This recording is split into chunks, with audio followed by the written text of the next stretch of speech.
Welcome in, everyone. Chief Meteorologist Joel Fritzman here, breaking in live with our severe weather coverage for this evening, June 10th, 2026. We have our first severe thunderstorm warning of the evening. Current time right now, 5:47 p.m. This is the start of our wall-to-wall coverage this evening. Make sure you're watching live by checking the bottom of the screen, clicking that, or checking the time. And of course, hitting that like button and the follow button as you join in. Make sure to share the stream as well with your friends and family, as this squall line is expected to move across the entire lower peninsula and portions of the upper peninsula this evening, so it will affect everybody across the state. So again, if you're just tuning in, welcome in. We do got our chasers out there ready to go tonight. We have Austin and we have Evan that are currently out there. Evan is also chasing with Drew this evening. And we'll also have, I believe, Nick, who will be on and off tonight as well, and Aaron, who will also be on and off as well in the top of your screen. Hopefully I am sounding good on your guys' end. I'm still setting up a couple things on the back end here, so bear with me as we do have our first severe thunderstorm warning of the evening popping in. It is where that orange box is on your screen.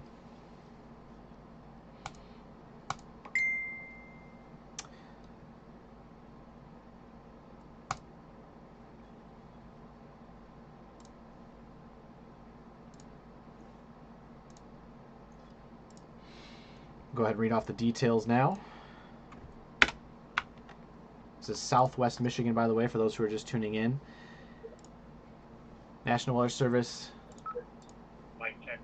National Weather Service in northern Indiana, has issued a severe thunderstorm warning for northwestern St. Joseph, central Stark, LaPorte, northwestern Cass, and Berrien County in southwestern Michigan until 6:45 Eastern, 5:45 Central, 5:43 Eastern. A severe thunderstorm was located along a line extending from 31 miles northwest of St. Joseph to 9 miles northwest of Beverly Shores.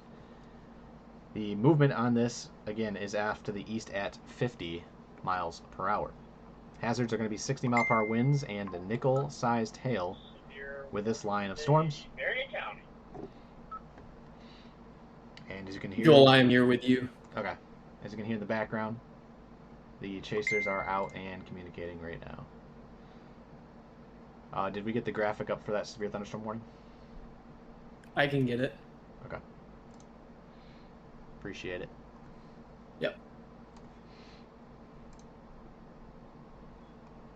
I'm going to be muted for a second. I'm going to show Matt how to do this, okay? Okay. Sounds good. But I am in here with you.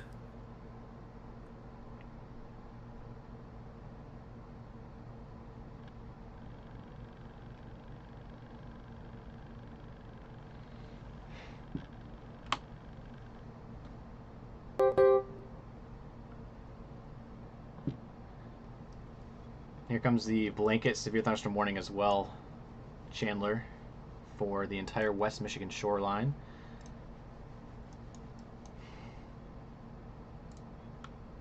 I got it here, Joel. Appreciate it.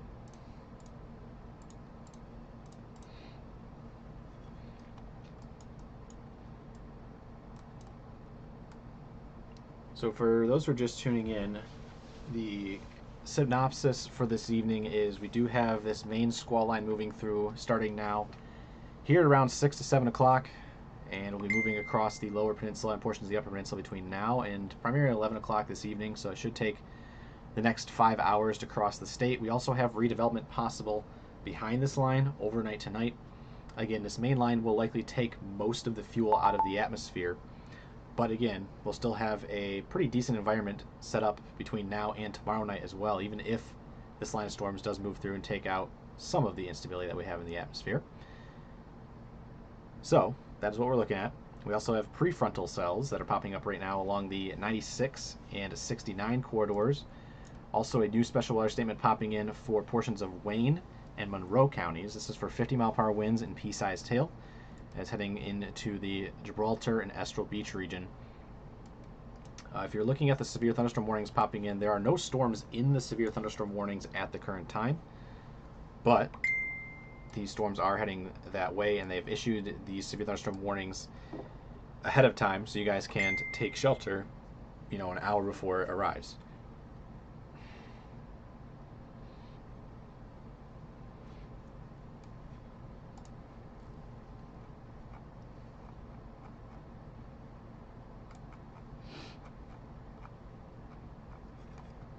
go ahead and read off the details for the severe thunderstorm warning into the northwest of Grand Rapids. The National Weather Service in Grand Rapids has issued a severe thunderstorm warning for Mason County, Muskegon County, and Oceana County until 6:45 p.m. At 5:49, severe thunderstorms were located along a line extending from 20 miles northwest of Ludington State Park to 32 miles southwest of Montague, moving east at 50 miles per hour. Again, that is 50 miles per hour. Hazard, 60-mile-per-hour wind gusts and penny-sized hail. It is radar indicated. Expect damage to roof siding and trees with this line of severe storms. And again, this is the entirety of Mason, Oceana, and Muskegon counties. So if you live in any three of those counties, no matter where you're at in those counties, you are in a severe thunderstorm warning.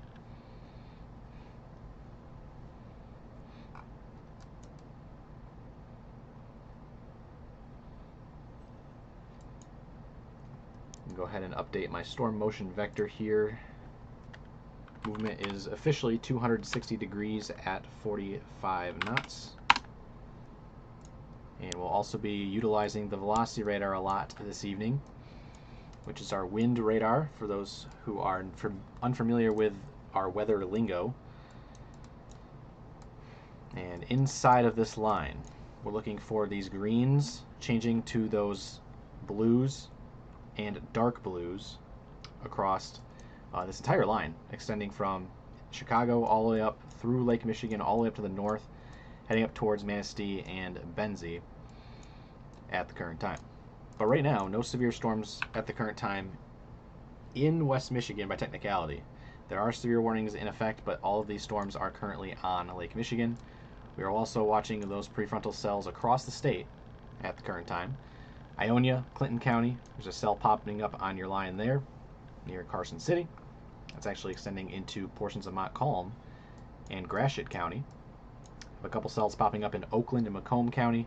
And of course, this strong thunderstorm that is right now heading into Estro Beach, moving off to the east-southeast at a relatively slow clip.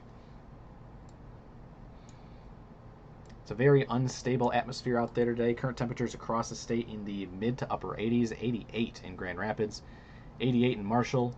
It's 90 degrees in Lansing at the current time, 88 in Sparta and Grand Rapids, 84 north of Muskegon. And these dew points right now are in the mid 70s as well. I see a lot of 72 and 73 widespread across West Michigan.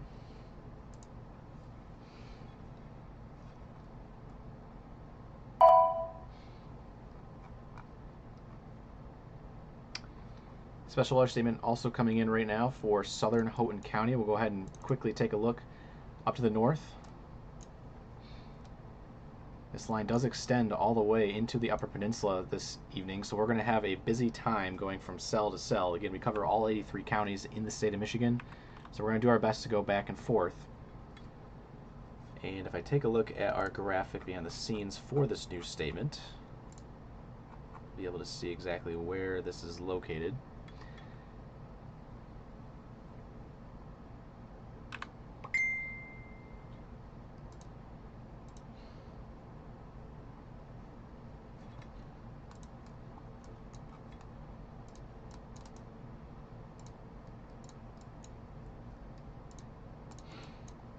It is going to be for portions of southern Houghton and southwestern Baraga counties. It is going to be this particular cell in Sidnaw and Covington, heading off to the east-northeast at about 35 miles per hour. So it'll be heading towards Herman and Lance in Baraga County.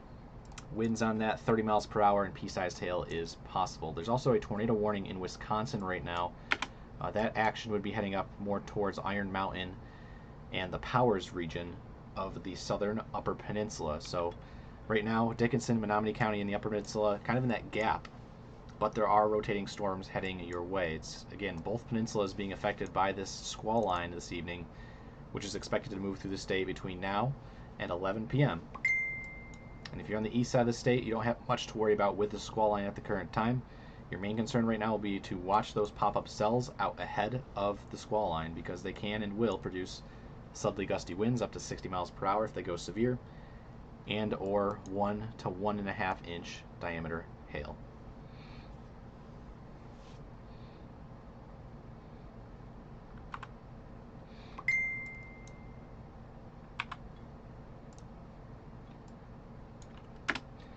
Now, from a meteorological standpoint, what's happening right now is it may not look that impressive on radar, and that is because that line that you see is actually in a very stable environment.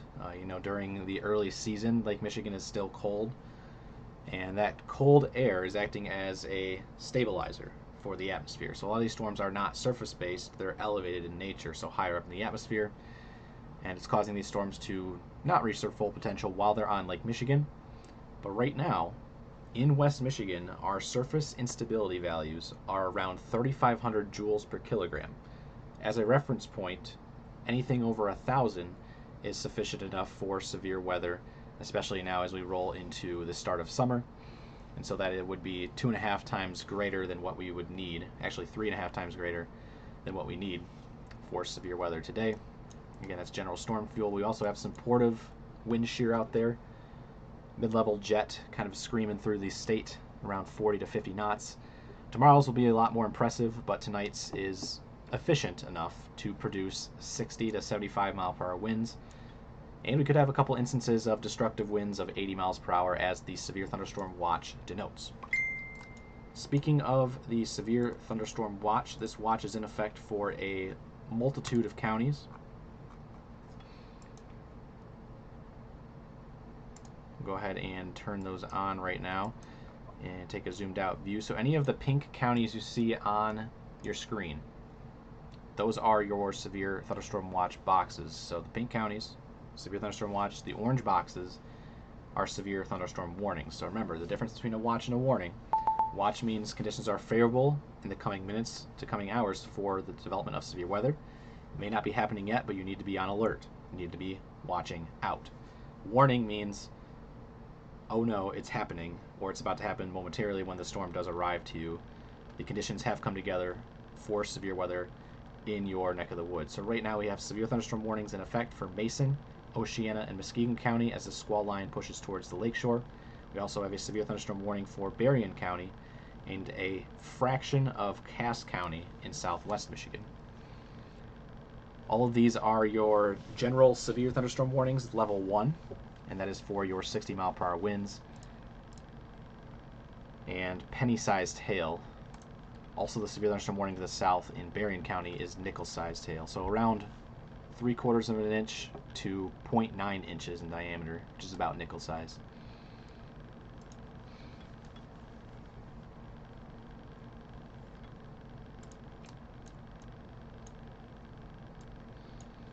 Also notice all up and down Lake Michigan right now, a bunch of blue boxes on the screen. Those are your special marine warnings. Those are the equivalent of a severe thunderstorm warning on the waters. No one should be out boating right now, especially if you have small craft. Definitely want to be taking shelter in a safe harbor until these storms do pass. Again, these winds may cause some choppy waves. And these special weather statements extend all the way down from Michigan City all the way north to the Grand Traverse Bay. So it's essentially the entirety of Lake Michigan with the exception of the Beaver Island area in northern Lake Michigan.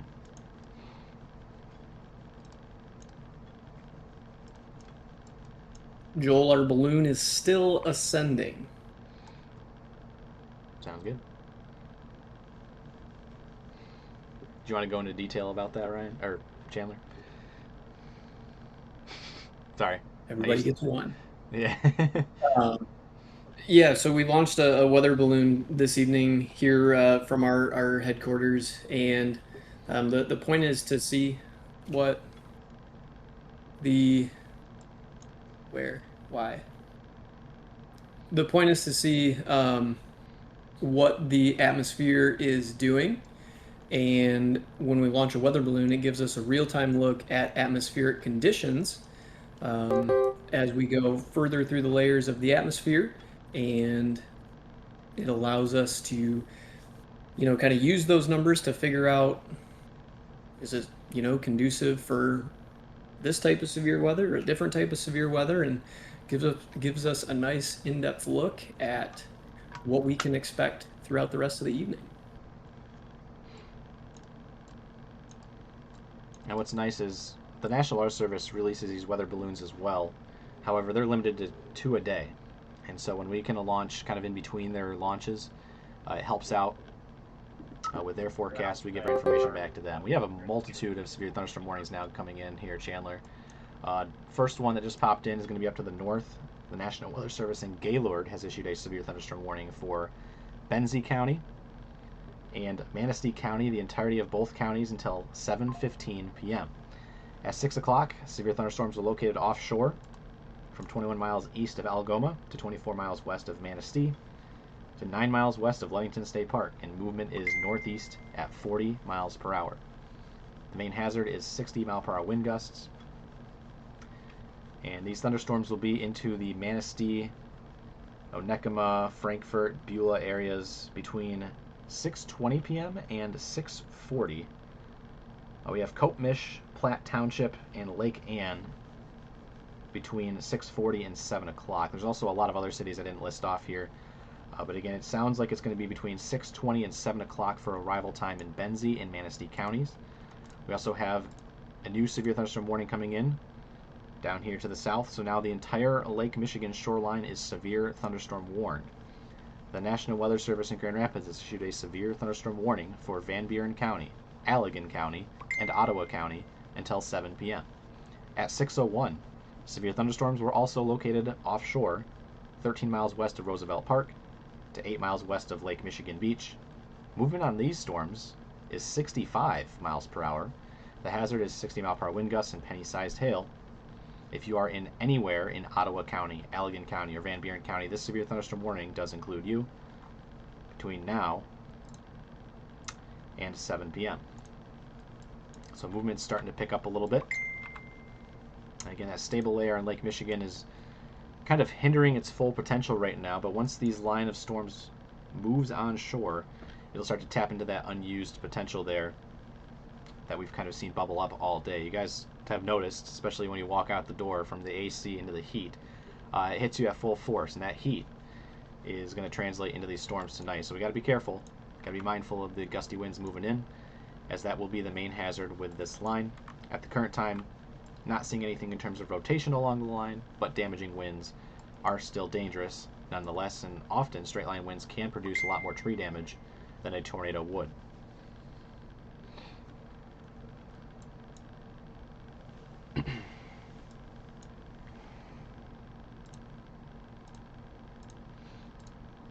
Sorry, Joel, I'm rolling through Messenger, talking to a bunch of people, trying to get them all caught up. So Got it. while still tracking the balloon, While also getting the graphics on the page. while also getting the graphics on the page. Yeah.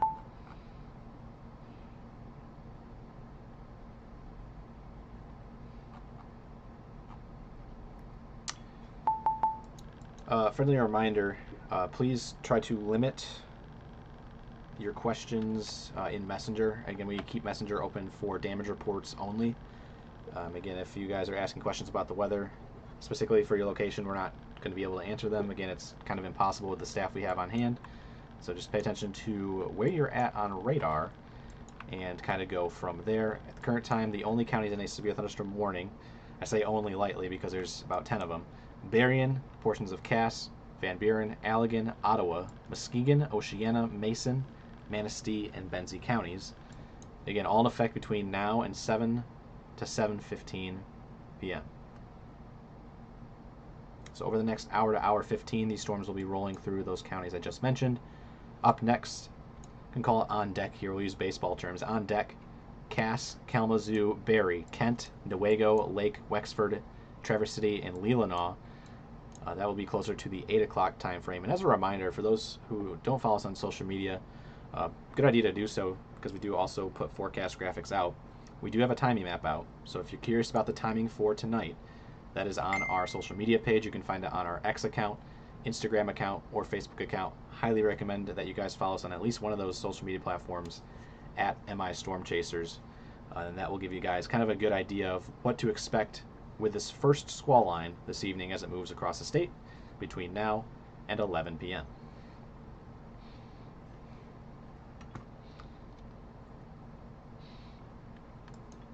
Taking a look back at the gusty winds, it's going to be hard to determine further to the north. I actually will open up my camera software and hope and pray this doesn't lag out my computer. like it was doing yesterday. Joel, I can also hop on if you need it. Okay. I just noticed that these storms are heading towards our Ludington cam at the current time. I'll get it pulled up. You're speaking here. I was Me gonna and say, I'll Evan get are them going pulled to up be on my end working too, towards Joel. Grand Haven to meet up with the we'll follow it east. So I just want to let you guys know that.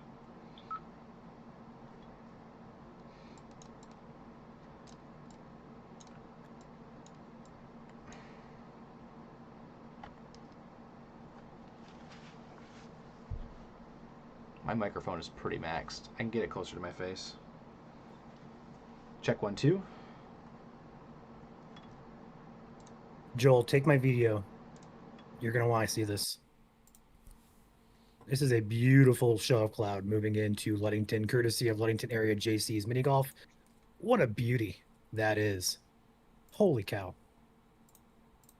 We'll see how strong the winds are here as well as we get a good look at the trees. Yeah, yep. This wind should be just underneath the shelf cloud here as well, so we should find out in a matter of a few seconds here.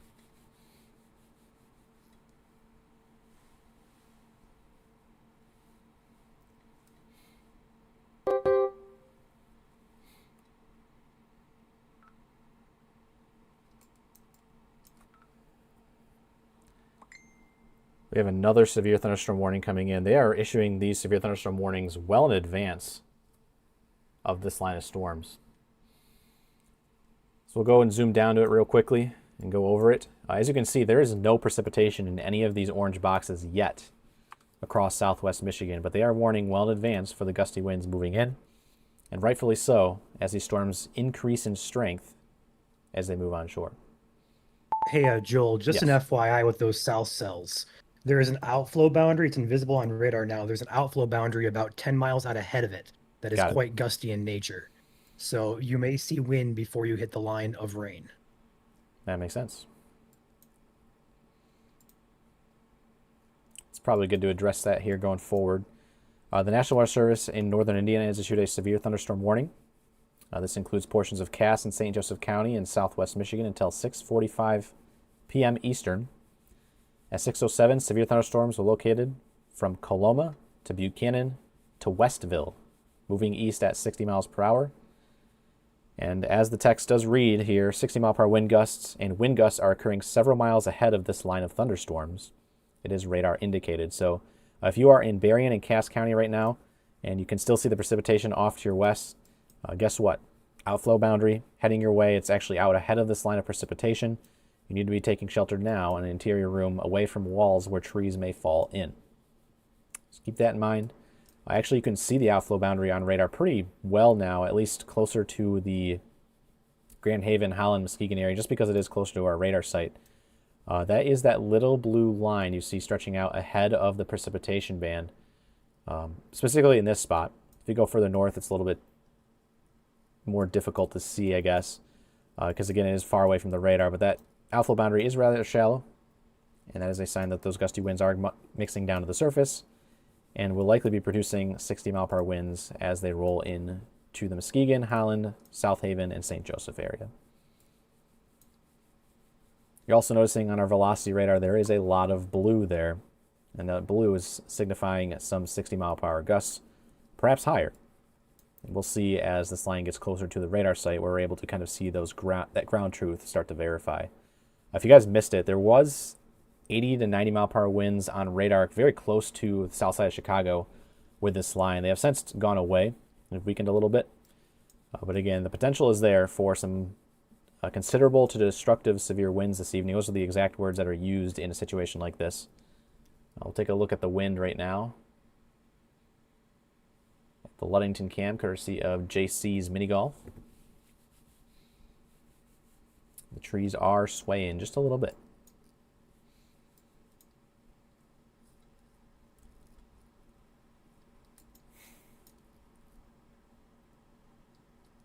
Time to bring back my favorite word, Joel.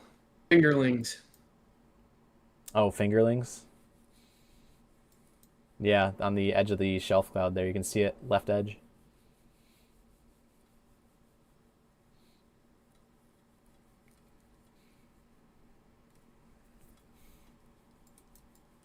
Yeah, this is actually verifying our severe winds right now. We have a report behind the scenes.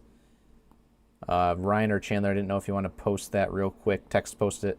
63.3 mile per hour gusts confirmed at the ASOS station in Benton Harbor with this line. As a reminder, 60 mile per hour winds is the threshold for severe. And we are seeing that right now, verifying in real time in the St. Joseph and Benton Harbor area in Berrien County.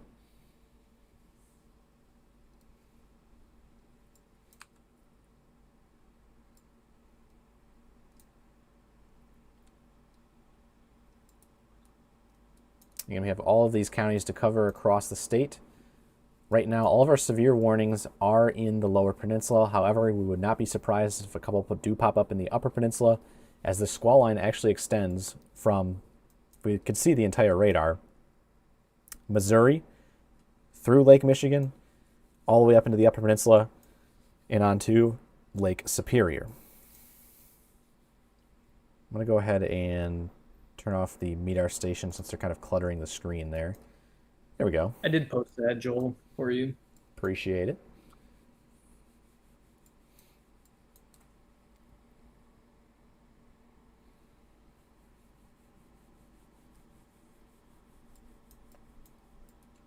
Current time is 6:13 p.m. I'm Chief Meteorologist Joel Fritzma, alongside Vice President of Operations Chandler, also our Growth Director here at Michigan Storm Chasers.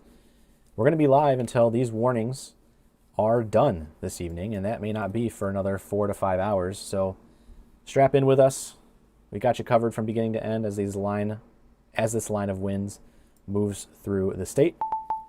Gusts tonight could be in the ballpark of 60 to 70 miles per hour with isolated damaging wind gusts up to 80 miles per hour, which could result in a couple considerable to destructive severe thunderstorm warnings to be issued. As a teaching moment for you guys, there's 3 different levels of severe thunderstorm warning right now, as you can see on the screen. You're just seeing the base severe thunderstorm warning for 60 mile per hour winds. Considerable starts at 70 mile per hour winds, and destructive starts at 80 mile per hour winds. So we'll see different levels of severe thunderstorm warnings likely this evening as this line pushes across the state. But at the current time, we're dealing with just 60 mile per hour winds. Again, don't use just lightly, because 60 mile per hour winds can still bring down a decent amount of trees. So if you're in any of these orange boxes right now, the time to be taking shelter is now. And as a friendly reminder, the winds may precede the precipitation. We're seeing that right now in Berrien County, in Cass County. We just had that 63.3 mile per hour gust in Benton Harbor, and that was 5 minutes prior to the precipitation even arriving. So this squall line has an outflow boundary on it, and that outflow boundary is the provider of winds. If you're in Cass County, this boundary is just about to enter Cass County, hence why there is a severe thunderstorm warning for Cass County extending all the way over into portions of St. Joseph County, well in advance of the precipitation.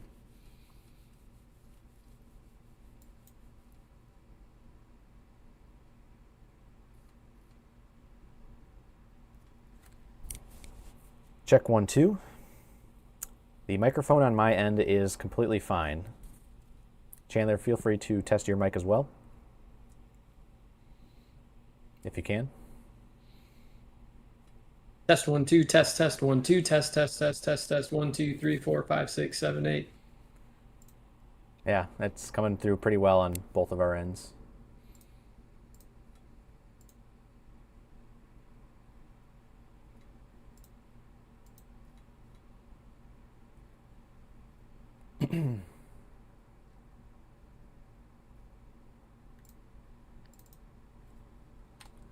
I'll turn mine up by 2 decibels. Tried saying that opposite.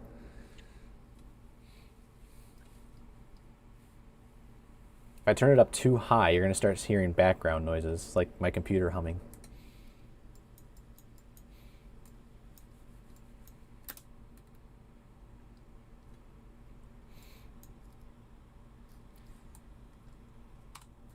Back to our velocity radar here, we'll take a look at our gusty winds, and the concern right now, primarily for winds maybe exceeding 60 miles per hour, would be this stretch of Van Buren, Allegan, and Ottawa counties, where you can see there's a lot more blue associated within this line versus places north. Now granted, again, with the radar beam and Earth's curvature, the beam is continuously going higher and higher into the atmosphere, and so it's overshooting stuff lower to the surface. So you got to be careful, kind of using velocity the further away you go from the radar site, which is located in Grand Rapids. So if you're in Oceana, Mason, and Muskegon counties right now, let us know what you guys are seeing in terms of wind. And that truth is needed to continue the severe thunderstorm warnings to the east, which would be Lake, Newaygo, Kent counties up next.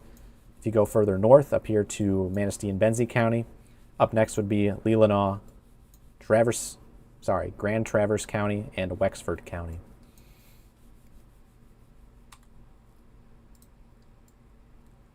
Also continuing to monitor a couple supercells, small supercells, of course, in the Ionia and Gratiot County region. There's a little bit of spin out there at the current time that we are watching. So you got to be mindful. These prefrontal cells could produce a little bit of wind and hail prior to the squall line impacting your area.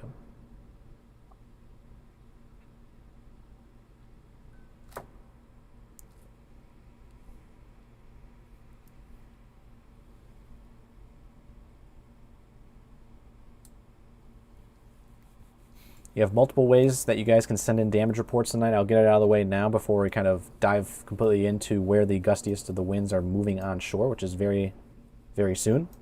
In fact, they are moving in through South Haven and Hartford down to Bangor right now with that outflow boundary. We got a view of a beautiful shelf cloud, guys, on 7th live stream right now in downtown Grand Haven. We'll put Drew live actually real quick. Evan and Drew. Check out that shelf cloud in Holland. That is impressive. And that's a sign of some pretty decent winds moving into the region. And as I was saying, damage reports this evening, if you guys have them, that is what you guys want to use our messenger for. So, messenger's open. You can also put your damage reports in any of our comment sections on Facebook or X. Just make sure to not put it in the stream because we won't be able to see them. And additionally, we do have a Discord server, discord.gg/Michigan Storm Chasers. You can check it out, hop in, and check out our damage and survey thread. And that is where you'd want to put your damage for tonight. When you are submitting damage, make sure to share a time it occurred, location, specific crossroads if possible, and what exactly you're measuring. If it's hail, of course, you want to be measuring that with a coin or some sort of ruler. If you got tree damage, try to estimate maybe the tree damage, the inches, the diameter of the tree limb, and whether or not it's healthy or not. I found this out recently. The National Weather Service would like to know if the tree was healthy or rotted when it comes to sending in severe reports.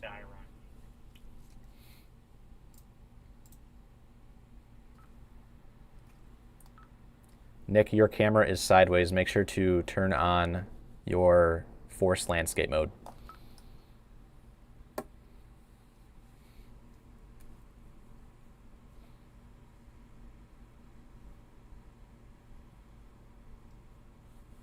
So again, this is live in Holland, courtesy of Evan and Drew.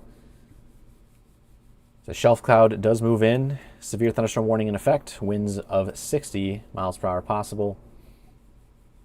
And perhaps some small hail as well. We'll go back to the radar.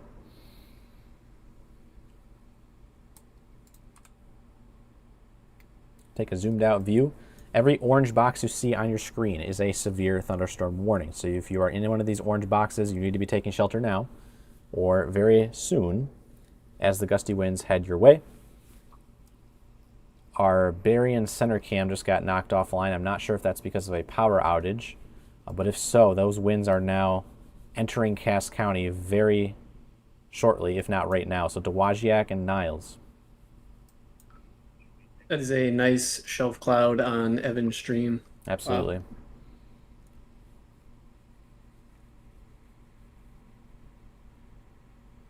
Look how fast that thing's moving too. Yeah, it's boogieing.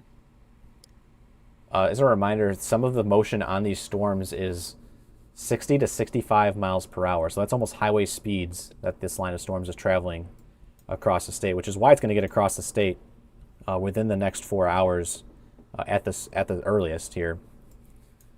So be advised. If you are on the east side of the state, this squall line will be over your way between 9 and 10 o'clock this evening, ending in the Thumb and northeast lower and portions of the northeast lower and eastern upper peninsula as late as maybe 12 a.m. Still, I asked Ryan if he can pop in here just real quick so I can go terminate that sounding here in just a second. yeah.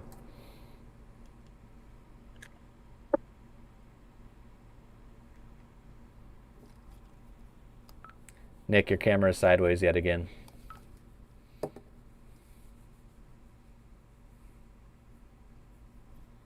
Not sure if there's a force landscape mode on there.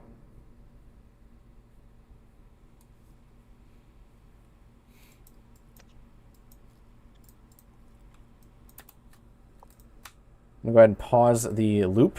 Our outflow boundary, which is responsible for the winds, is now onshore in Allegan County and portions of Ottawa County, Holland, Fenville, Bangor down to Hartford, Sister Lakes, We just got a lot of dirt just picked up. and Niles. Gravel wind that just got tossed in the air like a video, Cthulhu action. We got some pretty strong winds on screen right now. To the north, if we go north of Muskegon, this gust front is in Whitehall, Rothbury, Shelby, Hart, up to Scottville, and into Manistee at the current time. Manistee, we do have a cam there as well. I have it pulled up behind the scenes just to kind of watch it, see if it gets really gusty. It's whipping around a little bit out there. There's a nice rain core coming into view on the Manistee cam.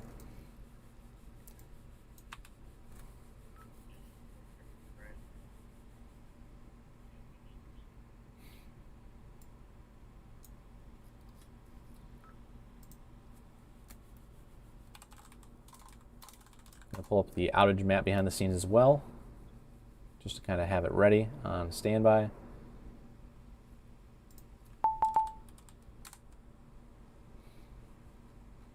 And we do have outages coming in here, Chandler. Okay. Chandler's popping out. I'm taking over for a brief minute. Okay. My camera is on if you want to take me. Otherwise, it's fine. I'm not going to probably be on here too long, but I am currently available. The Holland cam has a good view of a shelf cloud moving in. Yeah. And we have that on Evan's cam as well. Okay, nice. You can see how fast that's moving. Again, about 60 to 65 miles per hour is the movement off to the east here across West Michigan.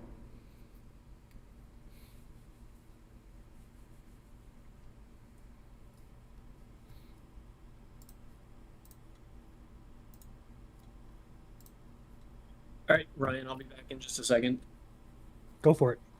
I do have a shelf picture going out here at like 6:28, so don't post Okay. anything.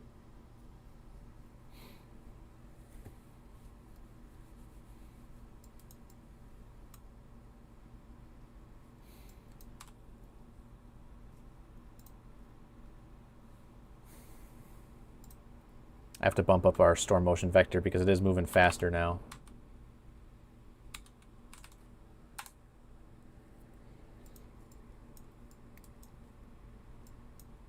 So interesting to note here, Joel, we have lost all Berrien County cams. Coloma and both Yeah. Berrien Springs cams are offline. Yeah, and I have a plethora of power outages coming in right now from western Allegan and western Van Buren counties too. So these winds are verifying down at the ground. As a reminder, 63 miles per hour was reported in Benton Harbor. If you guys have anemometers at your place, let us know what you guys are reading. I know a lot of you guys have those Tempest weather stations at your house. If you guys have confirmed reports, if you have a at-home weather station, we will take those peak gust reports and actually send them over to the National Weather Service office ASAP. So again, use a messenger for damage and wind reports. Please do not ask questions via messenger. Keep that avenue open so we can get these reports over to the National Weather Service, because again, if you guys are flooding our messenger section with how about this location, how about that location, That's flooding the comments. If there's something that needs to be sent over to the National Weather Service immediately, it gets pushed to the back, and the warnings get sent out maybe seconds later than expected. And when seconds matter, it could be a huge deal. So please try to avoid asking us questions about certain cities. We are tracking these live as they go from city to city across the state. Right now, on radar, we're going to go from south to north. The outflow boundary, not the precipitation, but the outflow boundary is what's responsible for your gusty winds. Right now, that extends from Niles up to Dowagiac, between Hartford and Paw Paw. So it's traveling down 94 right now near the Lawrence exit. It is traveling down M43 near Bangor. It is in Allegan County now. You can see this light blue line on radar. It extends through Fenville. It's heading towards Hamilton and Allegan within the next 5 to 10 minutes. It is in Holland right now. It is also in Grand Haven, Norton Shores, Whitehall, and then it kind of gets eaten up by the line. So Rothbury, Shelby, Hart, Scottville up towards Free Soil is the outflow boundary there. And if I quickly check out our National Weather Service Gaylord radar, you can kind of see it maybe a little bit on here. Yeah, the outflow boundary is in Manistee and Onekama right now. But a little bit weaker than points to the south.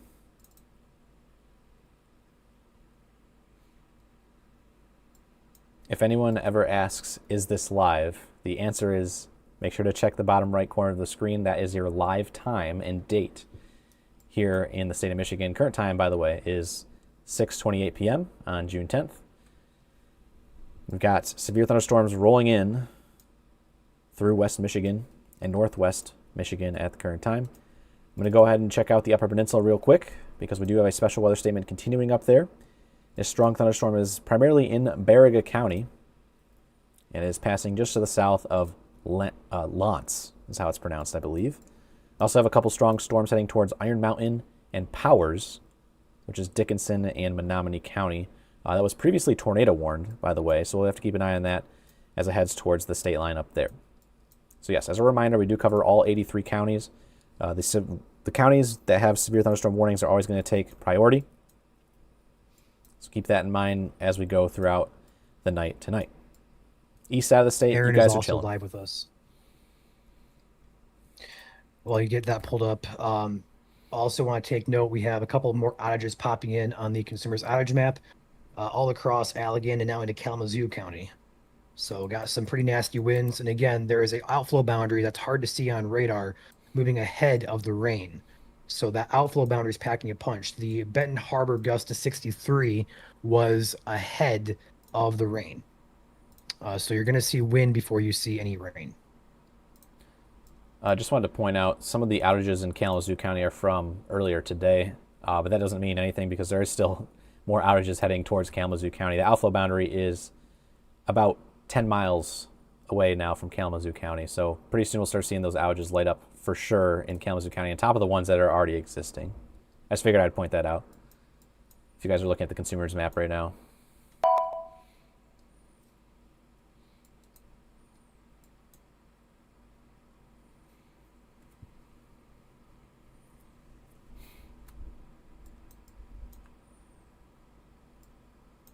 We do have a statement coming in. Trying to really statement or warn the entire lakeshore here. It's going to be Leelanau County. I will have to reference that behind the scenes. Also, I want to point out that the severe thunderstorm warning for Muskegon, Oceana, and Mason counties is now observed 60-mile-per-hour winds. So that means it is confirmed, gusting to 60 miles per hour. Leelanau County, special weather statement in effect until 7:45 p.m. for 50-mile-per-hour winds and no hail. So not severe, but still a strong thunderstorm heading up your way. If you're in Leelanau County, you do want to be inside through 7:45 this evening.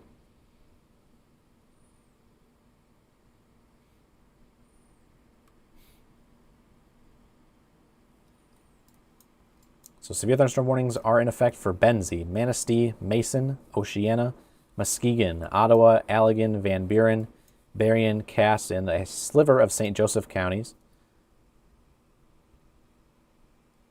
Also, the severe thunderstorm warning for Ottawa, Allegan, and Van Buren County. No surprise there. Also observed 60-mile-per-hour winds. So these are confirmed 60-mile-per-hour winds moving through the area. This is also being confirmed via our power outage map.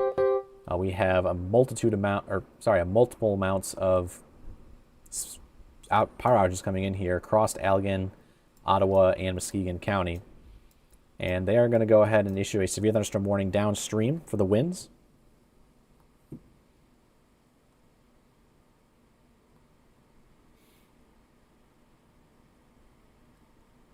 Joel, we just jumped 6,000 people out of power in the last 10-minute update. We're now at 11,000 statewide. Yeah, it's jumping quick.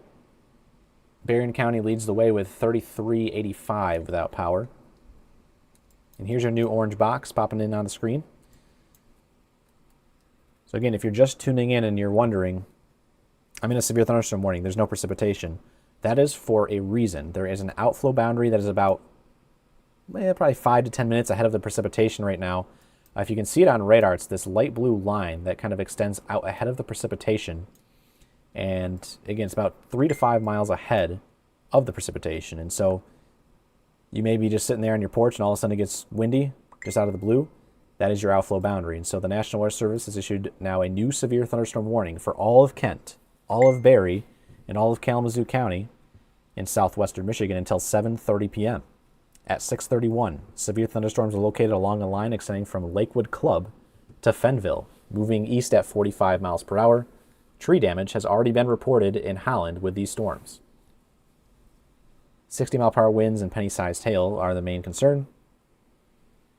And if you are anywhere in Kent, Barrie, or Kalamazoo County, it's the entirety of these counties, you are now in a severe thunderstorm warning. So you should be taking shelter. This is an observed severe thunderstorm warning, given tree damage has already occurred and multiple readings of 60-mile-per-hour winds have come in.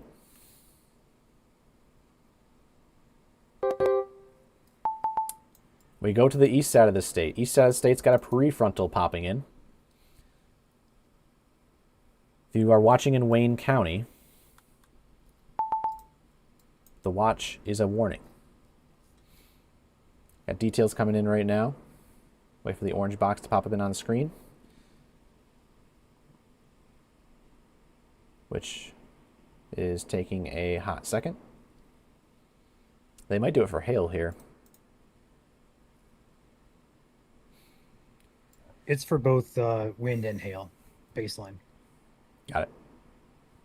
And for the first time tonight, I'm actually using correlation coefficient radar, which for those who are veterans here at MSC, you guys know that this is used for debris tracking, but it's also used for determining whether or not the precipitation that's in the atmosphere is either rain or hail.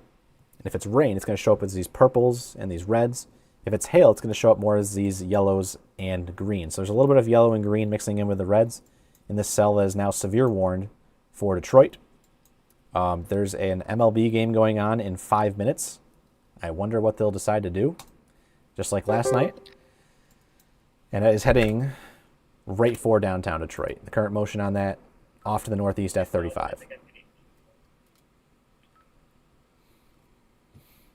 The National Weather Service Detroit Pontiac has issued the severe thunderstorm warning for Wayne County until 7:30 p.m. At 6:34 p.m., a severe thunderstorm was located over Greenfield Village or near Taylor, moving northeast at 35 miles per hour. 60-mile-per-hour wind gusts and quarter-sized hail are possible with this storm.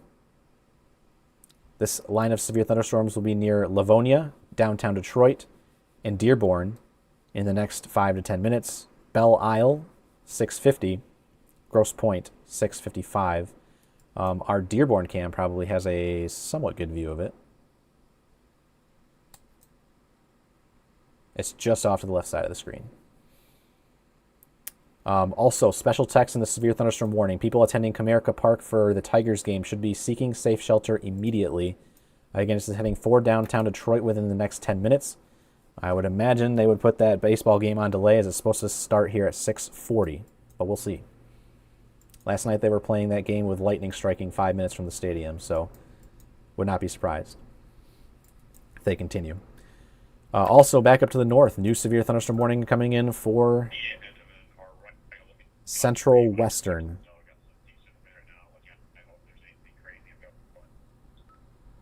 That's an update from Drew. Severe thunderstorm warning has been issued by the National Weather Service in Grand Rapids for Newaygo and Lake counties until 7:30 p.m. At 6:33, severe thunderstorms are located along a line extending from 5 miles east of Free Soil to near Ravenna, moving northeast at 50 miles per hour. Also, a wind gust of 56 was reported at the Muskegon County Airport. 60-mile-per-hour winds and penny-sized hail are possible with this storm.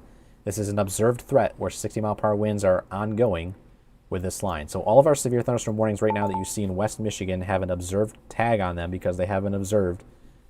Plenty of stations have popped in 60-mile-per-hour wind gusts, extending from Benton Harbor through Allegan County into Ottawa County, now even up into Muskegon County at this time.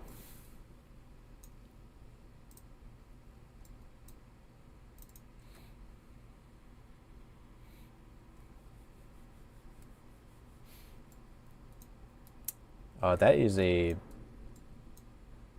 decent outflow boundary on this line. If I zoom in, a lot of these blues here are going to show us what exactly is happening and what levels of the atmosphere. We have 66 miles per hour at 1,000 feet off the ground, traveling right down I-196, heading into Jamestown and Hudsonville. I'm going to pull up the Hudsonville cam behind the scenes as well. So I picked the right one here. Oh, yeah.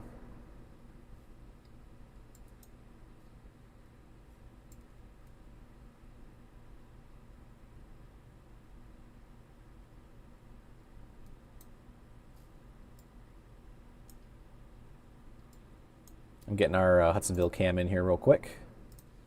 This line is moving right in towards our Hudsonville cam, and I'll give you guys a quick view of that in just a second. Holland is very gusty on our weather cams as well. You can also see it down here in the trees in the bottom of the screen. But look how fast this line is moving in.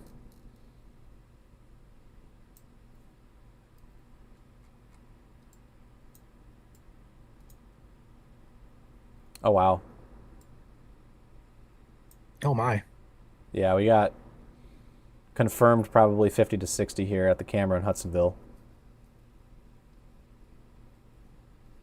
Getting rocked. Goodness gracious.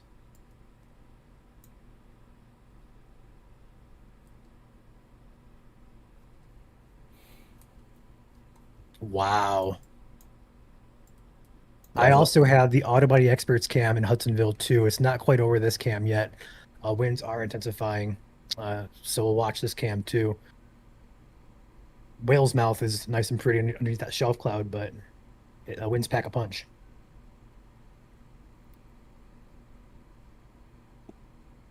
I thought that was Michigan for a second, but further to our south in Knox, Indiana, gusty Yeah, I see that. gusty winds of 74 miles per hour there.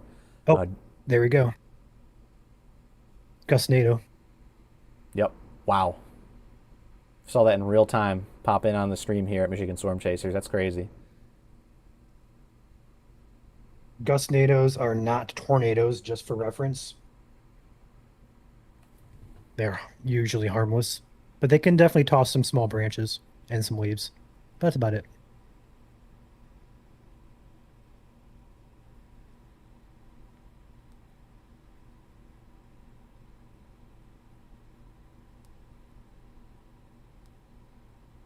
Thank you to Auto Body Experts for this view of the camera. Appreciate you guys. Shout out to Grand Equipment Company as well for providing their camera here at the Hudsonville exit on I-196. It's still gusting like crazy. Again, these are heading towards downtown Grand Rapids at the current time.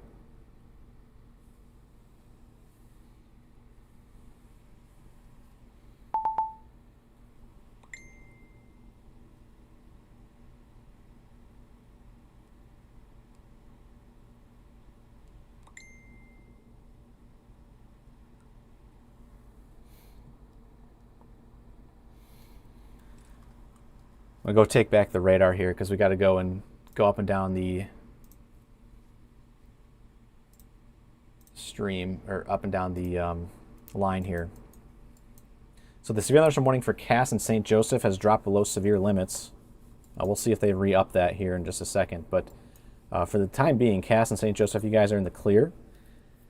Meanwhile, to the north, this gust front right now is on I-94 at Mattawan. We do have a Mattawan cam, Ryan. That's probably going to be rocking too. Also, just passed over Gobles. It's passing over our Allegan cam. It's also passing over Hudsonville and Jamestown, as we saw live here just 2 minutes ago. The gust NATO's popping in ahead of the line. And the gust front is now in Ravenna and all the way extending up to the north towards Hesperia, Walkerville, all the way in between Baldwin and Walhalla, to the north towards Wellston, to the north towards Calava, to the north towards Thompsonville, and eventually kind of pulling back to the west in the Beulah and Frankfurt region. So this is a very long line, called this a squall line, extending from Benzie Cool. County to Kalamazoo. Go ahead.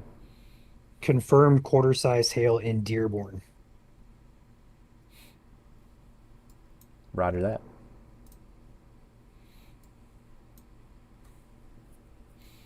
Yeah, besides the squall line that we're tracking right around, we do have a severe thunderstorm warning for downtown Detroit.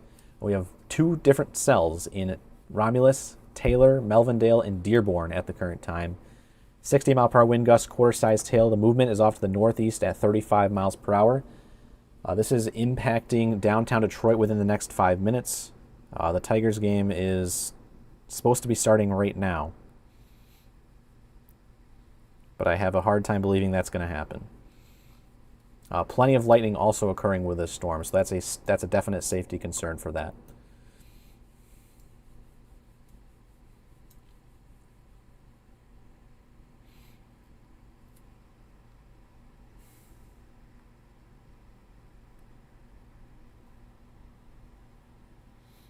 I'm just checking out some things behind the scenes here in terms of reports. I see they're putting in that airport report of 58 miles per hour in Muskegon.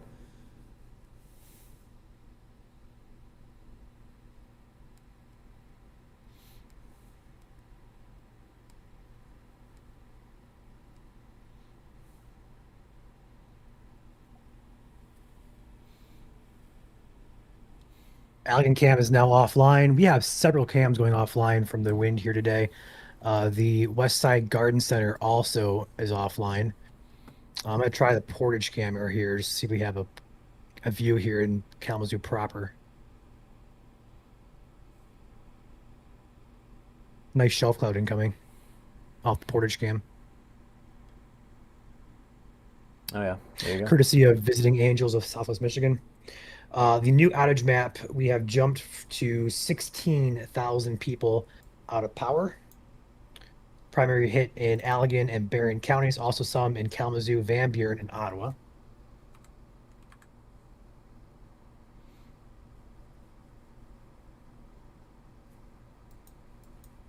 Damage also reported from Holland if you guys missed it.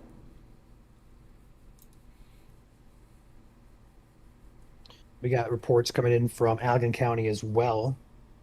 I think is that the one you're looking at right there? Just popped in? Yes. Okay. Well, 6:42 p.m., 2 miles east-southeast of Saugatuck. 911 call center reports thunderstorm wind damage, trees and wires down at Lighthouse Way in 131 or 131st Street. Also reporting widespread tree and wire damage across Allegan County at the current time. Allegan County has a lot of outages coming in here. They are now hand in hand with Berrien County for the most outages at 3,200.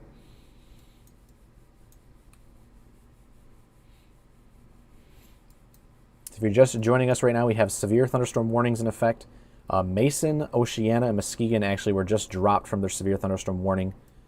But besides that, severe thunderstorm warning in effect for Benzie and Manistee. This is in effect until 7:15 for 60-mile-per-hour winds. We're going to go south. We're going to pause radar so it stops looping and I can actually read it off.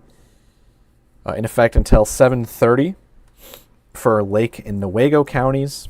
We have Ottawa, Allegan, and Van Buren in effect for 13 more minutes at 7 o'clock. Kent, Barrie, Kalamazoo in effect for 43 minutes. That's until 7:30.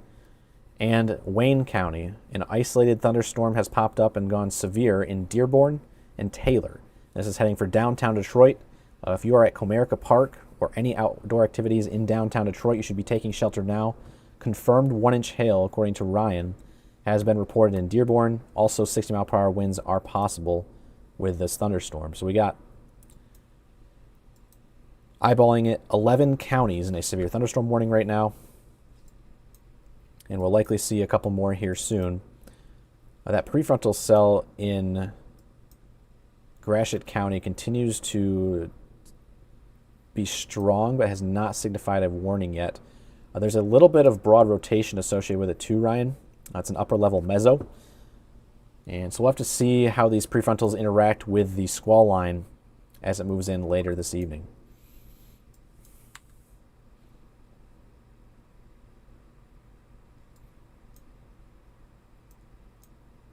A special weather statement has also been issued for Cass in St. Joseph County.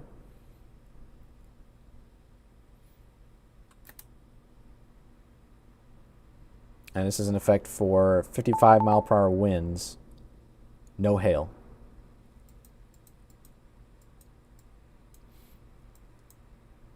I'm being told that they're starting the Tigers game right now. That's absolutely incredible that they're doing that in a severe thunderstorm warning. There's now lightning within 5 miles of the ballpark.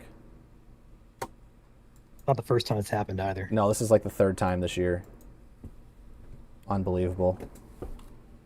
Somebody's going to get hurt eventually. And Yeah. unfortunately, it may take tragedy to learn, Yeah, which is fortunate. that's ridiculous. Once, sure. Twice, not great. 3 times now, you're just risking it. But, you know, that's what happens sometimes. The Hudsonville cam is gusty once again within the rain of this line as well. Looks like gusts up about 40, 45 miles per hour. The trees are whipping. It's heading up into Metro Grand Rapids area. So if you live in downtown Grand Rapids, you have some gusty winds with the rain now moving up in your direction. Courtesy here of Grand Equipment Company. Appreciate them sponsoring the camera.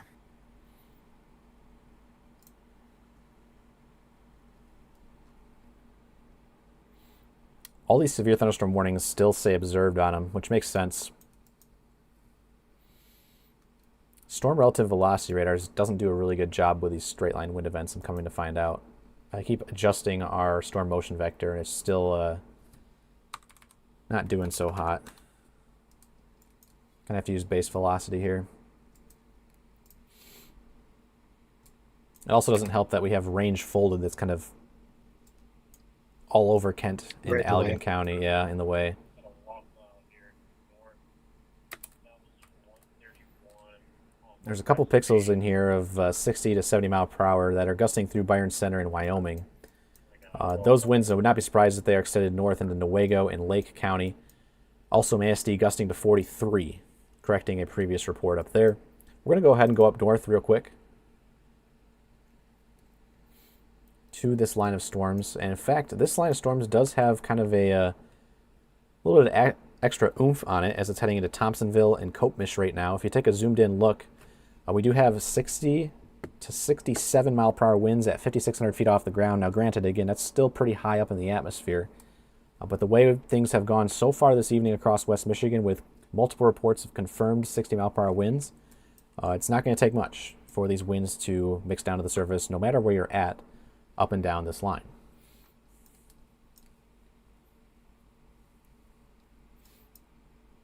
Going a little bit further south, I think Lake County is better represented by the Gaylord radar, although it's really close. It's kind of in the middle of the radar sites there. Pockets of 60 still popping in around Baldwin area, around that Big Star Lake area, which got hit last weekend.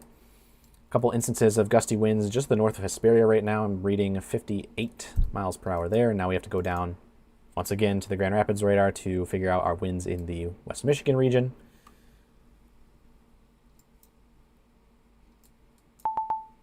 And right now they're in the Grant area of Newaygo County right now. That's where your outflow boundary is at. Extends down to Kent City, approaching Sparta, Walker, Alpine, downtown Grand Rapids, Wyoming, Byron Center, Cutlerville, and Wayland.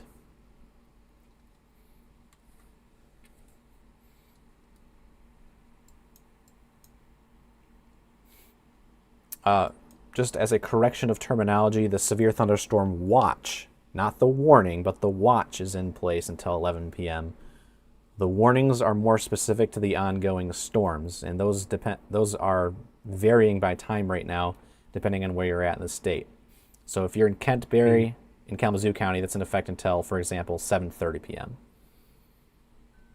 Just want to chime in and highlight Manistee County had a significant increase in power outages in the last 10 minutes.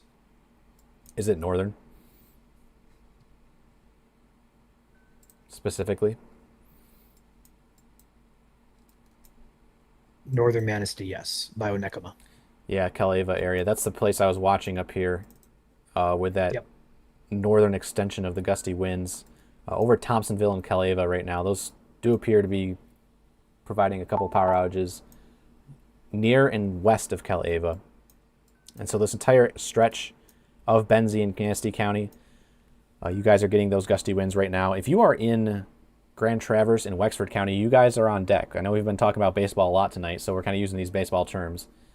Wexford, Grand Traverse County, and wow, speaking of which, they're getting a special weather statement here right now as I'm speaking about them. Ryan, what are the details on that special weather statement? I don't have it pulled up in front of me. I do now. It is 40-mile-per-hour winds, and that is it. I'm trying to pull in a few cameras here that are about to be impacted. That statement is for Wexford and Grand, and I just lost it. It happens. Wexford and Grand Traverse counties, 40-mile-per-hour winds. All of both counties. 40. Okay. 40. I guess, because the radar is pretty far away from the Thompsonville area, but there's a couple pixels in here that are getting close to 70 now. Thompsonville and Coatmish on that county line, so we'll see. Yeah. Also, want to highlight the Kentwood area, very close to the radar. There's pixels showing up of 70 mile per hour, or at least near 70. Yeah, 72 on 48th Street Southeast, just north of 52nd Street Southeast. I don't know if this is clutter or if this is legitimate. It looks to be legitimate in my eyes, but this is heading up in toward the Kentwood area. That's going to be on the outflow boundary there, Joel. If you look closely, there's a boundary that's right out ahead of it. It's about to enter Grand Rapids downtown. And if that is legitimate, there could be some very, very gusty, strong winds on the leading edge there in Wyoming, Kentwood, and Cutlerville areas. These gusty winds also extend down to the south, down the 131 corridor. I'm actually going to pull in our Moline cam right now. Actually, I'm going to pull in our Wayland cam behind the scenes here just to kind of monitor that. Oh, Wayland's got actually a good view of it. And there's a storm you're just looking at. Yep. New severe thunderstorm warning. Another isolated cell getting a severe thunderstorm warning, and rightfully so. This one has been showing signs of strengthening over the last half hour, honestly, and they have finally decided to pull the trigger on a severe thunderstorm warning. Ryan, check out that Wayland cam behind the scenes.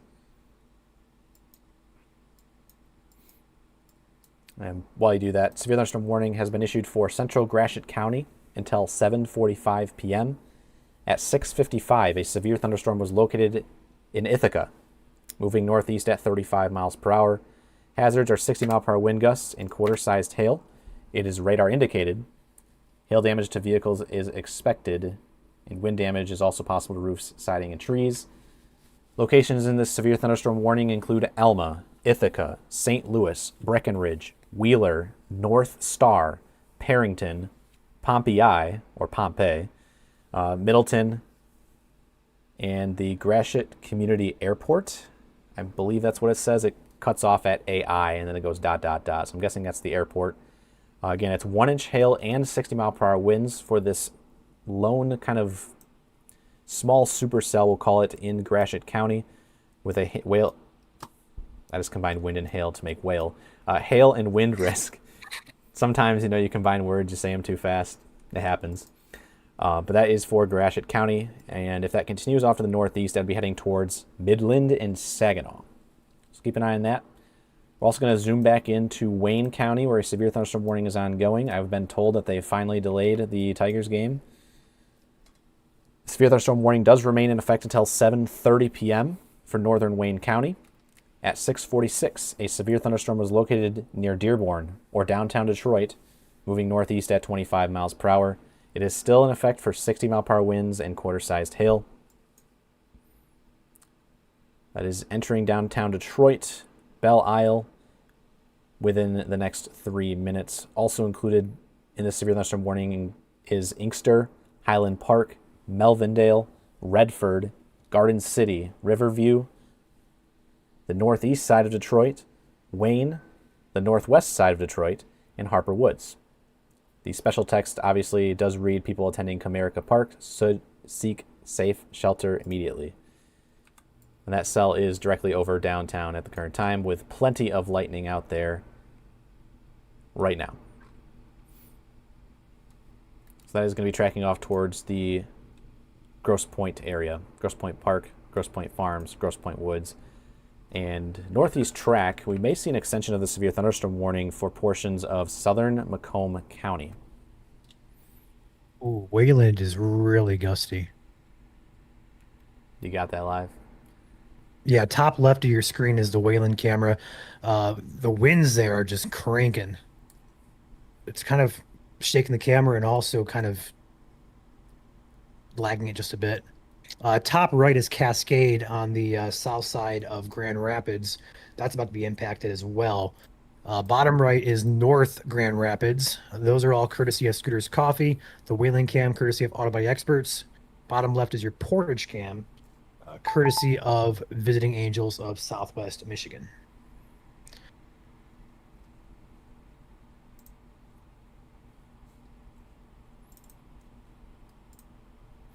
Moline also gusting very well right now up that 131 quarter. If you zoom in on the grass, you can really see it. And that's courtesy of Frontier Truck Parts.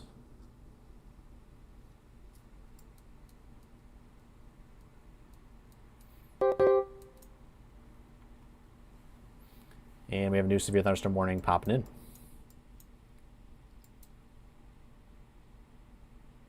That is due to the fact the severe thunderstorm warning is expiring right now. Have fun posting all those on our page. I can't wait. All right, so an update for the severe thunderstorm warnings in the west side of the state. Ottawa, Allegan, and Van Buren. It is 7 o'clock. Your severe thunderstorm warning is done.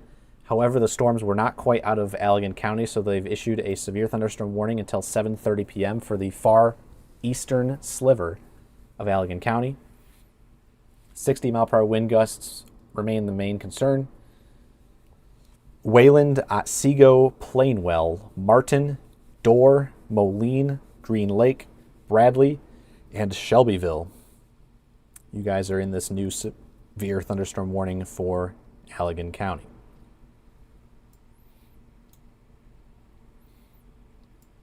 Severe thunderstorm warning does remain in effect for 29 more minutes as well for Kent, Barry, Kalamazoo County. This outflow boundary is in downtown Kalamazoo right now.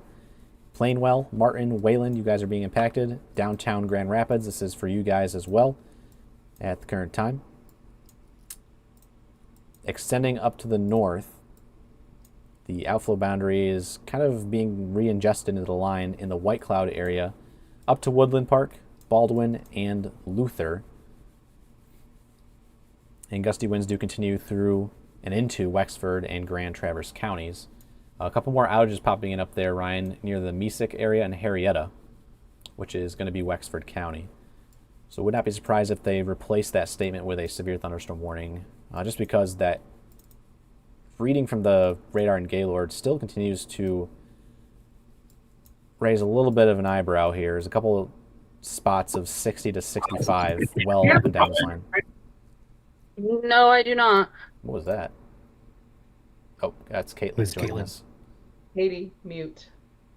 We got her.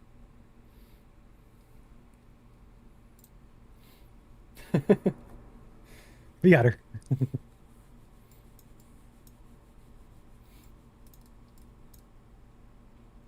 Frankfurt gusted to 54.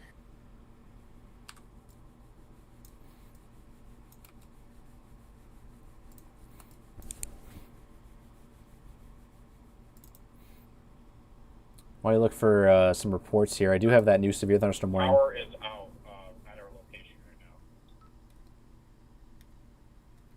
now. We just jumped 20,000 people out of power in the last couple of minutes. We're at 35,000 customers out of power now. Drew's in Rockford. I recognize that location. Yeah, those power outages are plowing into Grand Rapids and East Grand Rapids and Northview right now. Also south of Cutlerville. Current time. But going back to radar, severe thunderstorm warning now in effect. We mentioned it about 5 minutes ago. The northeast movement would take it into southern Macomb County, and as a result, the National Weather Service in Detroit Pontiac has issued a severe thunderstorm warning for southeastern Oakland and southern Macomb County until 8 p.m. At 6:59, a severe thunderstorm was located over downtown Detroit or near Warren, moving northeast at 20 miles per hour. Hazard is 60 mile per hour wind gust and quarter-sized hail. The source is radar indicated.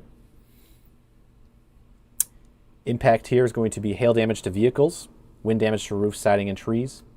This severe thunderstorm will be near Warren, Troy, Sterling Heights, Royal Oak, Birmingham, and Clinton Township as early as 7:05.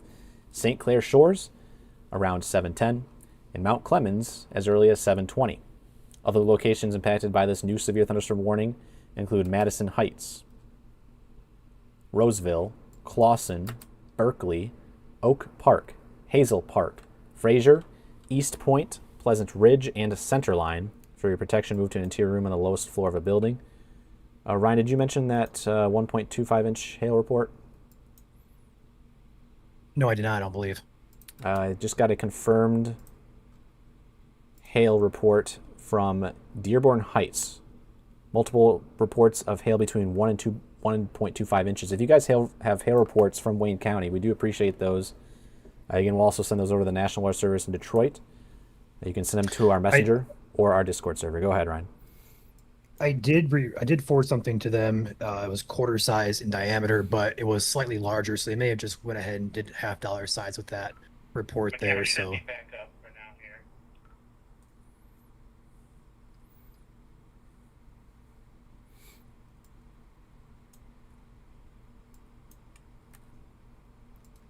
I see in the comments massive hail in Taylor. define massive, please. Yeah. Let's be specific with our reports. Yeah. Massive could be golf ball, massive could be bowling ball, or it could be dimes.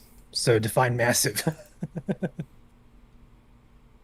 Size matters when it comes to reporting Indeed. hail.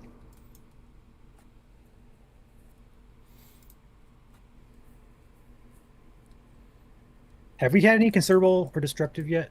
No, we have not. It's been all 60 mile per hour winds so far. Good. Just keep it that way.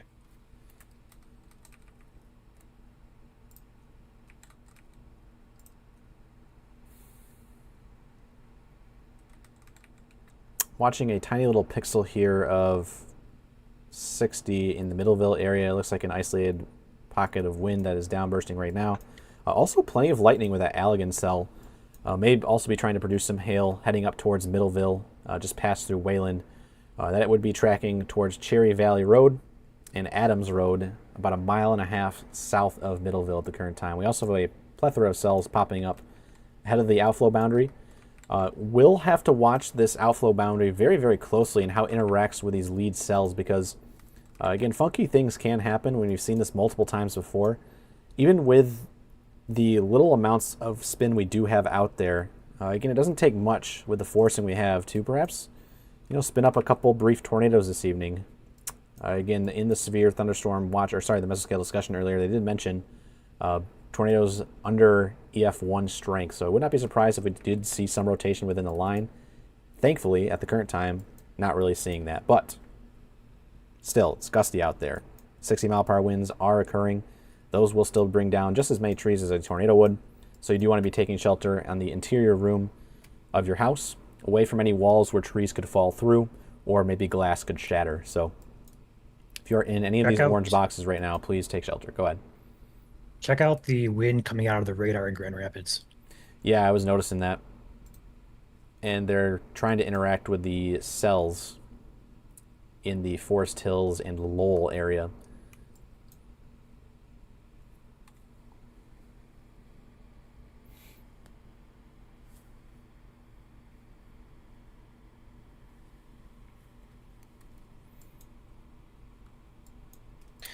You know, is it me or does the cell just north of Ada catch your eye? It does. I'm watching it. Um, Okay. Looks like we're going to have a blanket severe thunderstorm warning coming in for 3 counties north of Grand Rapids. That's going to be me here as well. Yep. Let's not do this repeating again, Joel. Let's not repeat outages. Yeah, let's hope that I don't lose power here and the stream cuts out. You said it. Sorry, I just, it is what it is. New I'll severe get ready to thunderstorm. stand by. Yeah, new severe thunderstorm warning popping in from the National Weather Service in Grand Rapids. Osceola, Mecosta, Montcalm County until 8 p.m. At 7:06, severe thunderstorms are located along a line extending from Hoxeyville to 8 miles east of Newaygo. Northeast movement at 60 miles per hour, so it's speeding up there. 60-mile-per-hour wind gusts are possible, and it is radar indicated. Damage to roof siding and trees is possible. It's all of Osceola, Mecosta, and Montcalm counties in central Michigan. Protection is going to be moving to an interior room on the lowest floor of a building. That does include me here. The storms are still pretty far away from the studios up here in Montcalm County. But Ryan, I will let you know if I need you to take over at any point, if I do need to take shelter.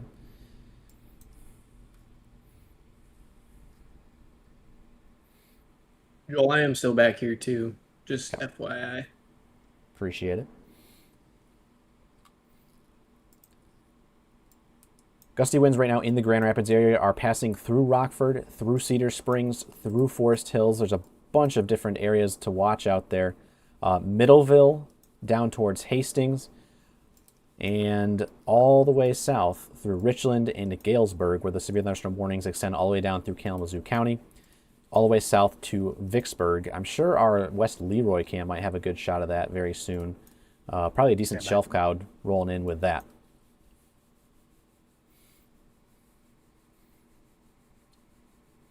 Indeed, it does. You want to take it real quick? It's not a very defined shelf, but it's definitely elevated. It's off in the distance here, facing west here. This is courtesy of Calhoun County 911. Appreciate them sponsoring this tower cam.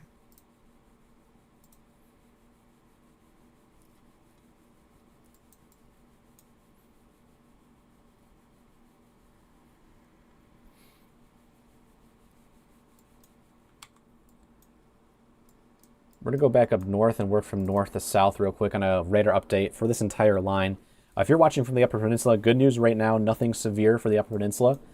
If that changes, of course, we'll jump over there and cover that severe thunderstorm warning. There are showers and storms moving through Houghton, Baraga, Dickinson, Marquette, and Delta counties at the current time, but not severe.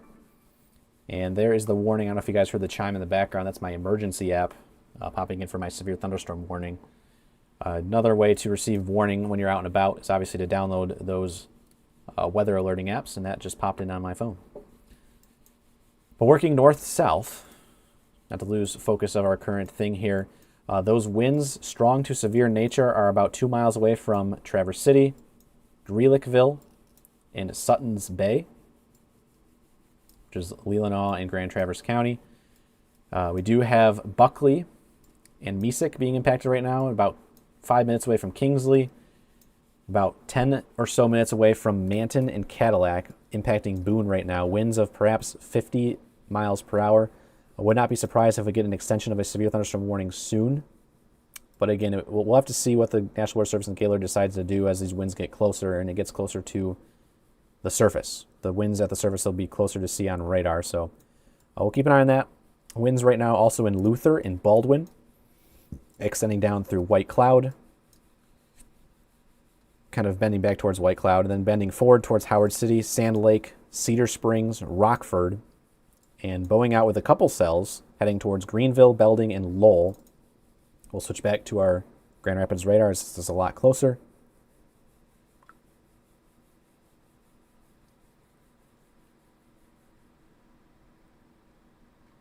It does load. There we go. These pop-up cells are also getting ingested into the line here. Lowell, and heading down towards the Alto and Middleville area. Gonna watch this area very, very closely because there's a little bit of... Dawson, I am approaching Cedar Springs, so you still have trouble getting my camera up? Yes, Austin, I do not have your camera. Okay,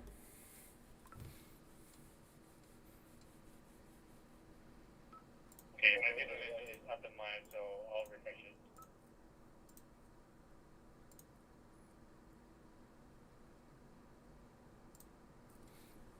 But going back to what I was saying here, there are tiny little couplets that are popping up across Berry County right now. And we'll have to keep an eye on those because while the environment is not as terrible for tornadoes today, they can still happen within a squall line. So we'll keep an eye on these.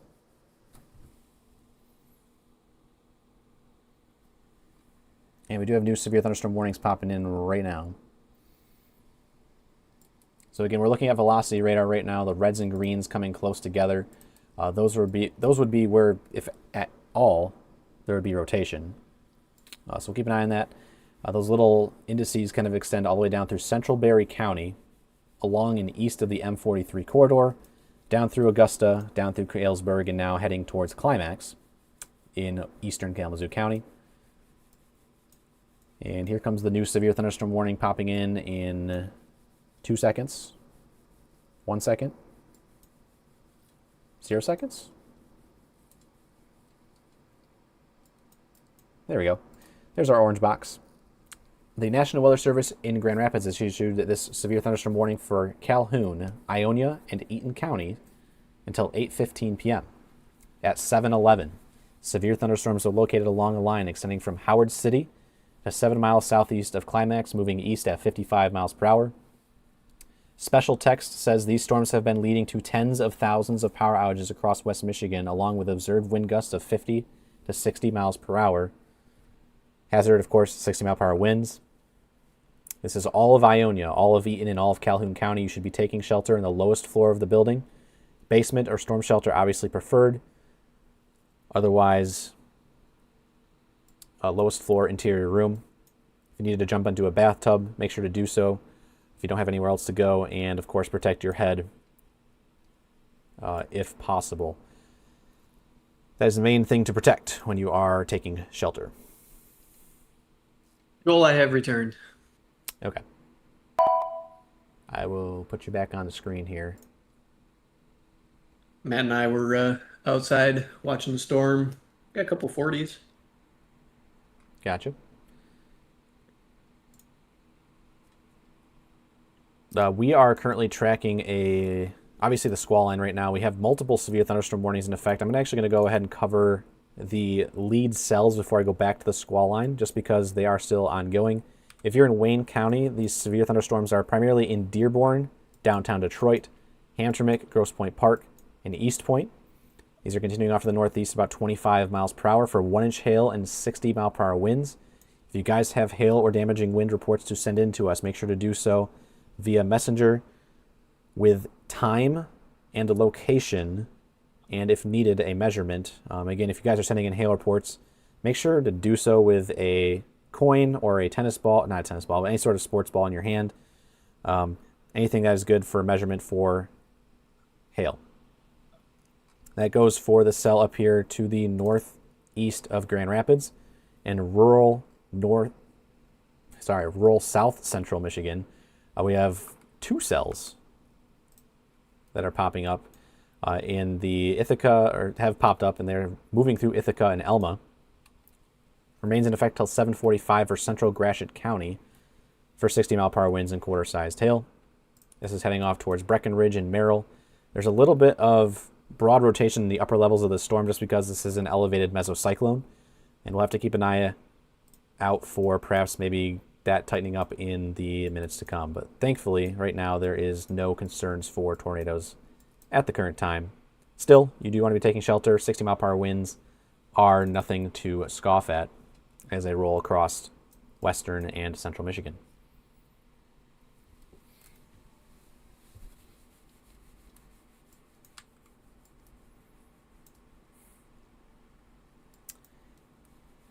Zooming out at the big picture, the severe thunderstorm warning for Benzie and Manistee County has been expired.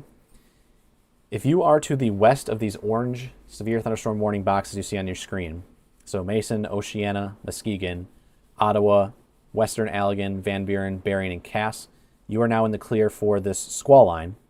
Take note, though, we have more action possible overnight later tonight. We have a multitude of severe thunderstorm warnings and tornado warnings moving through Iowa and heading into Illinois right now. Movement on that could be off to the east-northeast, and that may clip portions of southwest Michigan closer to the midnight time frame later tonight. There's a new severe thunderstorm warning considerable popping in for Whiteside County in Illinois. Again, that's going to be heading towards Chicago and eventually southwest Michigan with time. There's also more cells popping up back here in central and western Wisconsin, and those will be heading off to the east with time as well later tonight. So the atmosphere is going to be hindered a little bit overnight because it is nighttime, and we already just had a squall line move through.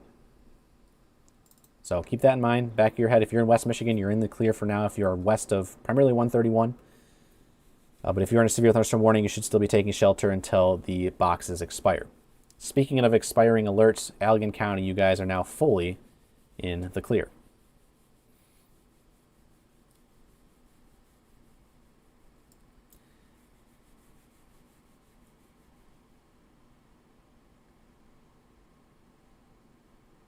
A special weather statement has been posted for that cell in Ithaca right now, heading into Midland and Saginaw counties.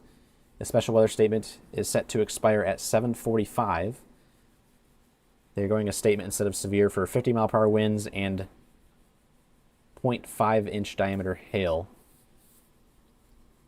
Movement is about 25 miles per hour off to the northeast. So Midland, Saginaw County, special weather statement there. As a reminder, a special weather statement is a hair below a severe thunderstorm warning. So make sure to take that still very seriously if you are in a special weather statement.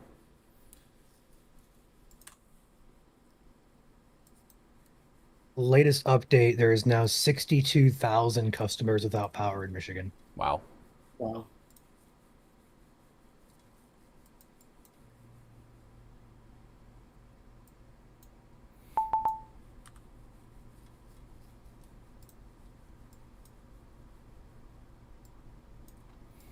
Pop-up thunderstorm in Ithaca has now resulted in power outages in the Ithaca area as well. So it looks like these winds are gusting to the surface in downtown Ithaca. That is where this power outage has just popped in on State Road. So if you're up there, you should be taking shelter right now until that passes. We have a mesoscale discussion popping in.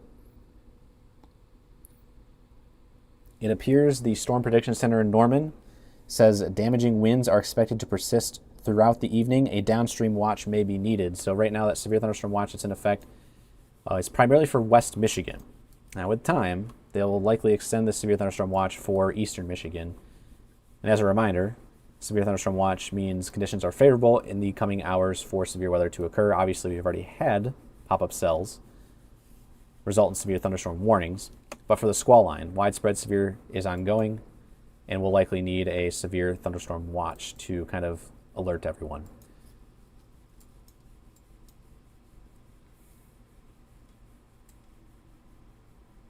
Very strong winds on our Lowell cam right now, courtesy of Rogers Neighborhood Realty. You can really see it in the flagpole, Ryan or Chandler, if you guys have the camera pulled up behind the scenes. Heading in through Saranac in Clarksville. Again, we're looking at these little spots on radar here where you see the reds changing to yellows. If I hover my mouse over it, those winds are about 65 miles per hour at 1,000 feet off the ground. So it's very, very close to the ground and likely producing some widespread tree and power line damage. In fact, plenty of power outages now coming in from eastern Kent County. I'm going to go up to the north here. Plenty of power outages now rolling in Newaygo and in Lake County. These are heading into Montcalm and Mecosta here in just a moment. What camera did you say, Joel? The Lowell cam. Oh, well, I got it pulled up. If you need me. Chandler, if you have your cams pulled up, pull up Vermontville West.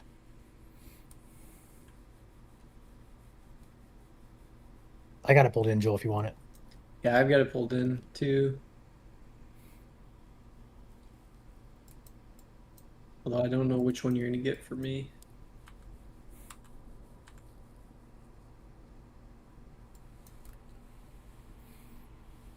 Yes, if you're anywhere in the lower peninsula, you are at risk for severe weather. Again, we're not answering specific locations on your city. You kind of just have to bear with us here. We're going county by county as these storms cross the state, as we usually do here at MSC. So right now, the main concern is Battle Creek to Woodland and Nashville, up to Clarksville, Lake Odessa, Saranac, Belding, Greenville, Trufant, up towards Lakeview and Morley, into Stanwood, up towards Big Rapids, Reed City, Leroy, and Tustin. We got to switch radars here, so bear with me for about 5 seconds while I do that. To the north, where there are special weather statements in effect, those gusty winds are pushing through Wexford County very quickly, heading towards our Cadillac cam. Cadillac and Manton along the US 131 corridor there. Likely some gusty winds moving in within the next 4 minutes. Gusty winds also extending up towards Kingsley and Williamsburg, and also passing through Traverse City. I just realized I was doing this without my radar showing, but that is okay. We do have the primary focal point right now for these winds is primarily Montcalm and Ionia counties. And again, these storms are getting closer to me here at the headquarters in Montcalm County, so I may need to jump off here for a couple minutes to take shelter. But again, you should too if this line is approaching you guys. Make sure to stay away from those exterior walls where trees may fall through. Again, Calhoun, Eaton, Ionia, Montcalm, Mecosta, Osceola up next here for this line of gusty winds producing 60 mile per hour wind gusts. Kent, Barry, Kalamazoo, your severe thunderstorm warning remains in effect for 5 more minutes. I do have the Cadillac cam pulled up if you want to take it. Okay. This is going to be courtesy of Northern Steel Sales and Design. You got beautiful whale's mouth underneath the shelf cloud there in Cadillac. This is one of our new cameras, and this is going to be courtesy, like I said, of Northern Steel Sales and Design. Looks like the wind's picking up there too. It's rocking. Oh yeah, take the perfect time to look The at trees it. are blowing there too. Right, it's rocking at the office here pretty well. Is it? Yeah, the Oh, there's the office cam. yeah. Oh yeah, look at those trees across the field here. Wow, Huge gusts coming in right now. that's crazy. The weather station on just measured 42.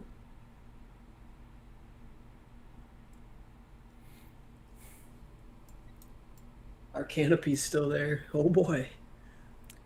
Where's your canopy at? On the side of the building with no cameras. Okay. Evan's got a good view here. He's up in Belding of that shelf cloud rolling in.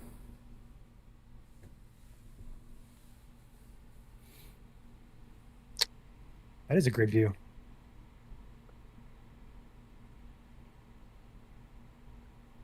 Our office, for those who are curious, down in southern Michigan is in the Three Rivers area. I know people are kind of asking questions on where is that at.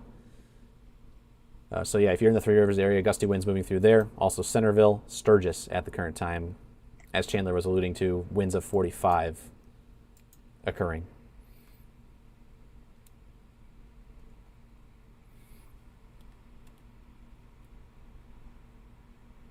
So as you can see, this is live courtesy of Evan Heemstra in Belding, looking to the west. This is his rear view cam as he's driving away from the storm. He is, I believe, he's on M44 right now. That looks like M44. He's going to be approaching M66 here in a moment. So this is heading right into Ionia, and next up is going to be, actually this is going to be our Ionia cam as well. Up next, Ryan or Chandler. That's offline. Well, alrighty. Last I knew it was offline. Watching Clarksville area very closely, if you're looking at that too. Yeah, all of Kind of these. central marker. Yeah, all of these cells have those little spots of yellow all up and down the line, which for those who are curious, this velocity radar, when the reds change to yellows, those are your winds of 60 to perhaps 65 on there. And also, we're watching where these cells kind of converge on each other. When you have these converging winds, sometimes they can rotate together and produce quick little spin-ups. And so that straight line wind changes into, well, spinny wind. So we have to keep an eye on that Clarksville area. This would be on Portland Road near Jackson Road, if that were to spin up in that specific location that Ryan was mentioning. But I think for the most part, it's going to be just straight line winds. We'll keep an eye on it, though. You still should be taking shelter if you're in Ionia County. This is approaching the M66 corridor very quickly.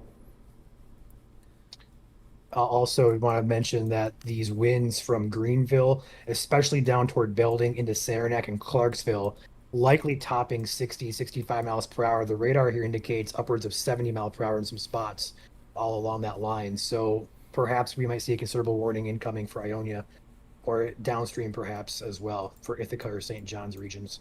I'll have to watch that carefully. The door to the office just blew open. That was why I ran out of the frame. Sorry about that. Can we take back Evan's view there? Looks like he has a better wide shot of that shelf cloud. Yep. Yeah, that's gorgeous. Scary looking, but it's gorgeous. I will say this, just out of an observation here, a lot of these cloud bases are a little bit higher than what would be expected for surface-based storms. So I believe there's a little bit of surface stability that is kind of riding with this line of storms right now. It's allowing these storms to be a lot higher up, which is a good sign. It'll be hard to get those spin-up tornadoes when these storms are less surface-based, but still, gusty winds are moving through the state right now, extending from Traverse City down through Big Rapids, down through Lowell and Ionia, all the way down through Kalamazoo and Battle Creek at the current time. And the signatures coming out of Ionia County now are starting to get a little bit more concerning as they roll off to the east.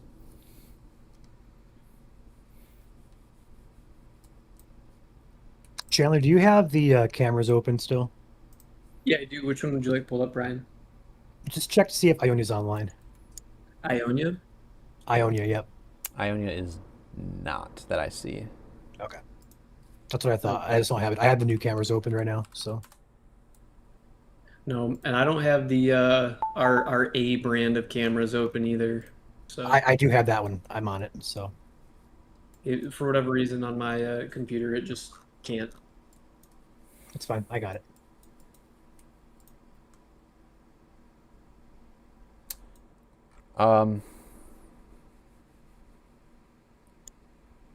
Ryan, I'm going to have you take over radar here in just a second. I'm seeing these I power have it outages. up, Joel, in mine if you want it, because I think Ryan's. Yeah, power's seen- I was about to eat. power's Yeah, no, you're power's good. power's flickering at my place. There's a power outage that just popped in about 3 miles to my west, and that is right where these gusty winds are at. So I'm going to go ahead and put it take. on set up my, the host. Yep, I'm going to go ahead and my take shelter. If screen you are in Mecosta, Montcalm, Ionia, Osceola counties right now, you need to be taking shelter. I'm hoping the generator is able to continue this stream if it does pop off, but stand by, Chandler and Ryan, if this does pop off. I got it. Okay, so I'm taking I got it. Chandler's cam or Ryan's. I have radar pulled up, so I do not have it sharing. You can take mine. I got it. No, you don't. It's up there. No, you don't. I see Goodness this. I gracious. see Discord. So my face is apparently okay. I got did- it now. You did it again. I did it again. My face is now the I right. have it up actually, Joel. So All right. Fun times here at MSC. did I lose or who do we got? Okay. This is me right now. So while Joel goes and takes shelter, the most concerning aspect here that we're watching is going to be this Boeing segment from roughly the Stanton, Sheridan, Ionia, Portland area. Chandler, probably a good idea to get a text post on the page for Carson City, Ithaca, St. John's, and Fowler regions. Also, if you want to pull up the Westphalia cam, that'd be the next one on deck ahead of this line. That'll have a good view of it. So if you're out ahead of this line from Ionia to Portland to Fowler, Maple Rapids, Carson City, Sheridan, any place between those areas, very intense winds here, likely moving into the area where you see these pockets here of that brightish tannish yellow color.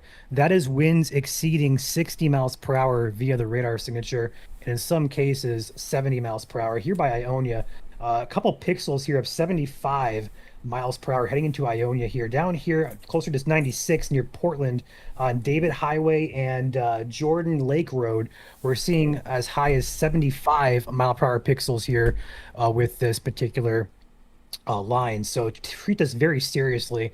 Looking at the power outage map, holy smokes, this is just continuing to bring in outages as this moves to the east here. If you guys are downstream of this entire line in the state, you guys need to be taking this very seriously, just because this is really an intense line that needs to be taken seriously.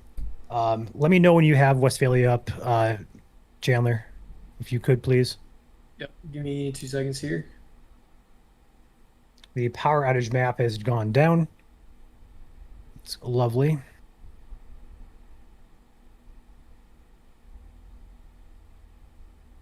I don't think I can pull you in, honestly, if you pull it up, but just to monitor it might be a good idea. I'll also get it ready to pull up, but when I do run this software, my computer lags. So If you, I do have it up if you want to try and pull it in a minute. I can't pull it in. I don't control the stream. Okay. I can pull it in on mine though, so just give me a second. You're good. So this is going to be heading up into Ionia right now.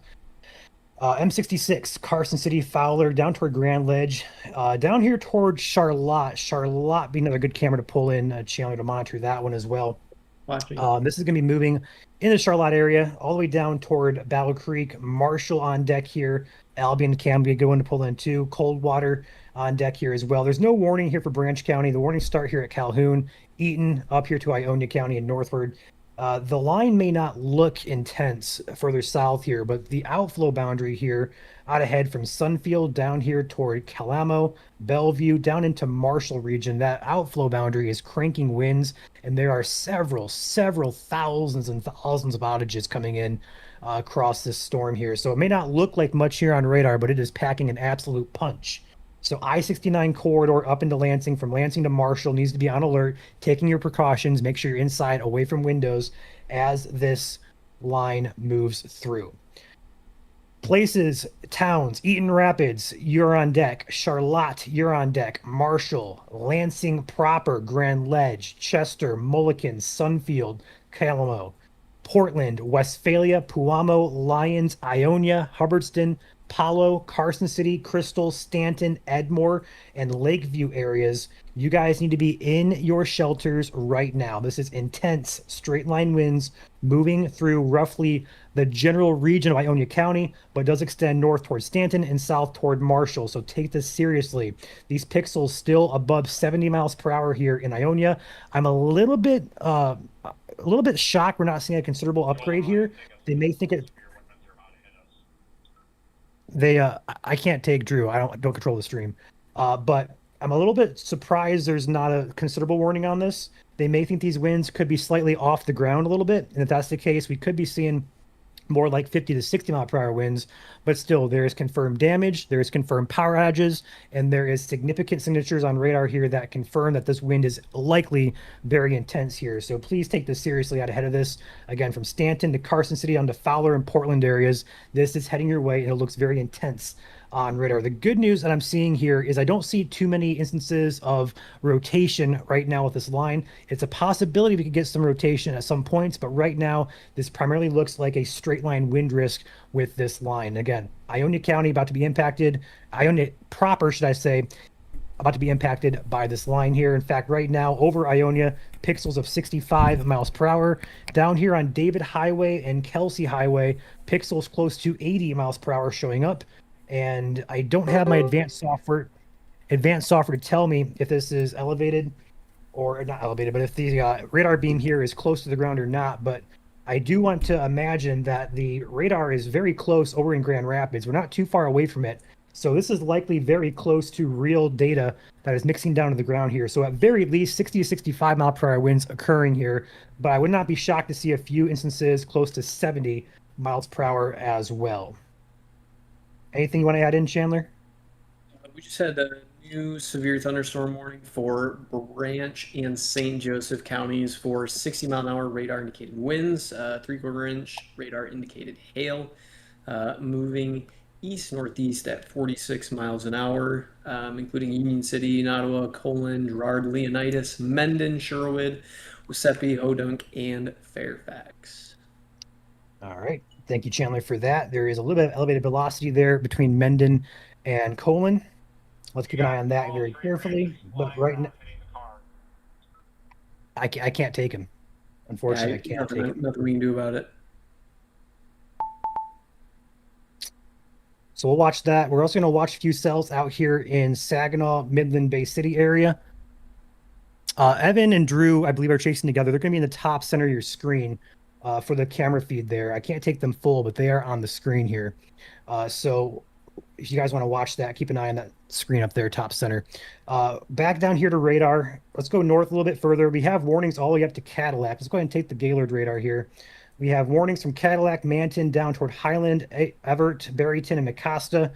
This is going to be for baseline 60-mile-per-hour winds with this as this line progresses through.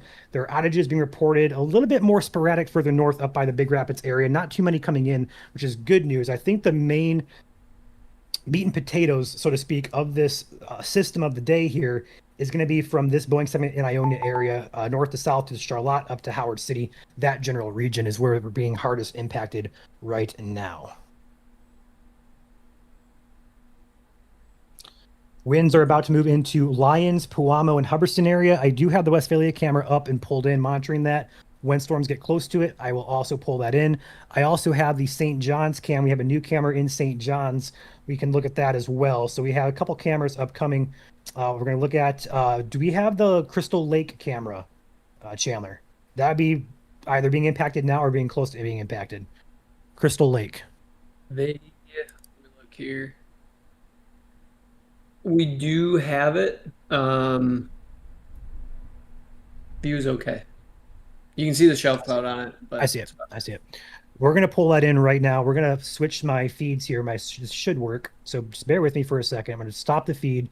I'm going to pull up the cameras. This is courtesy of Crystal Lake House Vacation Rentals, facing west across Crystal Lake. This is looking directly at this line. A new severe thunderstorm watch has been issued. I got freaked out there because that initial doom sound is for tornado warnings. I got freaked out there. That's luckily not a tornado warning, but that is a severe warning, or a severe watch. That freaked me out. That's likely for the east side of the state, I have to imagine. In the meantime, Crystal Lake cam here. We have the shelf cloud in view. This is looking right at that line as it progresses through the county here.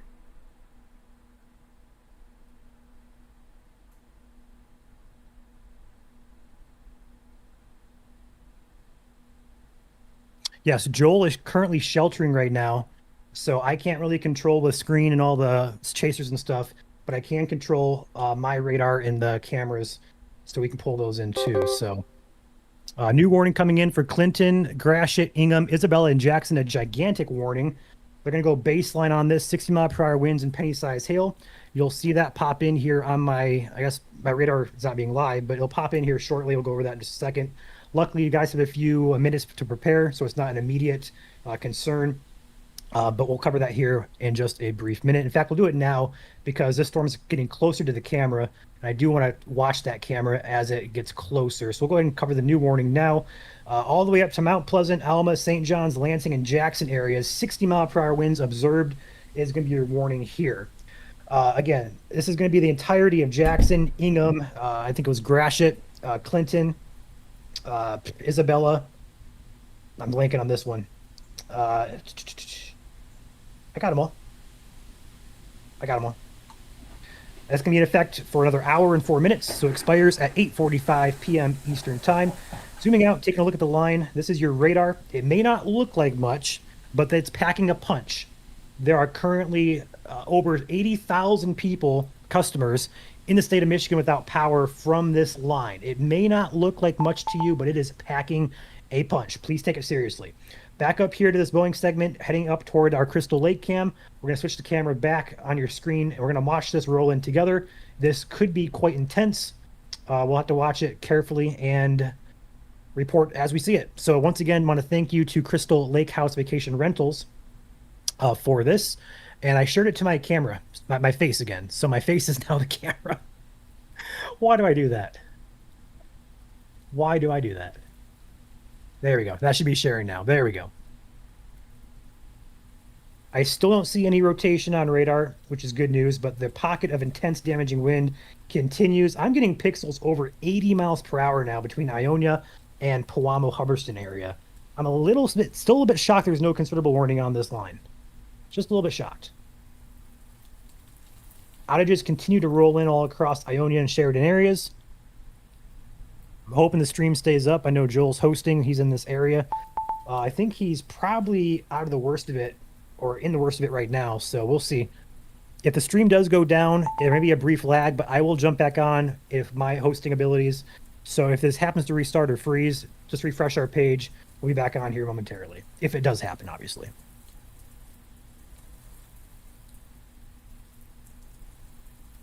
Make me nervous when you're switching feeds, Ryan. Why? Makes me nervous. Because I think the stream's going down, and I'm like, oh.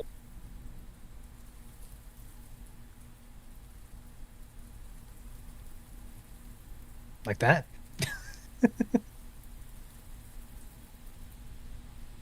There's a pixel of 85 miles per hour Nickel Plate Road and Hayes Road just north of Lyons and Muir, M-U-I-R. This is turning into an intense situation here. If this is legitimate, that is equivalent to winds of a weak tornado in some cases. So take this seriously. I don't have, again, I gotta pull it in here. I'm very curious how far off the ground these winds are. I can't imagine they're too far. I mean, it's right there in Ionia County.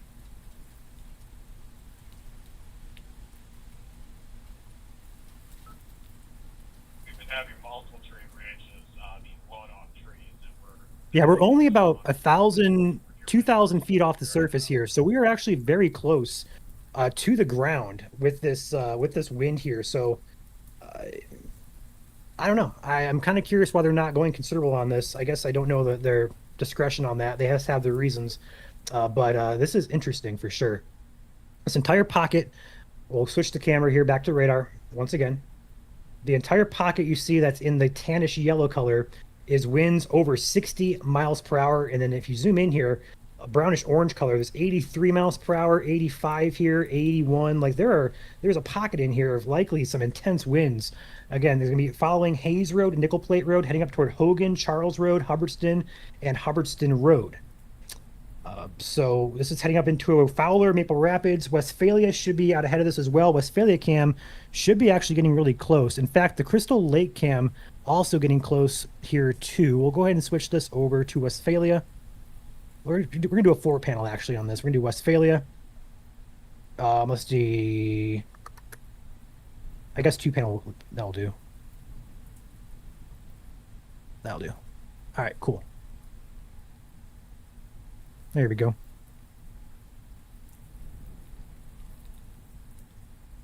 New scan continues 85 mile per hour winds over the Charles Road area. Right. You might want to take the crystal camera here in the next 1 to 2 minutes. It is pulled up. I also have Westphalia queued up as well, so we can toggle between the two with ease. So we'll watch these two cameras together here. This is going to be just north of the heaviest winds here in Crystal. The Westphalia cam and the St. John's cams will be direct hits by this line if this continues to hold its strength. So those two cams I'm very interested in. Crystal Lake is on the northern part of the worst of the winds here, so it may be a little bit subdued over here, but we'll have to keep an eye on it and kind of play it by ear.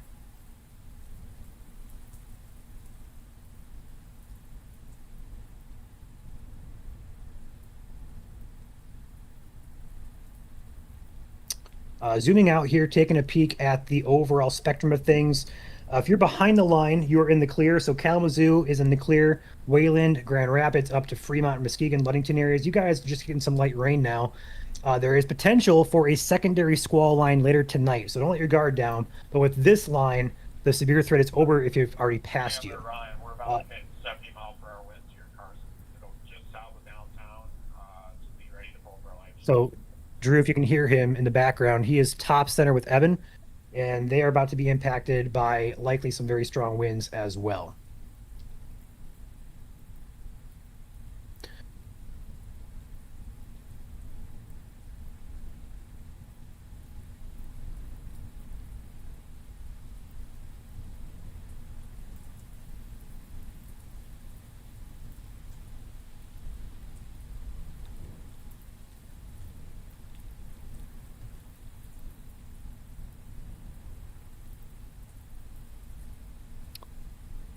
This is getting very close to our camera now. Current time is 7:47 p.m. I am Ryan, joined by Chandler below me, and below Chandler is Dawn. We appreciate all you guys tuning in tonight. Current time 7:47. We live throughout the evening, tracking severe storms. This is round 1, potential round 2 coming in later tonight, and then honestly, a potential bigger event happening tomorrow if models do come to fruition. So over the next 48 hours here, I guess 36 hours more exact, we're gonna be busy. We're about to be impacted here at Crystal Lake House Vacation Rentals here in Crystal, Michigan. We're going to sit back and watch this and see what happens. We are up to 95,000 people without power in the state of Michigan at this time. That is worth a text post. Yep, already on it. Approaching 100K would be a good one. The underside of a storm like this is called the shelf cloud.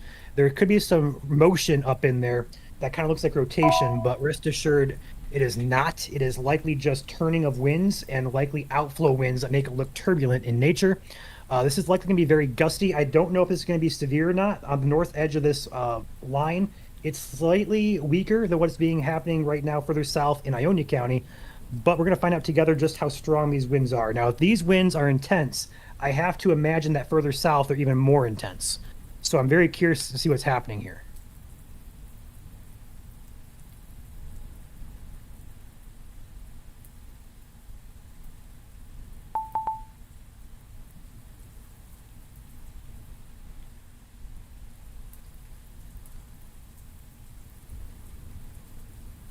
The worst of the winds is typically underneath or tucked just behind that initial push of those clouds. You're about to see these winds pick up here as this moves over the trees, more than likely.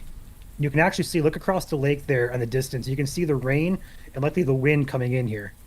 This may get intense here shortly.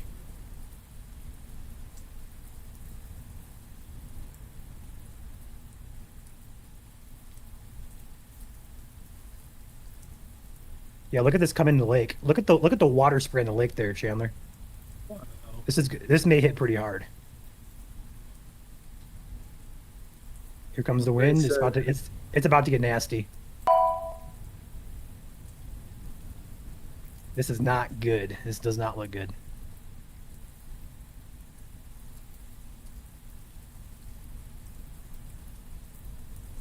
Yeah, here comes the wind and the rain.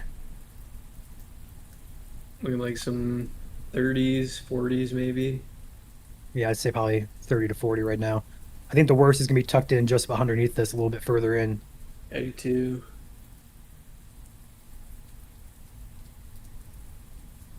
Okay, this is going to be in Crystal, Michigan, courtesy of Crystal Lake House Vacation Rentals. Just facing west over the Crystal Lake. This is sitting also just north of the worst of the winds. The worst of the winds moving into Carson City, Fowler, and the Westphalia area here right now. I don't want to switch off this too quickly, but the Westphalia cam is in direct line of the worst of these winds, and this looks about 2 minutes away from impact there. So we're going to kind of switch back and forth here. The Westphalia cam, courtesy of Soil and Water Management Systems. And as Chandler mentioned a few seconds ago, looks to be about 40 or so miles per hour, give or take a few miles per hour, eyeballing it so far. So it does look at current time just below severe limits, although I think the worst may still be to come here. We'll have to kind of wait it out. I would agree with you, Ryan.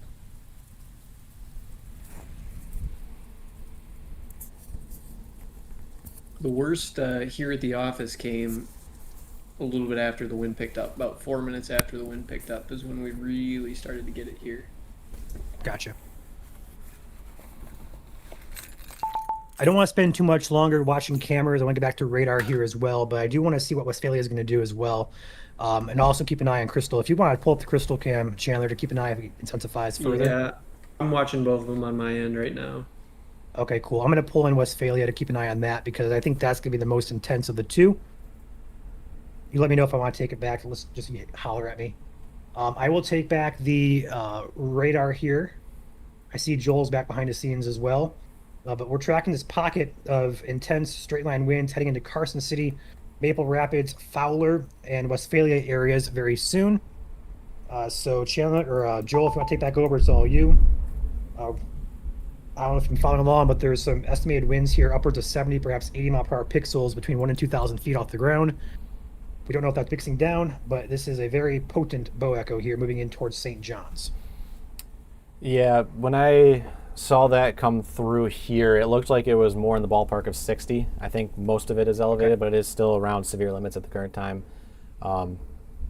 It's slightly elevated, but most of it is gusting to the ground. Hence why we are seeing power outages come in widespread across Ionia, Montcalm, and portions of Barry and Eaton counties now. Yeah, I'll go ahead and take my radar back. It's all you. I'm going to eat, so I'm going to pop out of here. I have my headphones in, though, so if you need me, just holler. I'll hear you. Okay.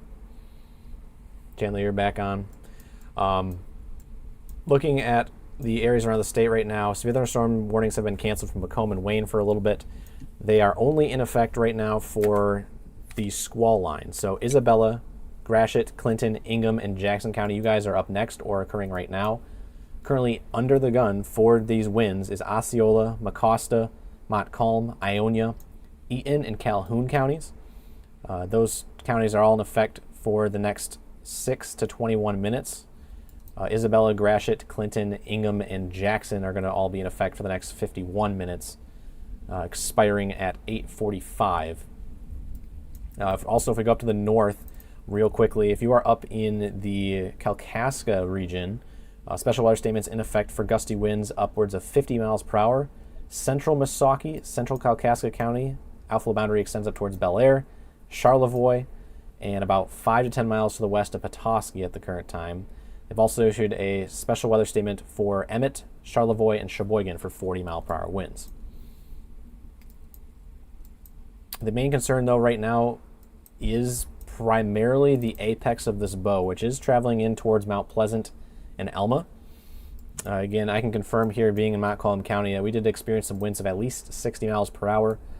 Did lose a couple limbs. I'll go figure out where those were in the hours and days to come. But definitely some tree damage coming down, and of course widespread power outages. Looking at the map now, we are now over 100,000 officially without power in the state of Michigan from these gusty winds. As a reminder, this is just the first squall line. We do expect perhaps a couple strong to severe storms overnight tonight. We have storms firing in central Illinois that are moving off to the northeast. A broken line, you can't see it on radar, back in Wisconsin and upwards into northern Wisconsin towards the Upper Peninsula. So we'll have to keep a watch on those storms overnight. But the current concern is the storms that are traveling into the US 127 region. Also, of course, we are monitoring tomorrow, Thursday, June 11th. Tomorrow evening, we are expecting likely our strongest Boeing segment of the week, depending on where it pushes through. And so if you lose power tonight, unfortunately, it appears with more damaging winds possible tomorrow, maybe even at a greater scale, we could double our power outages tomorrow, and that will push back the people who lost power today to later in the week, just because, again, we're going to be doubling our power outages likely tomorrow as well. So if you lost power today, it may be a multi-day power outage. You may not get your power back until Sunday. So at the current time, that is just what we're expecting with widespread power outages across the state. Of course, as always, make sure to check with your electric company for your estimated time of restoration.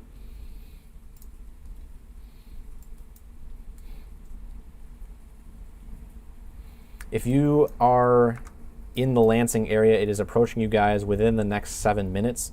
The outflow boundary right now is in Grand Ledge and Potterville.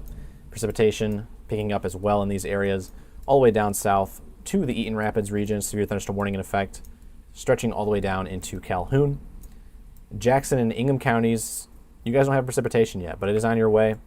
We've seen firsthand what it's been doing so far across West Michigan. You guys should be taking shelter very shortly as this line pushes into the 127 region.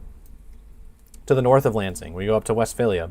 Fowler, Maple Rapids, Perrington, and Middleton all being impacted by winds of perhaps 70 miles per hour right now, although the severe thunderstorm warnings are in effect for 60 mile per hour winds. A lot of these winds are elevated in some cases, but still severe nonetheless out there this evening. And Also noticing with the uptick of lightning, it's kind of a continuous thunder rumble out there right now behind this line. So if you hear a continuous rumbling as this line passes over, it will be the wind, and then it will be the thunder. But if you are in Mount Pleasant, Shepherd, Alma, Ithaca, and Ashley, you guys have 10 minutes or less before these winds come barreling in to your neighborhood. And the outages continue to stack up here across portions of central and west Michigan. Current time right now, as a recap, it is 7:57 p.m. here on June 10th, 2026. The live time can always be found in the bottom right corner of the screen. Make sure to double check and make sure that you're watching live. I'm Chief Meteorologist Joel Fritzma alongside Vice President of Operations Chandler, who's below me. We also have our ASL interpreter Dawn with us tonight, our ASL interpreter Caitlin, and Ryan, who was leading the stream while I took shelter here for about 10 minutes. And so we have everyone on call tonight. And if you guys have damage reports to send in, we do appreciate those. We'll get those sent over to the National Weather Service in Grand Rapids, in Gaylord, and in Detroit as soon as possible so that they continue to issue these warnings for these counties out ahead of this line.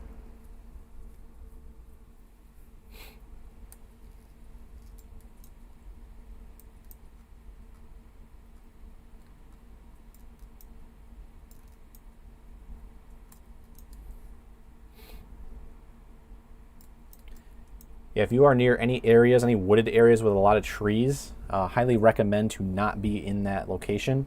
If you know there might be a tree, for example, on the west side of your house that could fall in your location, it's a good idea to be taking shelter in the basement if you have it. Otherwise, lowest floor of an interior room. Bathtub is a good option as well because that technically counts as an extra set of walls. You can protect yourself and kind of encase yourself in the bathtub, put a blanket over you, or put a pillow on your head. So whatever way you can do to protect yourself in that bathtub, make sure to do it if you do not have that basement. We got a nice viewer report earlier, Joel, from Evie, and she was very proud to show the severe weather preparedness room that they had created in their basement. So always like to see people being prepared and viewers setting up to make sure they are safe, or as safe as they can be during events like this. Absolutely. Got Evan out there enduring the storm with Drew in Carson City. They're directly underneath it right now. Power's still on there. Can't say the same for everyone else around it.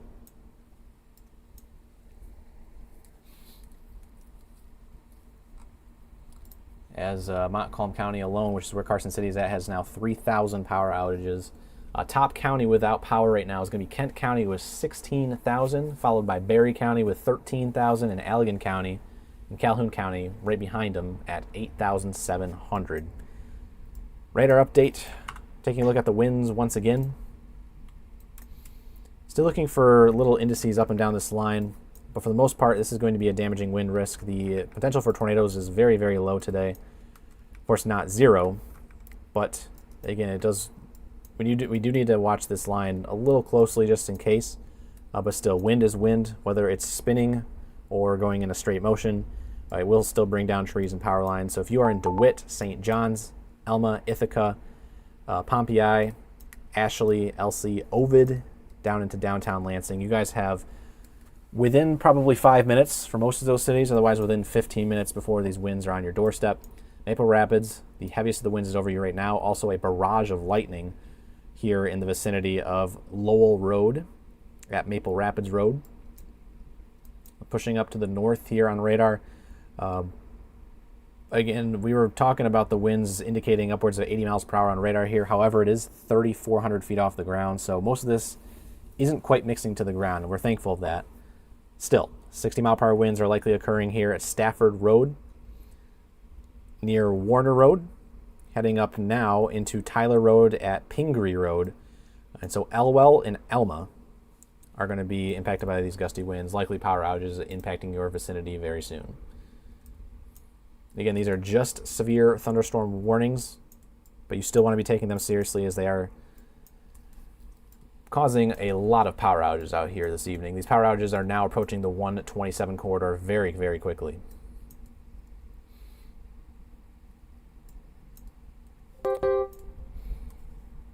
National Weather Service in Detroit now getting in on the action for the warning process of the squall line.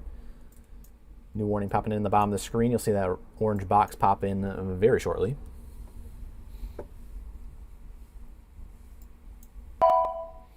And a new special weather statement further north.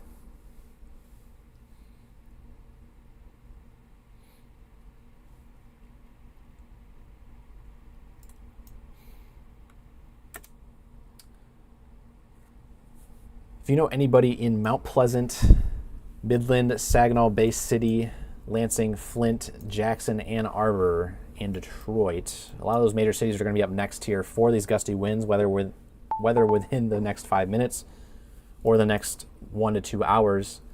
Again, these winds of 60 miles per hour are going to be rolling through. Good idea to share the stream with them. We're going to be live until all of these warnings are done this evening. And so feel free to like and share the stream. It does help out us, and of course it does help out yourself seeing our streams more often. And it helps out the Michigander that you may not know. Again, it pushes it into the algorithm of your fellow Michigander. So we do appreciate it if you drop a like and share this information with your local Michiganders. First up, the severe thunderstorm warning that just popped in. It is going to be issued by the National Weather Service in Detroit, as mentioned, for Saginaw and Midland County until 9:15 p.m. At 8:01, severe thunderstorms are located along a line extending from near Lake Isabella to 8 miles north of Carson City to 7 miles north of St. John's. Movement is off to the east at 50 miles per hour. Hazard is 60 mile per hour wind gust and penny-sized hail. This severe thunderstorm will be near Oil City and Pleasant Valley around 8:15, Marion Springs as early as 8:20, Oakley, Chesaning, Sanford, Merrill before 8:30, and then Midland, St. Charles, Freeland, Saginaw, Birch Run, Zilwaukee, and Bridgeport between 8:30 and 9 o'clock. So that's your new severe thunderstorm warning incoming for Midland and Saginaw counties.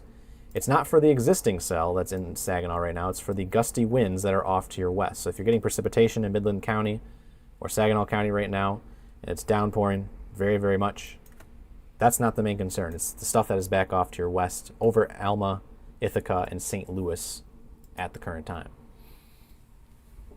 Joel, I will be right back in dos minutos, sir. Sounds good. Here's your new special weather statement for 7 counties in northern Michigan, issued by the National Weather Service in Gaylord. In effect for Otsego, Crawford, Gladwin, Ogemaw, Roscommon, Montmorency, and Oscoda counties until 9:30 p.m. So about an hour and 25 minutes for wind gusts of 40 miles per hour and no hail. So sub-severe winds, but still windy nonetheless if you're in Missaukee, Kalkaska, and Antrim counties right now, extending up towards Charlevoix and Emmett counties. But you still want to be taking shelter inside until these storms do pass by. Wind gusts are the main story. It is starting to lose its overall thickness, I guess we could say, on not velocity radar, on reflectivity radar, which is your measurement of rainfall intensity across the area. So we're looking at these reds on radar, which is your heavy downpours. The yellows, greens, and blues is your moderate to light rain. So we're always looking at the pinks and the reds for where your heaviest of the storms are likely going to be. We flip it over to velocity radar, and there you go. Those are your winds ongoing across Gratiot and Clinton County. If I hover my mouse over some of these yellow pixels you see on the screen, we're picking up winds of anywhere between 65 to 75 miles per hour. Now again, a disclaimer here is these winds are slightly elevated. I'm pulling this reading from 4,000 feet off the ground. Again, the radar beam can't scan any lower than that. So some of this wind at 75 miles per hour at 4,000 feet up is mixing out, is what we call it. And once it translates down to the surface, it's maybe in the ballpark of 50 to 60 miles per hour, which does line up with what I saw here in Montcalm County myself. Definitely severe winds, but borderline severe winds this evening. You still want to be taking shelter inside.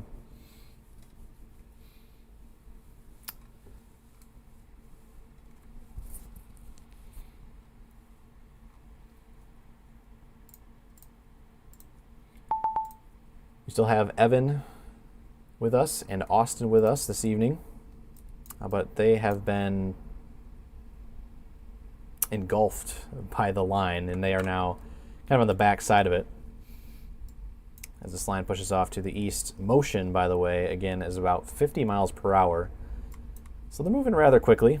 They were going as fast as 65 earlier back in the Grand Rapids region.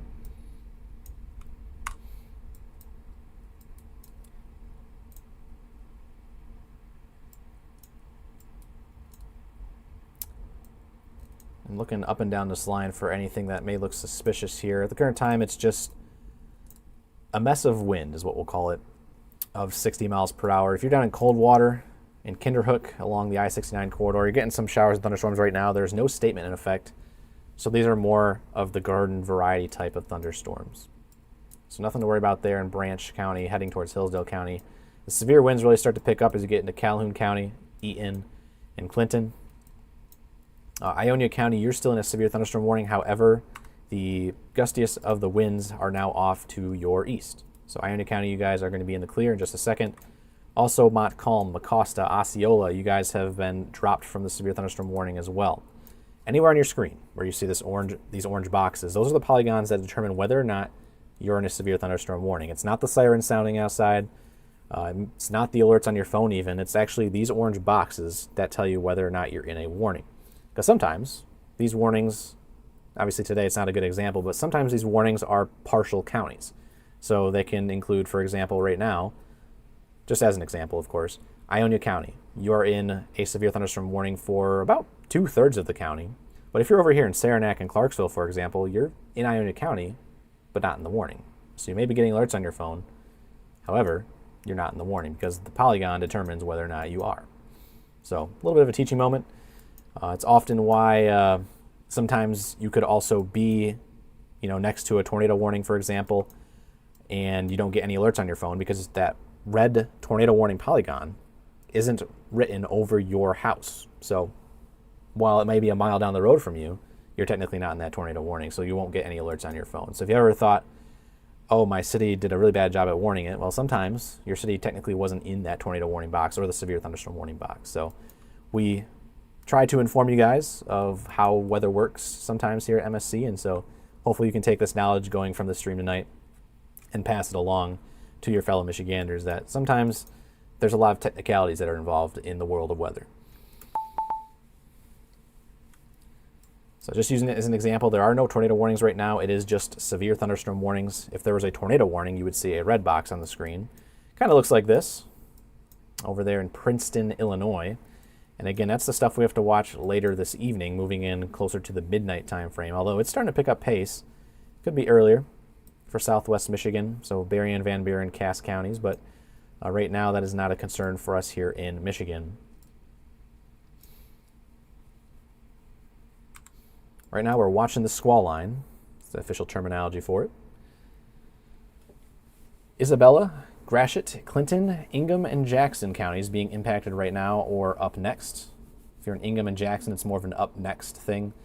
If you are in Clinton, Gratiot, and Isabella especially right now, these are center of the county, directly on 127. And if you guys are driving on 127 right now, you could probably see the torrential downpour ongoing. Could be a little bit of hail mixing in here. There are a little bit of pink pixels within the reds. And as a reminder on a reflectivity radar, with the intensity of a rain, it also shows the size of the rain. So when you get these pinks on radar, those rain droplets are, the size of your thumb. And again, those rain droplets, when they get big enough and they get lofted high enough into the atmosphere, they can turn into these small hailstones. So that is a possibility right now in Gratiot County, up heading into Mount Pleasant right now. If you're in Mount Pleasant, probably a decent looking shelf cloud moving in. Same thing for those who are in St. Louis, Breckenridge, and Merrill, where the gustiest of the winds are pulsing out. New severe thunderstorm warning popping in on the bottom of your screen.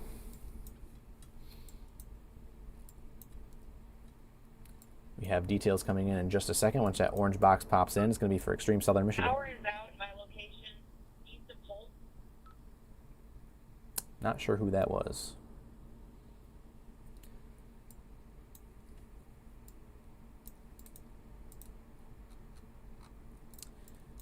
So this is actually going to be far southern Hillsdale County.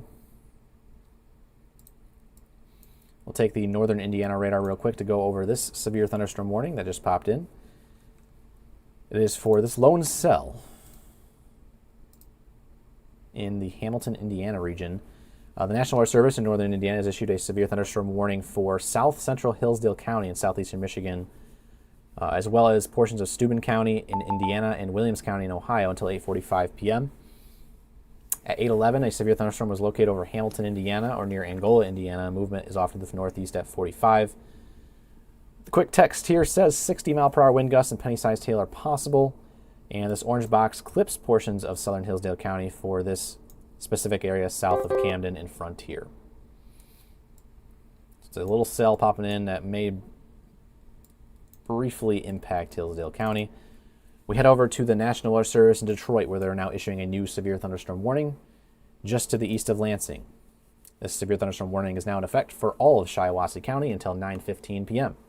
At 8:12, a severe thunderstorm, or a line of severe thunderstorms, was located from 9 miles south of Ithaca to DeWitt to Eaton Rapids, and movement is off to the east at 50 miles per hour. Hazards, of course, is going to be 60-mile-per-hour wind gusts. Damage to roofs, siding, and trees is expected. Langsburg around 8:20, Perry around 8:25, Owasso, Maurice, and Henderson around 8:30. Corunna, 8:35. Got Durand and Bancroft around 8:40. New Lothrop and Lennon around 8:45, and Byron around 8:50. Juddville, Bennington, Shaftesburg, Carland, and Vernon. Those cities are also being impacted by this new severe thunderstorm warning. Again, it's all of Shiawassee County for 60-mile-per-hour wind gusts. And those winds are impacting Lansing right now. So if you're watching from downtown Lansing, Michigan State University, in East Lansing, of course, in Holt, in Bath, and DeWitt, pixels here right now reading about 55 to 65 miles per hour directly in your vicinity. Also passing over the Lansing Airport right now, where I imagine there's a ground stop ongoing. We're about halfway through it. The west side of the state is almost in the clear here. Really, once this warning for Ionia, Eaton, and Calhoun is dropped, that's pretty much all of West Michigan now in the clear from this first squall line of potentially 2 or 3 over the next 36 hours. So yes, I if have you did, returned, Joel. welcome back, Chandler. Thank you. So yes, I will reiterate what I said about 10 minutes ago. If you've lost power tonight, be patient, because you may not get power back until the end of the weekend upcoming, just because today, so far, go ahead and refresh it here, 111,000 people are now without power in Michigan due to severe winds. Tomorrow is expected to be maybe double of what we are seeing today. And not saying that it will be like that, but it is possible given the atmosphere that we are seeing on our sounding data.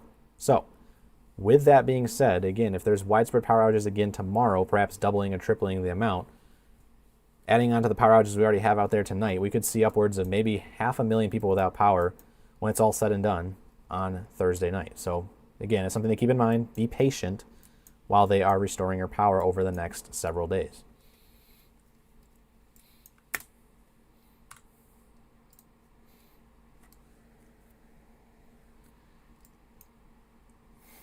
And we do have our first New considerable information. severe This thunderstorm severe warning. thunderstorm warning has been upgraded. It's an upgrade I to was the wondering existing. where you'd find that. We've been watching that line as it's moved from Grand Rapids up through Lowell, up through Stanton and Ionia and Belding and Carson City, through Elma and Ithaca, and at last it has finally gotten a considerable severe thunderstorm warning. And you'll see that orange box be updated here with a red outline in just a second. For those who are new to the world of severe weather tracking and severe weather alerts, there are 3 levels of severe thunderstorm warning. The base level is just your base severe thunderstorm warning. It's level 1 for either 60-mile-per-hour winds and hail of 1 inch in diameter. Now you can upgrade that to a considerable severe thunderstorm warning, level 2, when you have 70-mile-per-hour winds and or I believe it's 1.75 inch hail. So there's your upgrade. You can see the red outline now flashing on for this severe thunderstorm warning. The text now reads, a severe thunderstorm warning remains in effect until 9:15 p.m. for all of Saginaw and Midland counties. At 8:15, severe thunderstorms are now located from Rosebush to Ithaca to Elsie, moving off to the east at 60 miles per hour. Hazard, 70 mile per hour winds and penny-sized hail. Impact is expect considerable tree damage. Damage is likely to mobile homes, roofs, and outbuildings. People attending Midland Country Club should seek safe shelter immediately. That is the special text here on the screen. I wonder why. There must be a huge golf thing going on up there today. Big event. Usually they usually don't put a golf course in a special text unless there's a big event going on. So I'm sure the locals up there in central Michigan are aware of maybe what's going on at the golf course, but that is what the special text reads. Again, this is now a considerable severe thunderstorm warning. It's not your average severe thunderstorm warning. It's a considerable, a level 2 of 3 for 70 mile per hour winds possible, which are now moving into the Merrill and Breckenridge area, about to pass over the county line right at where Gratiot County, Midland County, and Saginaw County meet.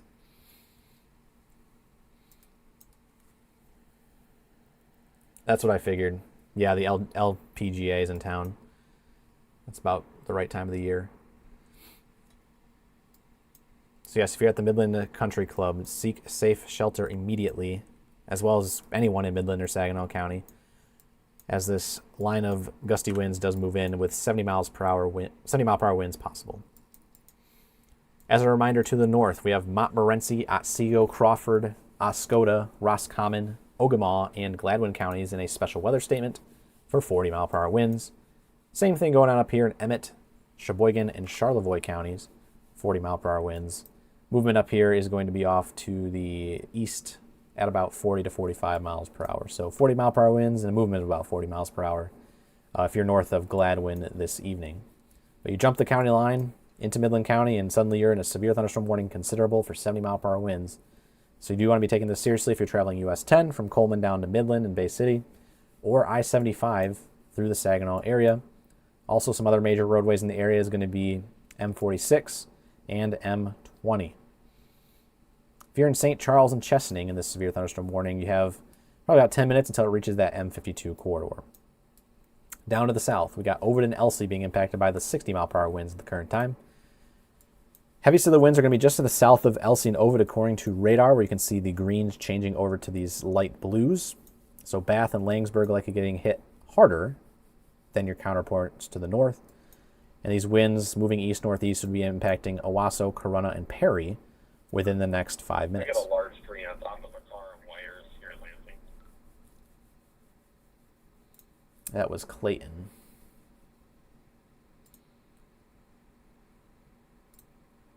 Yeah, Joel, we're having some technical difficulties with Clayton's camera right now. Okay.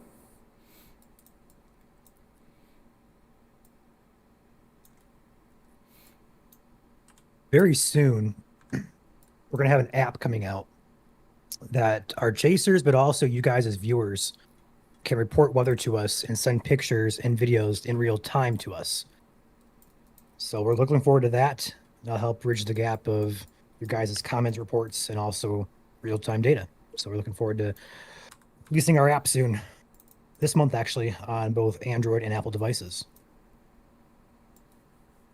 I'm looking back at the radar here, guys. I'm kind of shocked that there's not maybe warnings a little bit further north. I know it's a little far away from the radar, but we have widespread outages coming in right now from Osaukee and Roscommon County, actually impacting Houghton Lake right now at our Houghton Lake camera there. Power outages on the south side of the lake. We might have actually probably lost it by now. But a lot of power outages rolling in on the Houghton Lake area, Roscommon County, actually extending down to Clare County as well. So these winds are packing a punch tonight. Even if you're in an area where there's no warnings in effect, still, gusty winds occurring. 40 miles per hour can still bring down trees, bring down power lines, and unfortunately knock off your power for multiple days.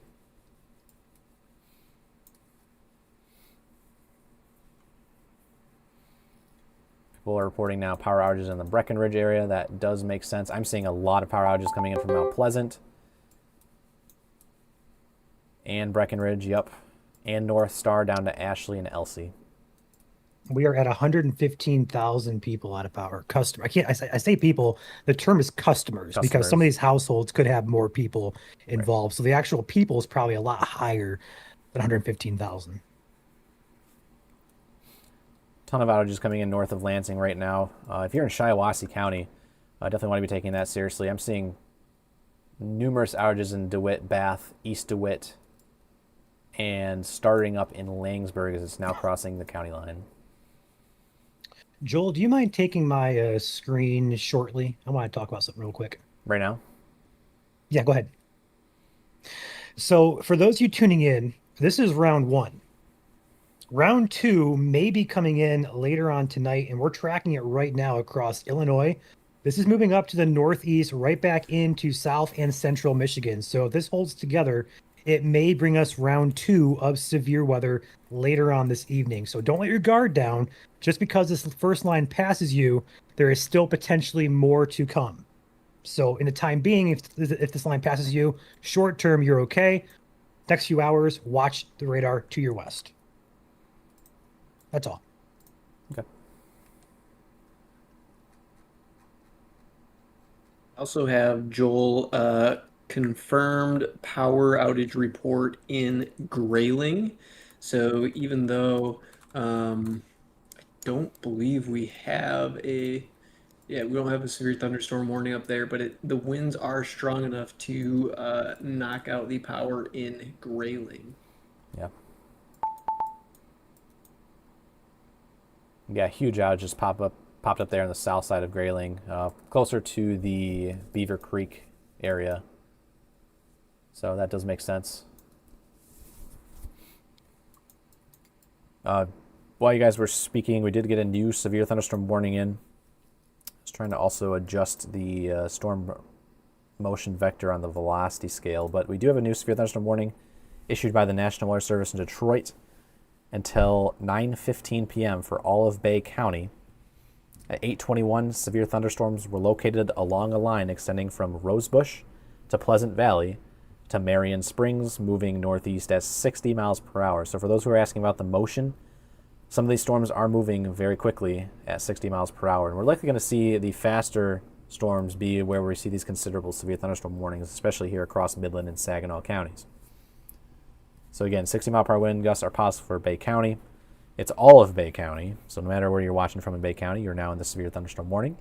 If you know anybody in Bay County, feel free to share the stream with them, let them know. Severe weather's heading their way, and we're tracking it here live at MSC. So Midland, 8:35. Actually, I think I was reading the wrong warning for a second there. 9:15, yes, for Bay County. Winds of 60, northeast at 60. And for some reason, it's listing off in the Bay County severe thunderstorm warning cities that are not in Bay County. So Midland around 8:35, Auburn 8:40, Bay City, Calcalin, which is in Bay County, 8:45, Essexville, Bentley, Munger, and Linwood around 8:50, and Pinconning 8:55. We also have Mount Forest, Crump, Willard, and Bay City State Recreation Area impacted by this severe thunderstorm warning. Again, that's Bay County, in effect for 49 more minutes. Undoubtedly, right now, the main concern is going to be these 70-mile-per-hour winds. It's the considerable severe thunderstorm warning you see as the highest active alert on the bottom of your screen. Which serves as a reminder that our highest active alert is always going to be down there at the bottom of the screen. If there was a tornado warning, not saying there is right now, but if there was a tornado warning, that would overtake any sort of severe thunderstorm warning. So keep that in mind for future reference. If you guys come back for more streams in the future, which we hope you guys do, obviously, we do this all the time. If you see a tornado warning, that'll take the place of any severe thunderstorm warnings out there. So no tornado warnings right now. We do have a considerable severe thunderstorm warning for Midland and Saginaw County, and your normal severe thunderstorm warnings for 60-mile-per-hour winds for Bay, Isabella, Gratiot, Clinton, Shiawassee, Ingham, and Jackson counties. By the way, Ionia County, Eaton County, and Calhoun County, your severe thunderstorm warning has officially been dropped, and you guys are in the clear for now until we see what the stuff off to the southwest does later this evening that is approaching the Chicago area. Also down to the south as well, there's that tiny little sliver of Hillsdale County that's being impacted by a severe thunderstorm warning for a cell that's primarily in Ohio right now. It's in Metz, Indiana, crossing over towards Edon, Indiana. Right now moving more off to the east instead of east-northeast. Also, our Midland cam is starting to show the extreme darkness, I guess we'll say, rolling in on cam there. That's one of our few Central Michigan cams that we have. Again, we have a couple gaps out there across the central portions of the state that could definitely use filling. So again, this is a call to any businesses out there, any business owners watching. If you guys would love to sponsor a weather camera, especially here across Central Michigan, Mount Pleasant, Alma, Saginaw, St. Charles, Chesaning, you guys have 0 weather cameras in these areas. So feel free to reach out to us. Ryan at MichiganStormChasers.com. Ryan's our president of operations. And he'll get you started on perhaps becoming a sponsor of a weather camera here at MSC.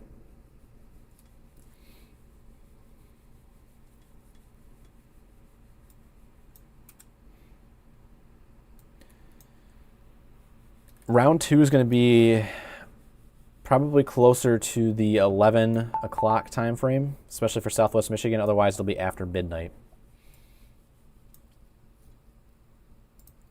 I'm interested to see how that's going to continue to develop, Joel, as it works from west to east towards southwest portion of the state.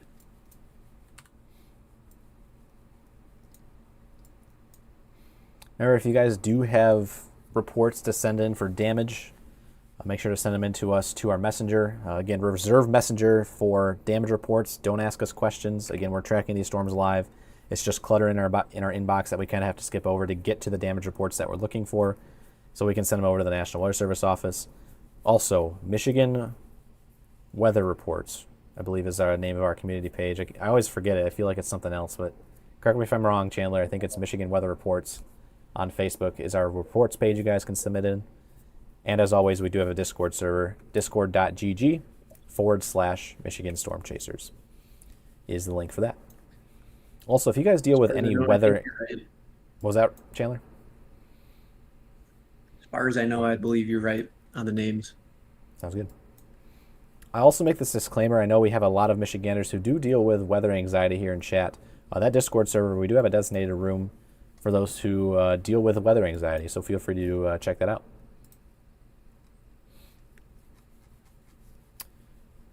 Gustiest of the winds, zooming back in on radar. I'll go ahead and switch it over to Detroit. That is going to be the closest radar for our winds now entering Saginaw and Midland County.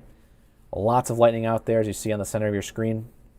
I can note earlier it was like a continuous rumble as this line of storms passed through. And so if you're in Saginaw right now, there's a lead cell in Munger.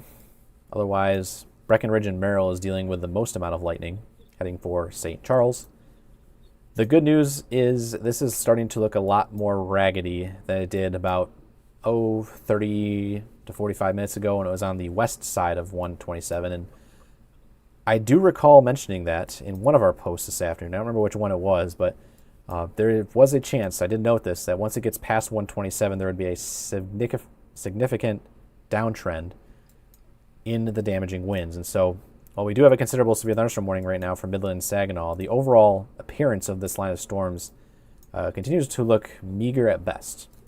Now again, the winds are still ongoing, so you do want to be taking shelter if you're in any one of these severe thunderstorm warnings.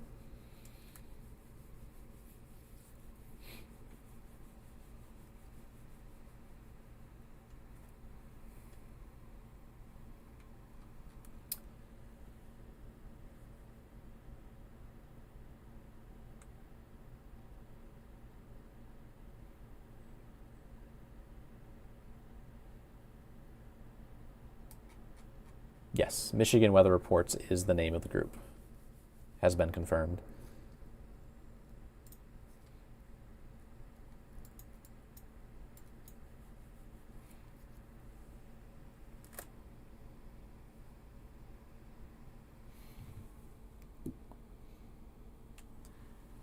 Quick update for those who are curious. We are now up around 122,000 without power. Looks like there's a slowing down of our power outages as it starts to weaken, but there are still outages rolling in, primarily right now from Gratiot County and Isabella County. We're starting to see a couple pop in for Saginaw, Midland, and Shiawassee counties. So if you are in Owasso, Chesaning, St. Charles, Midland, Freeland, and Sanford, the winds are coming through right now. Now, unfortunately, Freeland, you guys had a tornado yesterday. We're dealing with more winds today. 70-mile-per-hour winds are possible moving into your location. So if you're in an already damaged structure, it's a good idea to relocate to a sturdy structure until these winds move through. I'm going to keep an eye on this cell in Munger, Chandler, and Ryan. That is starting to show a little bit of rotation in the lower levels of the atmosphere. Again, this is an elevated meso right now, but it is starting to get that kidney bean shape to it, so we'll keep that in mind. I'm going to go ahead and check out the meteorological cheat codes for the ingredients in the area, and You're not going to be surprised when you see what they are. they're actually not that great for the development of tornadoes. So we'll see if this actually defies the odds, honestly. It does maybe spin up something. So I would be on alert if you're along It's the Fairgrove. thumb. Yeah, if you're in the thumb. It's the thumb of Michigan. You guys want to be alert if you're over in Fairgrove and Akron. That's a strong thunderstorm. You can see the lightning totals there. Very copious in nature over Munger and Indiantown. So that'll be continuing to track right on down Fairgrove Road towards Fairgrove itself. We head down to the south. A new severe thunderstorm warning popping in.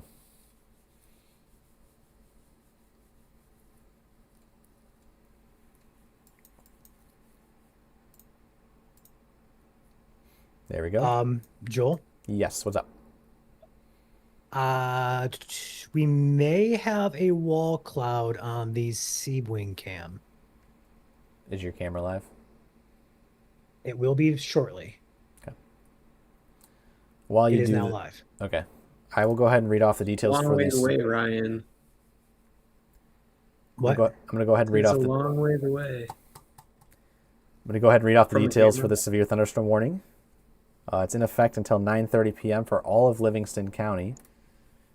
Until 9:30. At 8:31, severe thunderstorms are located from Langsburg to Mason to 10 miles southwest of Vandercook Lake, moving northeast at 55 miles per hour. So they're moving at 55. At the same time, the gusts are gusting to about 60. So it's a fast-moving squall line this evening. Severe thunderstorms will be near Fowlerville around 8:40. Howell, Chahocta, Gregory, and Oak Grove around 8:50. Pinckney, or is it Pinckney, around 9 o'clock. Heartland, Brighton, 9:05. Hamburg, Whitmore Lake, 9:10. And South Lyon around 9:20. Again, it's all of Livingston County in effect for 54 more minutes. Joel, I do have the subwing camera up if you want to take a look at it. I see that.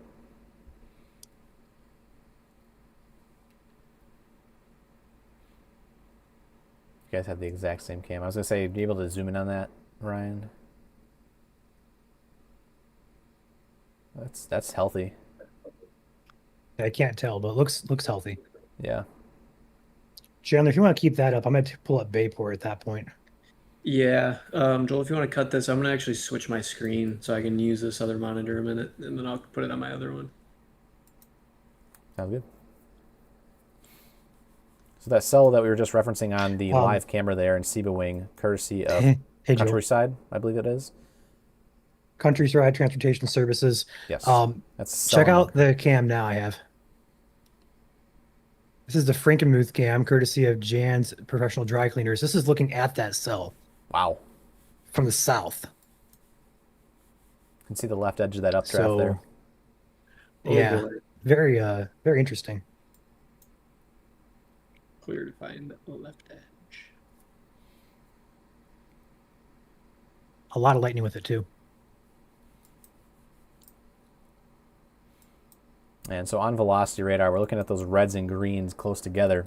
When I see them close together like that, it's a sign of some rotation or perhaps a downburst. It just depends on how they're oriented in the cell. And there we go. Tornado A warning. new tornado warning has been issued. We called it. I mean, saw it popping up on radar, and there It's we a go. thumb. Thumb always Thumb provides... does thumb. Yeah. Yeah, honestly. So, again, called it about 3 minutes before it happened here at MSC. Kind of have a knack for that. And there you go. There's your reds and greens close together. So this is now a semi-serious situation here. Popping in. We'll read off the details. The National Weather Service in Detroit Pontiac has issued a tornado warning for northwestern Tuscola County and southeastern Bay County until 9:15 p.m.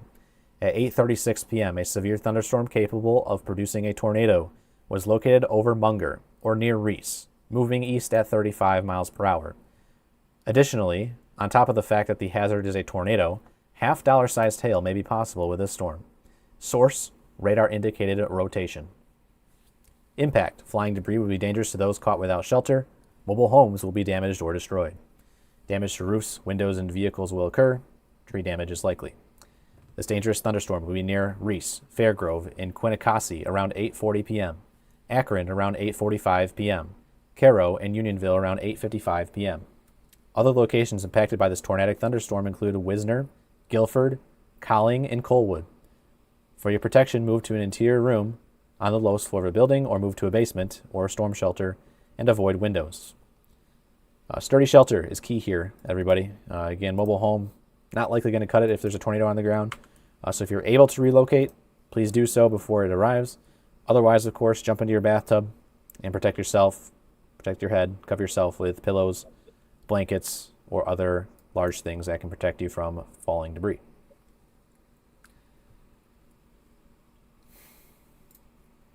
So Fairgrove, this is heading your way. This rotation is centered right now on Colberg Lane. Colberg Lane also passing right now on to South Farley Road at East Brown Road. There's an update in your rotation. Continuing off to the east now. It's pretty much heading straight east. It's on Nolet Road, still south of Brown Road. East Brown Road, I should say. So it's about 1.25 miles southeast of Munger, or about 5 miles to the east of Indiantown right now. It's going to continue kind of out here in rural portions of Bay County. And I imagine it's going to be continuing right in between Reese and Fairgrove if it continues its current trajectory here. That is quite the storm. And again, half dollar size hail may be falling right now in Munger.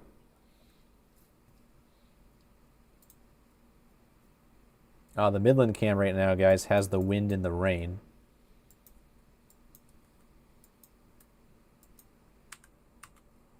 My eyes are locked on Seaboing cams right now. If you want me to get over there, I can. No, I got it. Just let me know what you want me to do. I got it. I can change my source real quick. You can see it on Velociradar. Here is your Midland cam, or MSC Midland cam, courtesy of 702 Bar in Midland, Michigan. That is looking to the west at the rain, the lightning, and some of the wind. You can actually see the trees, bottom of the screen. Did I just see a power flash? Or did my eyes deceive me there? It could have been lightning.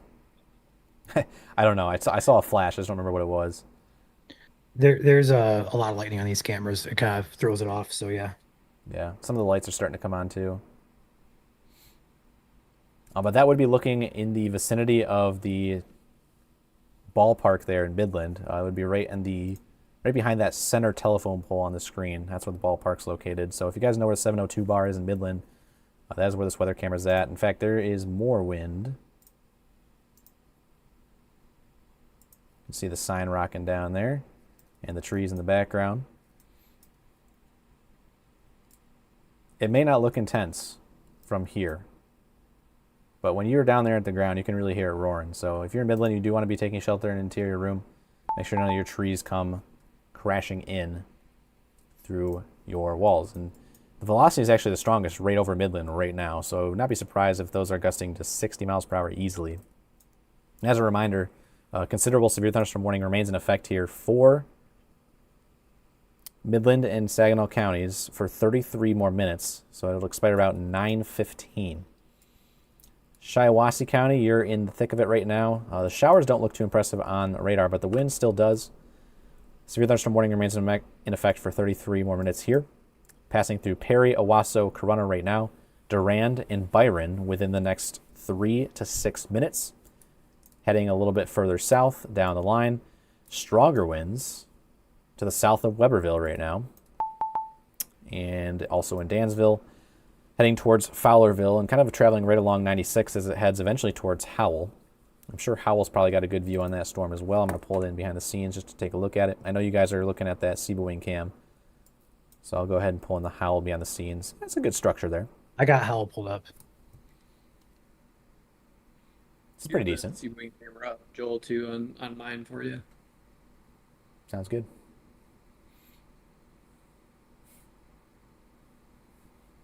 So that's Howell, courtesy of the city of Howell.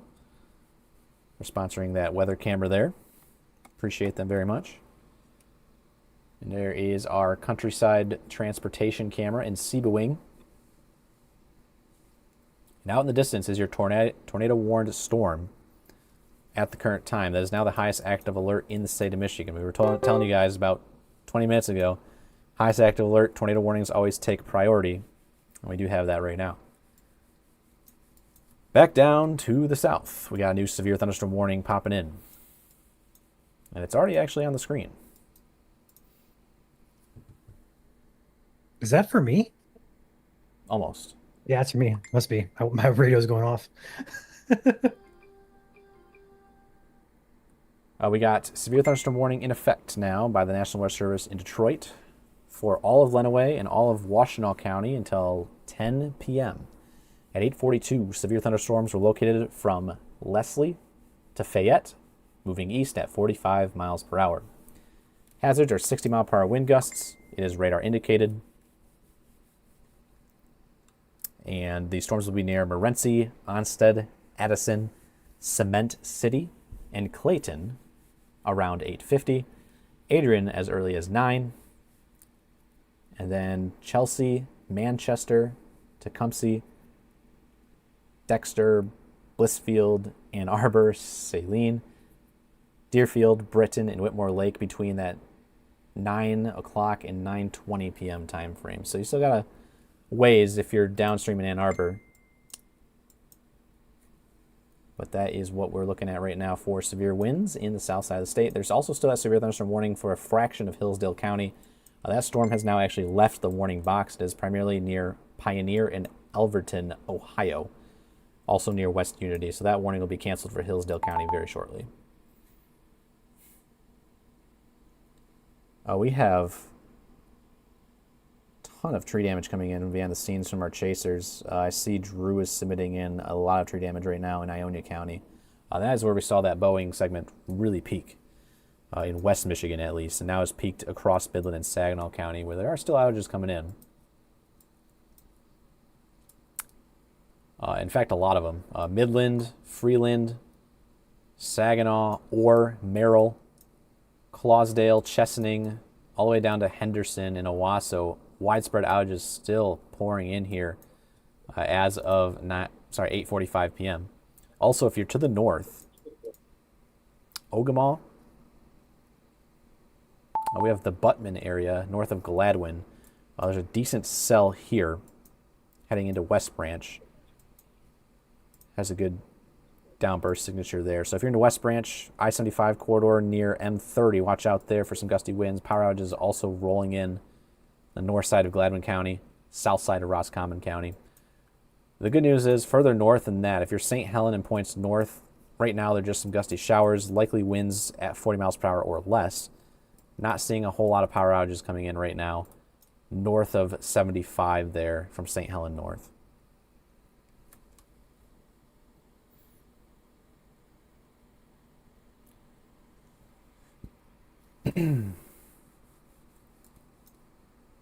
The Seabewing cam continues to look interesting, but not really impressive. I'm about to go to the Howell cam here, take a peek at the Howell area as that line approaches. In fact, take my cam back there, Joel. A decent looking shelf cloud moving into the city of Howell currently, just facing west, courtesy of the city of Howell in downtown Howell. Likely some pretty gusty winds moving through the area here as a broken line of storms moves in. Don't let the Seaview. It could be packing a punch. The winds on radar are over 60 miles per hour moving into Howell area. Also Fowlerville, Marion Township, Hamburg, Brighton, and Tyrone Township. So let's see just how gusty these winds are.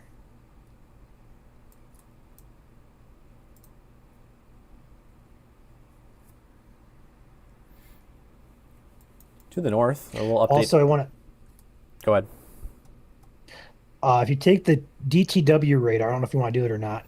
In northwest Lenawee County, off of the airport radar, 65 mile per hour gust in Cement City, Somerset area, on US 12, following very close to US 12 toward M50.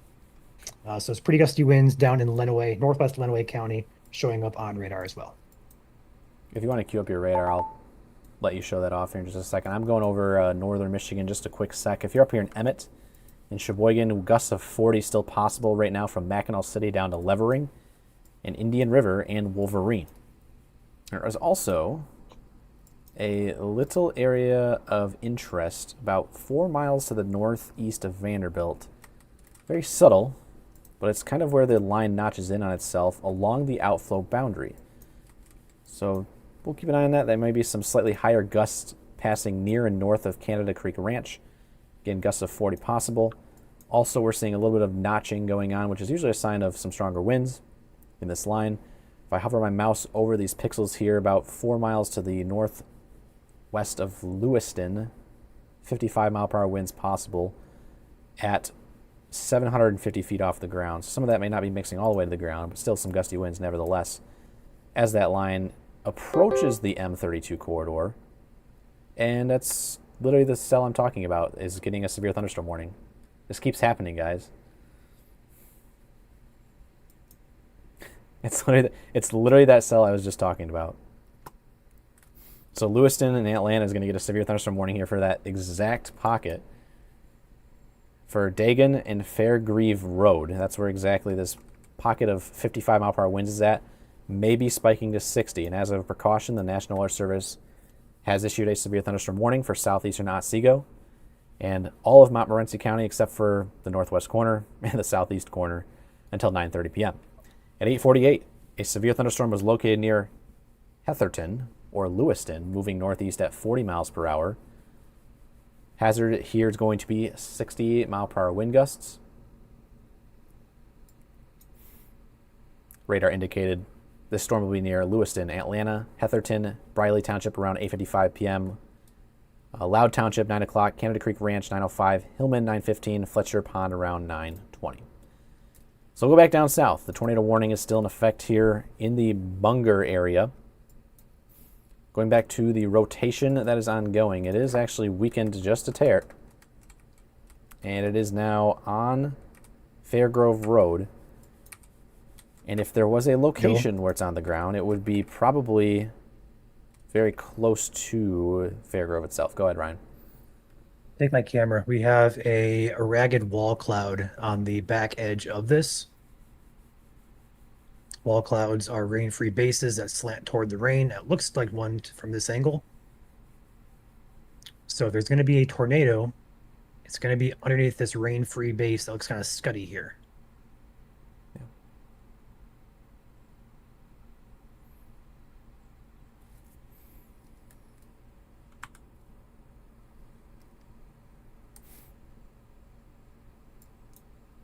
As a friendly reminder to those in chat, we do cover all 83 counties in Michigan, so we have a duty to cover as many of the counties as we can. Even if there is tornado warnings going on, we do still want to cover some of the other severe thunderstorm warnings ongoing across the state. So bear with us. Again, we go county to county. It's tougher on a day like today where you have right now 1, 2, 3, 4, 5, 6, 7, 8, 9 different warnings, or 9 different counties in a warning right now. So Lenawee and Washtenaw County. I'll go take the airport radar here. As you mentioned, Ryan, the gusty winds that you're mentioning near Cement City, if that's what you said, correct? Yeah, it's just south of Brooklyn now. Still getting gusts up to 60 there, just north of US 12, south of Brooklyn. That would be you got it pulled up. right at Michigan International Speedway, wouldn't it? Yep. Yep. Right there on the county line.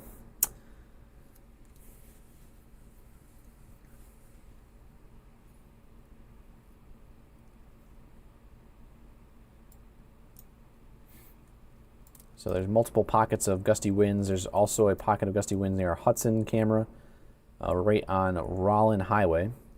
It's going to continue to the north of Clayton. As Ryan was mentioning, Cement City and Brooklyn, 60-mile-per-hour winds possible here. There's no severe thunderstorm warning for Jackson County or Ingham County anymore, but those winds are still gusting pretty heavily near and south of Brooklyn, as well as up here towards Grass Lake and Napoleon. Grass Lake reminds me we now do have a Grass Lake camera. However, it appears to be down. So we do not have a Grass Lake camera at the current time. Could be a power outage there.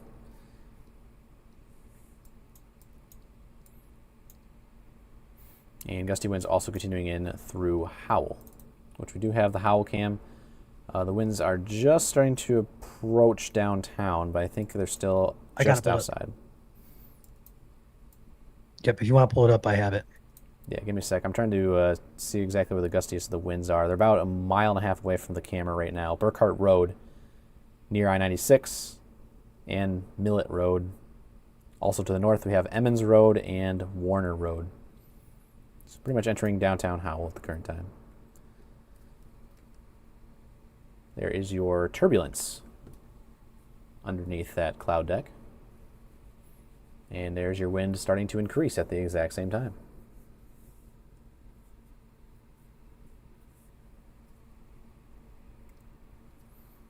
We'll go back to our active tornado warning up to the north. If you are in Fairgrove, the rotation is over, you guys. We also have a surge of some sort on the front edge of this in the the M24 corridor. It's not the Unionville. And that is that surge that we were looking at on the Seaboing cam a moment ago. So this will look a little bit more outflowish in nature, which means more straight-lined wind chances instead of tornadic chances. But we'll keep an eye on it. Fairgrove, Akron, you should be underground in a basement or storm shelter if possible. If not, grab your shoes, put them on, sit in the closet, interior room, lowest floor of the building.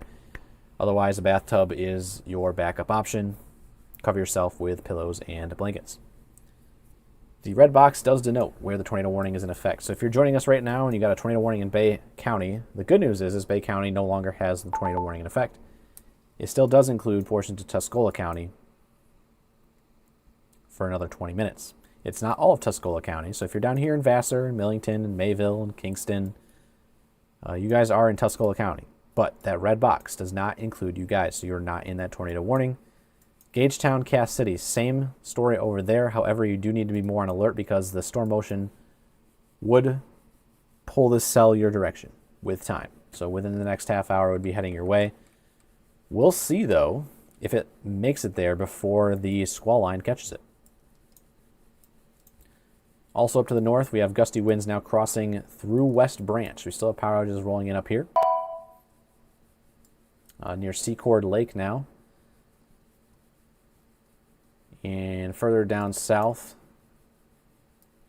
in Highwood near the Tittabawassee River to the west of Rhodes and Etsy. Those are locations in Gladwin County. So these cells not currently severe warned, but still causing some power outages in Ogemaw and Gladwin counties at the current time. Main concern right now, though, is the considerable severe thunderstorm warning for Saginaw, Midland County, the severe thunderstorm warning in Bay County, and the tornado warning in Tuscola County, which is impacting Akron and Fairgrove right now. So if you're watching from Munger, that tornado warning that was in effect for you guys has been allowed to expire for Bay County.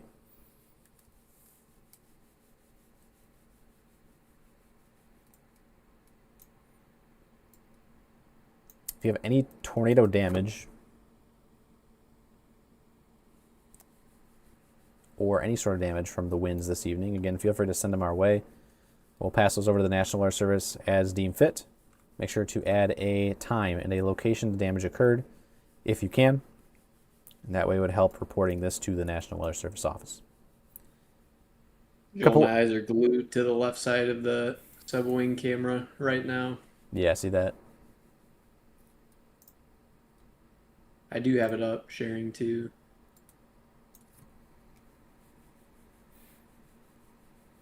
Once again, courtesy of Countryside Transportation out there in Seaboing.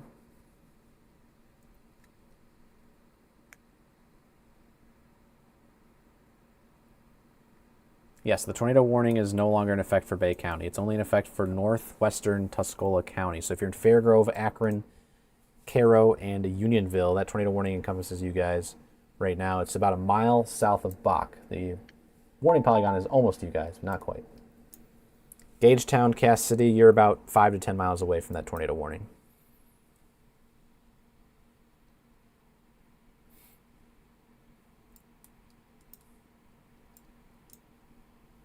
Did see a new statement coming. The pocket of gusty winds in Lenawee County continues at 55 miles per hour between US 12 and M50 on Onstead Highway. Also want to track a pocket of wind up in Sylvan Township, just near Grass Lake, moving in toward the Chelsea area.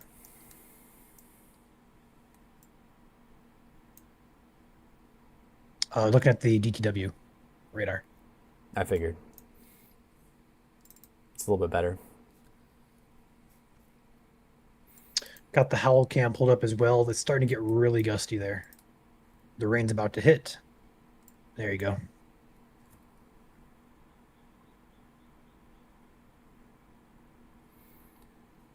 So we're going up to the north. We do have a new special weather statement in effect.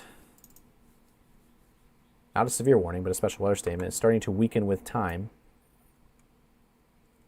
Special weather statement's in effect for all of Genesee County for strong thunderstorms with wind gusts of 50 miles per hour. That's 50.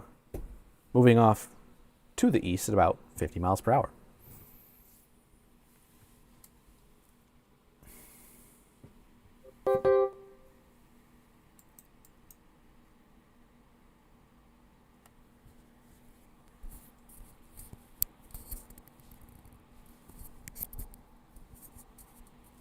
New severe thunderstorm warning popping in.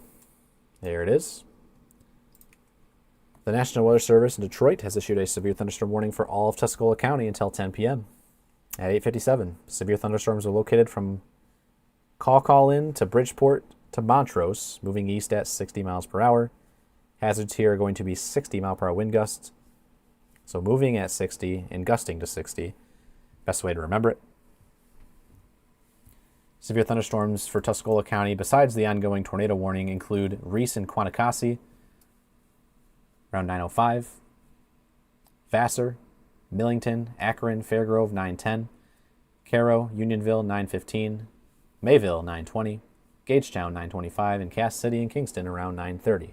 Again, as a reminder, this is for the line of storms behind the tornado warning, not the tornado warning itself, which overlaps the severe thunderstorm warning that was just in effect. So 2 warnings at the same time if you're in Fairgrove and Cairo right now. In fact, they added that in the severe thunderstorm warning box. It says a tornado warning is also in effect for northwest Tuscola County until 9:15 p.m.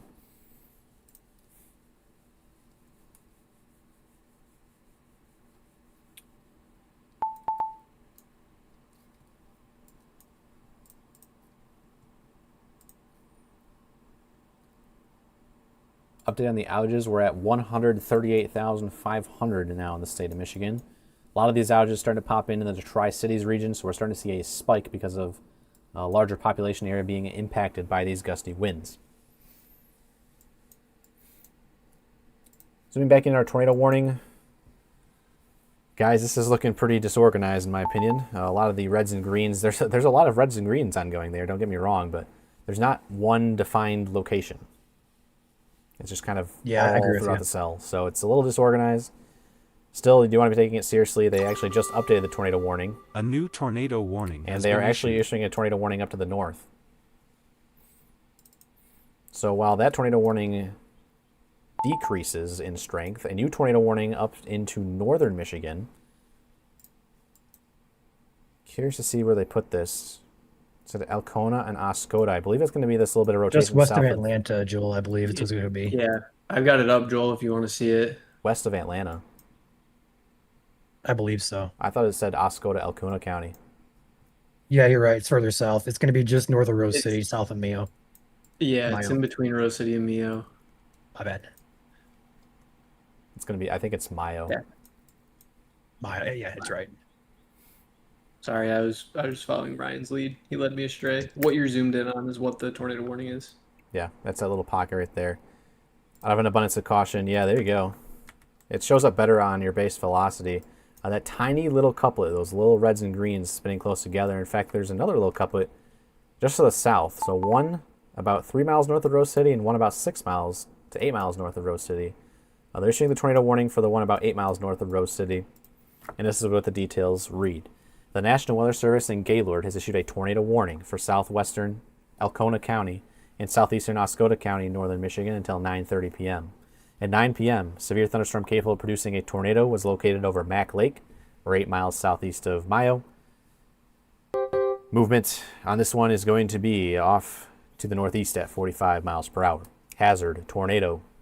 Flying debris will be dangerous to those caught without shelter. Mobile homes will be damaged or destroyed. This dangerous storm will be near McKinley and Curtisville around 9:05. Coran, 9:15. Other locations in this tornado warning include Millen Township. Take cover now. Move to an interior room or the basement in your house. So very rural portions of Oscoda and Alcona County included in this tornado warning. Power is out in Schwartz Creek.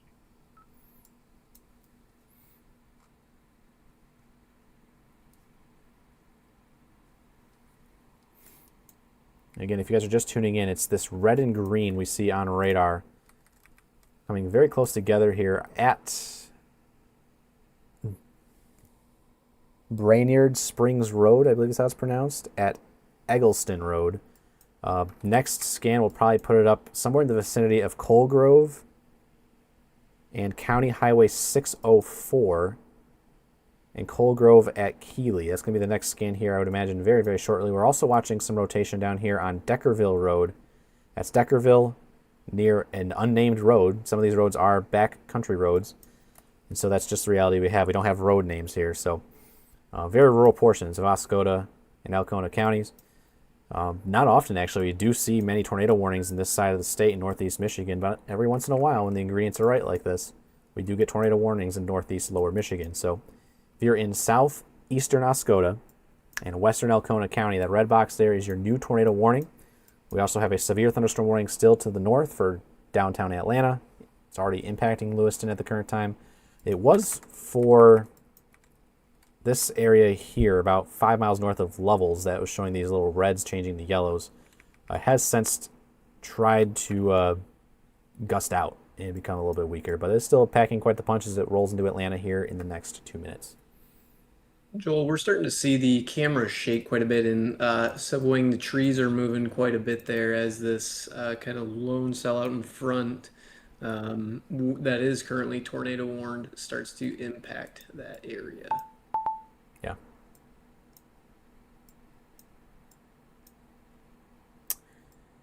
New severe thunderstorm warning popping in, issued by the National Weather Service in Detroit for Oakland and Genesee County until 10 p.m. At 9:02, severe thunderstorms were located from Beecher to Heartland to Dexter and moving east off to the east at 50 miles per hour. Hazards, 60 mile per hour wind gusts as always. It's radar indicated. There are about 30 different cities listed here for severe thunderstorms will be near blank city around this time. And there's a lot of them. So bear with me. Got Flint, Fenton, Grand Blanc, Burton, Linden, Mount Morris, Lake Fenton, Beecher, and Crossroads Village around the 9:05 time frame. As early as 9:05, could be a little bit later. Holly, Davison, and South Line as early as 9:10. Milford, Goodrich, Otisville as early as 9:15. Novi, Ortonville as early as 9:20. Northville, Clarkston as early as 9:25. Pontiac, West Bloomfield as early as 9:30. Then we got Southfield, Oxford, Troy, and Birmingham all after that 9:30 time frame. So all of Genesee and all of Oakland County now in a severe thunderstorm warning for 60 mile per hour winds for another 53 minutes, expiring at 10 o'clock. I agree, it is definitely gusty in Sebewing. The rotation has definitely continued to drop off the face of the earth. I think they're going to probably drop this here any minute now. but continue the severe thunderstorm warning, of course. So Fairgrove, Caro, you still want to be on alert. Still have gusty winds moving in from the west with the squall line. Joel, what's going on? you're gonna want to Reese? take my camera right now. This is absolutely gorgeous. Double rainbow going on here in Grass Lake.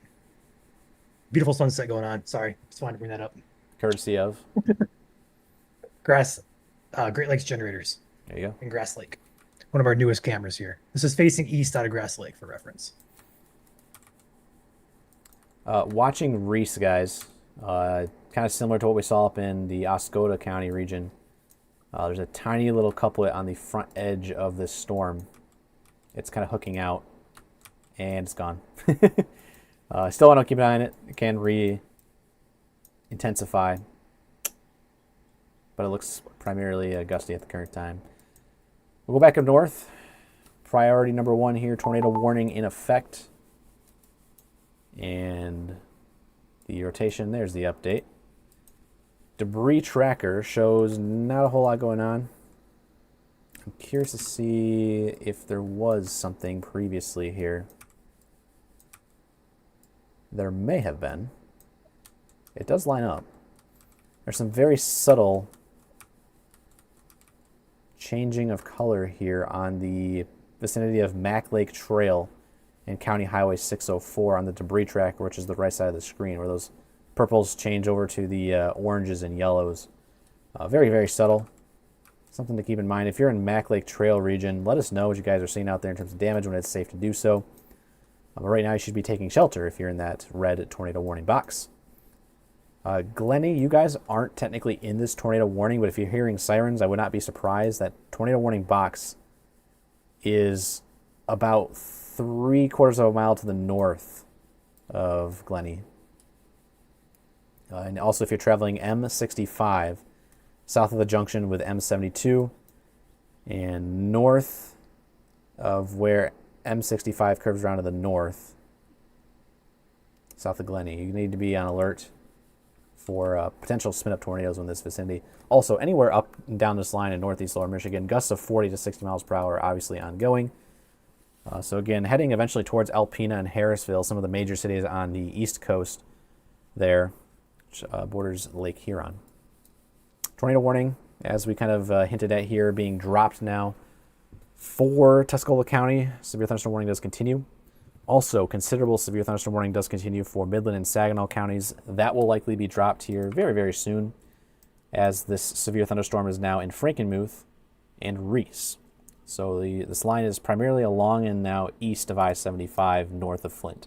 If you're south of Flint, it's in Flint and along the US 23 corridor, which extends down towards Howell and Brighton. We'll take a quick update down here to the south. If you guys are in Chelsea right now, likely some gusty winds moving in. According to Velocity Radar, of course, the highest winds are ongoing here, 55 to 60 miles per hour at 2,100 feet off the ground. Those are heading towards Dexter. In fact, we'll take the terminal Doppler radar at the airport. It gives us a better idea of what the storms are doing down here in the Lenawee County region. And according to the airport radar, between Adrian and Tecumseh right now, winds are gusting around 55 miles per hour. That's very close to the M50, M52 corridor. And right on I-94 here in the Chelsea and Dexter region. I have the J-Bar Hobbies cam pulled up in Tecumseh watching this cell move in. There's some gusty winds moving up. But not only do we have that storm, we have a awesome fire sunset ongoing as well here. So thank you to J-Bar Hobbies here in Tecumseh in Lenawee County for sponsoring this camera. And what a view that is. Yeah, we're going to have some beautiful sunsets coming in here soon, as well as some good rainbows for those who are across portions of central Michigan.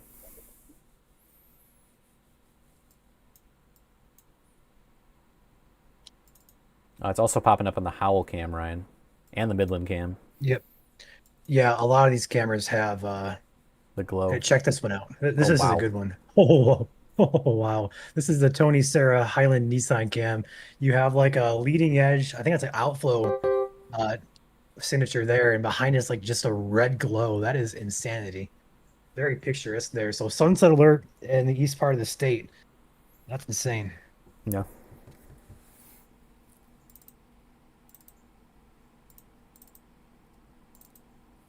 It's not letting me full screen Howl.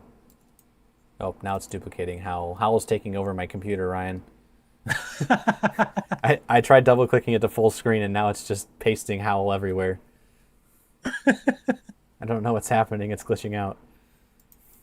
Come on, Howl. The I got take- pulled up. You want to take me. Howl has taken over my computer. What you guys doing?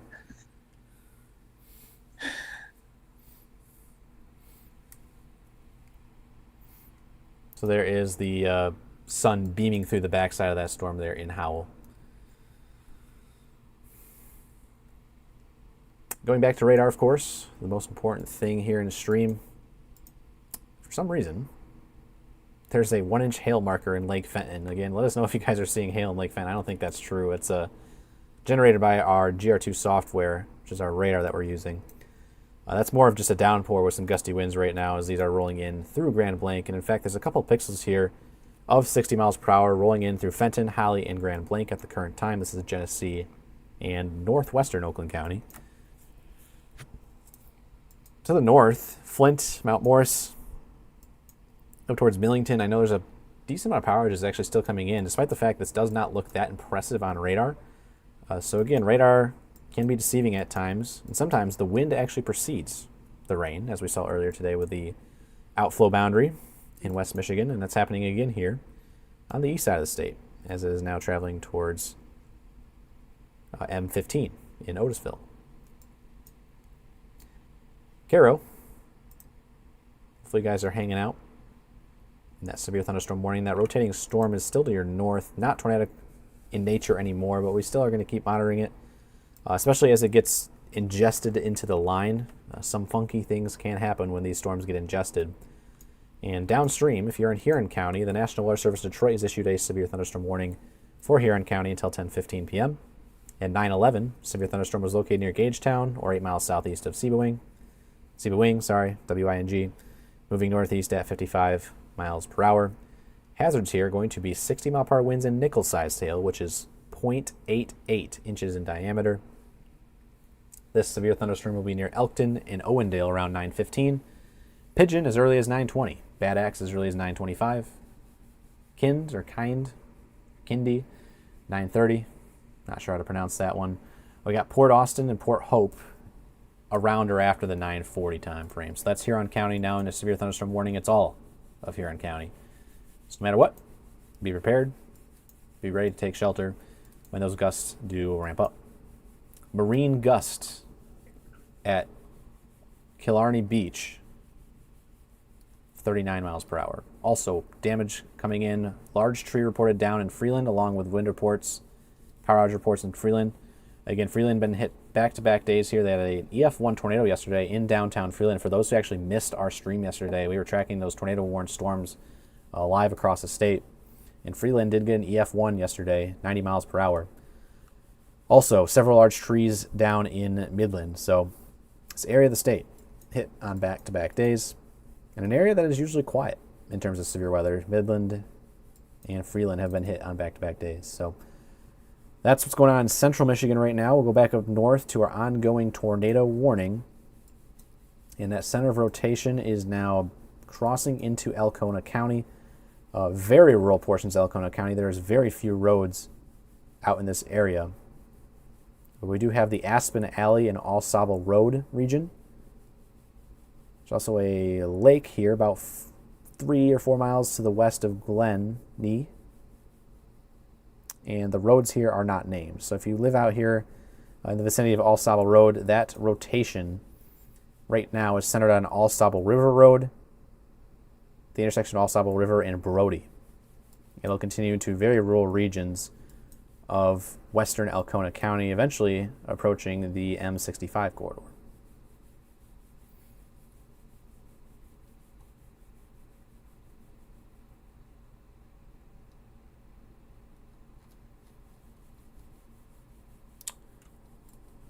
Quick reset, current time now 9:16 p.m. We have been live here at MSC for 3.5 hours. Been live at the first warning and we'll be live until the last warning is done.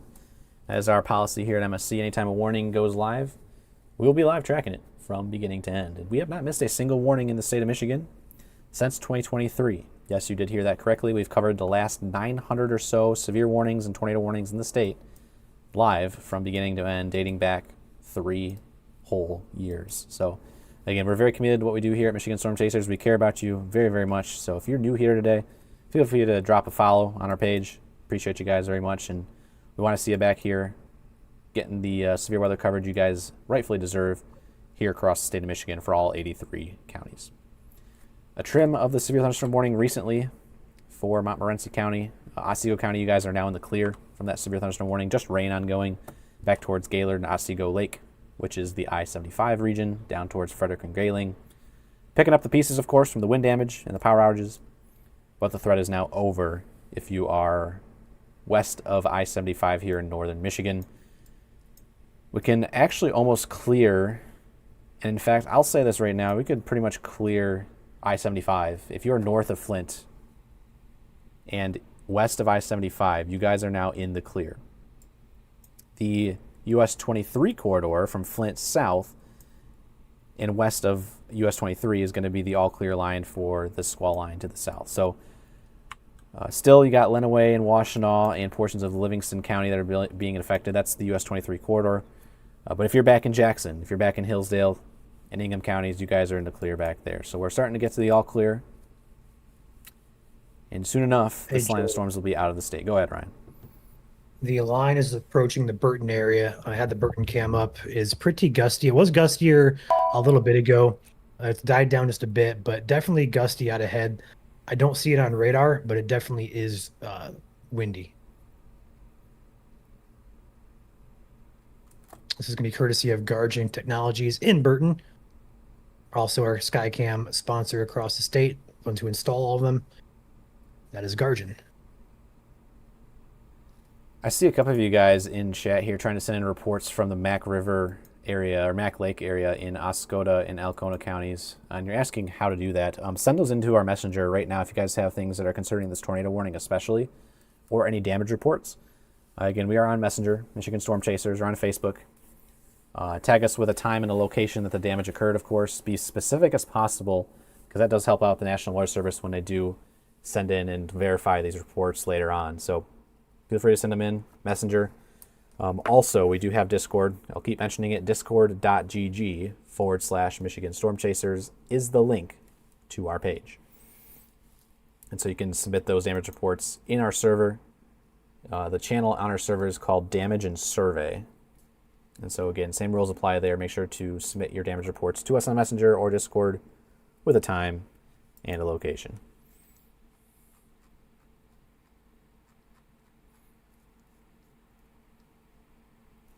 Zooming back in on the tornado warning, this rotational couplet is now on All Sable Road.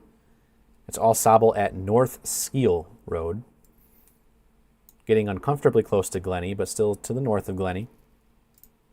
Well, you still have Ryan's camera up. My bad. There we go.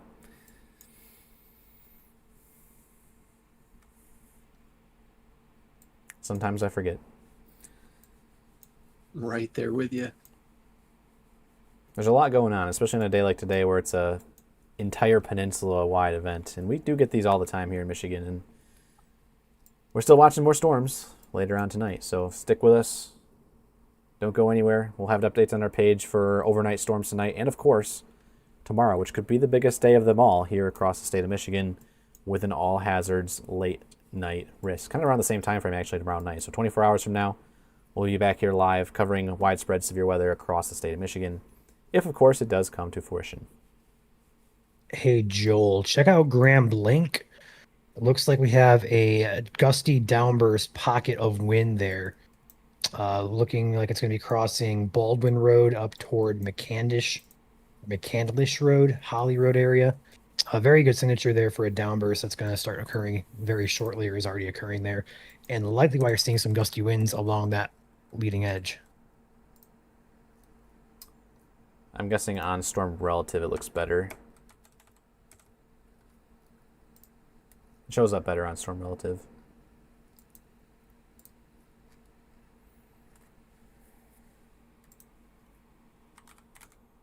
Yeah, it's directly over Dort Highway and 75 right now.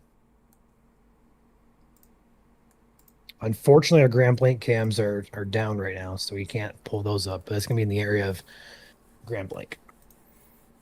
Yeah, it's this whole cell, Grand Blanc, heading towards Goodrich. Could be some small hail also mixing in with that cell at the current time. Ryan, you can also see the outflow boundary on the radar now as it gets close to the radar at the National Weather Service Detroit. It extends down Henderson Road to the south, crossing over. This is going to be the M15 corridor down through Holly. Kind of parallels our Milford Road area through Milford. Pulls back to the west through South Lyon, down to Warden, down to Barton Hills, and into Ann Arbor. I'm looking at the Ann Arbor cam right now, and these just look like normal rain clouds this far south. So I think we're really starting to lose our overall intensity in the Washtenaw and Lenawee County region, which is good. If you guys are watching down here in southeast Michigan, can kind of breathe easily. Obviously, you still have a severe thunderstorm warning in effect, so you should still be on alert for those 60-mile-per-hour winds. But these are pretty much, according to what I'm seeing on our Ann Arbor airport camera, your garden variety kind of rain showers, weak thunderstorms.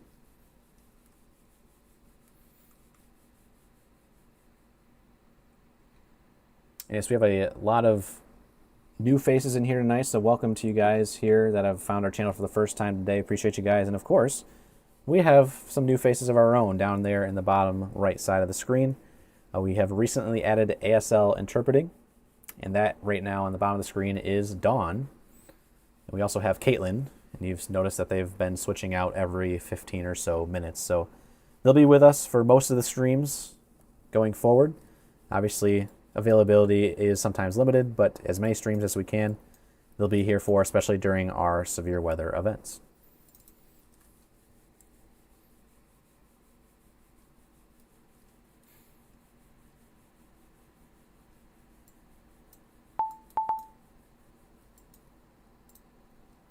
Yes, the tornado warning right now still continues. It is primarily out of Oscoda County. If you're in Mayo, you guys are good. The tornado warning was never in effect for Mayo. It was off to your south. But right now, this rotating cell is right on, or about to cross over M65, near M65 and M72. That's also the M72 section out of Harrisville. So M72 at M65, about 3 or 4 miles north of Glenny. Rotation ongoing, crossing over that stretch right now. Glenny, you guys are good. It's just to your north. Go ahead, Ryan. Take my cam. I am utterly speechless at the beauty of tonight's sunset. Wow. Courtesy of Charlotte Fire Department here. But that is... I'm sure whoever's in Messenger right now is going to have a lot of sunset pictures in there. That's crazy.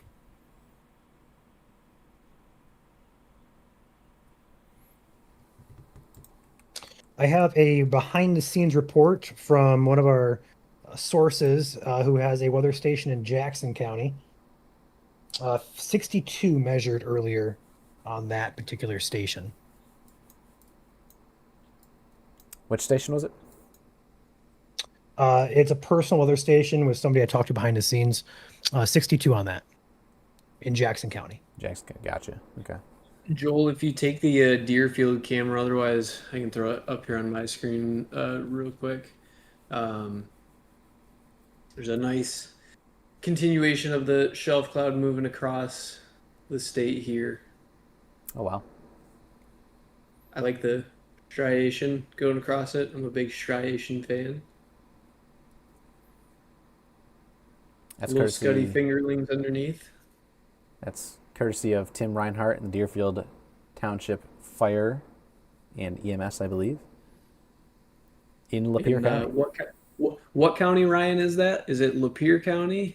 Or is it a different county? It's Lapeer County. Oh, okay. I wasn't sure how to pronounce it. Thank you. He's trying to nab at the inside joke, I think. Yes, that's exactly what I'm doing. Mentally, I'm not there, so I apologize for not following along. locked in. For those who are veteran watchers here at MSC, obviously you're familiar with Lapeer being the Ladeer camera for our Lapeer camera catching deer on camera. Well, they were doing the number 2 on camera, and so it was our first time using one of our Lapeer cams, and that was kind of how we broke it in that night. So if you're new here, you'll pick up some things along the way from us at Michigan Storm Chasers. You learn that we are a pretty relaxed group when it comes down to it, especially when there's not a whole lot going on. But right now, there is still a lot going on. So we still do got to track this, especially the tornado warning on going north of Glenny. If you guys are watching in Glenny right now, it does not include you guys. This rotation is about 4 miles north of town. It is out there on Ross Road at M72. So if you know exactly where that's at, I am circling it with my mouse. That is the red and green coming close together. That is the notch that got tornado warned. So if you're there, if you're traveling on that's why I said it again, it's M72 to the west of Harrisville through Alcona County. That is where the rotation is heading. So if you're trying to head west out of Harrisville, you might want to stop and wait until the storm kind of rolls through because, again, you don't want to be caught out driving in a tornado where you have to jump into a ditch. Also, there is another little similar signature to the south down here near Hale, about 3 miles to the east of Hale. That signature will need to be monitored. This is going to be on National City Road and Trout Road. Where those two roads cross is Arago Road. It's going to be heading up towards Alley Road, which is the river, heading towards Oscoda. So we'll keep an eye on that. It's kind of the same situation with the cell to the north. And if Gaylord issued a tornado warning for the cell to the north, they may issue one for Iosco County too. So Oscoda, you want to be on alert. There is some weak rotation on a cell between you and Hale.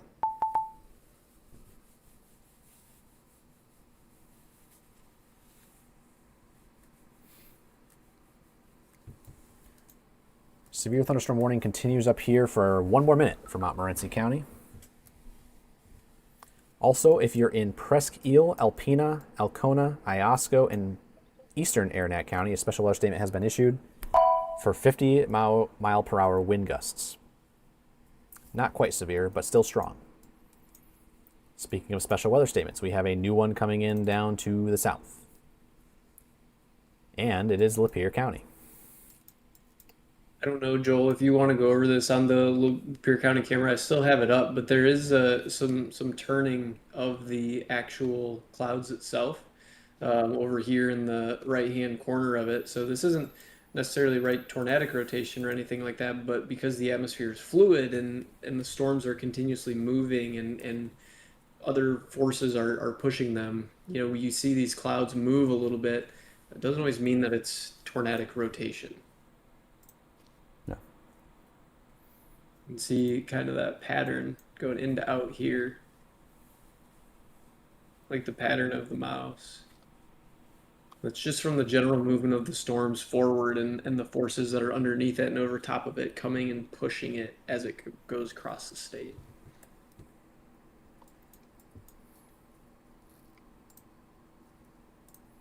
Pretty turbulent out there today. Kind of the TLDR of that.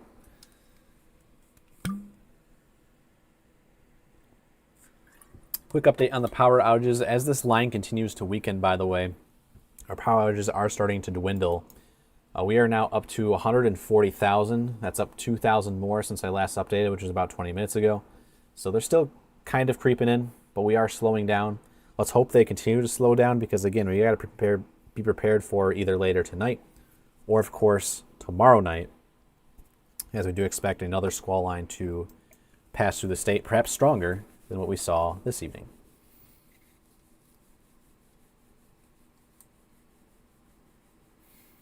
I'm waiting for that statement to pop in, and I realize the shapefile I have doesn't allow me to, so I will go ahead and read off the details behind the scenes. Lapeer County, this is for you guys. The National Weather Service in Detroit has issued a special weather statement, not a severe thunderstorm warning, but a special weather statement for you guys through 10 p.m. They were tracking at 9:28 p.m. a thunderstorm, or a line of thunderstorms from Otisville to Clarkston, and movement is east at 50 miles per hour. So it's 50 mile per hour winds and movement of 50 miles per hour. Some tree limbs could be knocked down and unsecured objects could blow around. And again, this is all of Lapeer County in effect until 10 o'clock. Also, as a reminder, a severe thunderstorm watch remains in effect until midnight for southeastern Michigan. A reminder as well, once again, a severe thunderstorm watch means to watch out. Severe weather may occur in your location later on. Severe warning means it is happening, and you should be taking shelter until that storm passes. Sanilac County getting in on the action. Waiting for that to pop in. National Weather Service Detroit issuing this special weather statement for all of Sanilac County.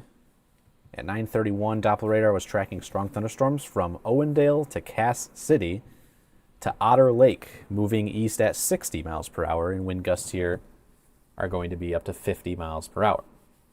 It's radar indicated. The text again does say severe thunderstorm watch in effect until midnight. Good news up north, the rotation has dropped below the threshold to continue the tornado warning, and so the tornado warning has expired for Alcona County. The severe thunderstorm warning also ran out of time for Montmorency.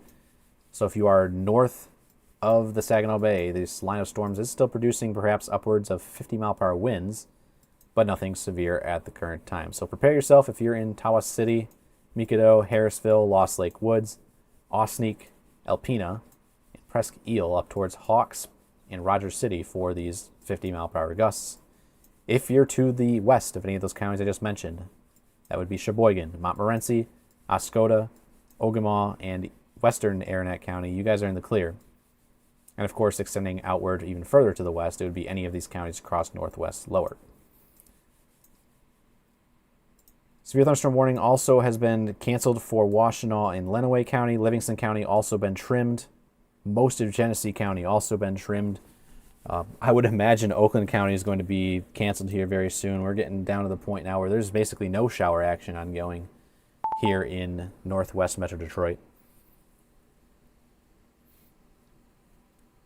Surprisingly enough, Joel, everything in Illinois has been ended as well. I know we're not too focused on that, but the longer term for tonight with the potential second round of severe weather coming through, everything in Illinois is dropping unwarned off at the current time as well. We'll take it though. Yes. There is still more action though off to the west. It's not just in Illinois, but we do have a multitude of severe thunderstorm warnings with a small Boeing segment up here to the west of Green Bay in Oshkosh. And that action would be heading due east towards West Michigan, Ludington, Manistee, Whitehall, Muskegon overnight if it can stay together. Now, as a reminder, meteorology is fun and weird sometimes, but to understand what's happening out there, there's energy. You need energy for storms. Today, the squall line just came through. It ate up most of the energy that is out there. Now, granted, there's still a little bit left over. And if there's enough left over for severe winds, it may occur overnight, primarily across West Michigan. It just depends on how much this atmosphere is actually rebounding right now behind the squall line. And I can tell you right now, not a whole lot. But we are going to be watching it. We're likely going to be up all night no matter what because, again, we do watch all storms no matter what. And, again, we can get surprise severe thunderstorm warnings, or in the case of yesterday, if you guys watched this yesterday, surprise tornado warnings. And so we'll be here watching them, and we'll go live from beginning to end if needed for any storms later tonight as well. So right now, the current reset here is there's 4 counties in a severe thunderstorm warning. Midland, Bay, and Saginaw County, your severe thunderstorm warnings have also been dropped. Damage report coming in south of Gladwin earlier, or a wind gust report of 41 miles per hour. Severe thunderstorm warnings remain in effect for 38 more minutes for Huron County, 23 more minutes for Tuscola, and 23 more minutes for portions of Oakland and Genesee County on the east side of the state. Those orange boxes are your severe thunderstorm warnings. So if you know you live in an orange box, you are currently in a severe thunderstorm warning. So you should be staying inside interior room until the storm passes. Make sure no trees are going to collapse on your exterior walls. And if you do have damage, when it is safe to do so, send it our way here at Michigan Storm Chasers. Again, Facebook, our comment section on Facebook, besides the live stream, is a good way to post your damage reports. Make sure to do so with a time and location. As a friendly reminder, of course, as always, we are live on 5 different platforms at the same time. Yes, 5. Facebook, number 1. YouTube, number 2. Then we got X, Twitch TV, and TikTok now, where you can catch us live on any of those platforms. Good information to know if you thought our coverage was excellent today and you want to pass this along to maybe a friend or family member who maybe doesn't have a Facebook account, but they may be able to jump on to YouTube and watch it that way. Again, you don't need a YouTube account to watch. And so, again, YouTube is an option for anyone that can jump on social media at any point to watch. So, again, Facebook, YouTube, X, Twitch TV, and TikTok are options for our live severe weather coverage. And again, our policy is we got you covered from beginning to end. So once these warnings are done, that is officially when we can sign off, but unfortunately we are not there yet. So we will be waiting until this line gets onto Lake Huron.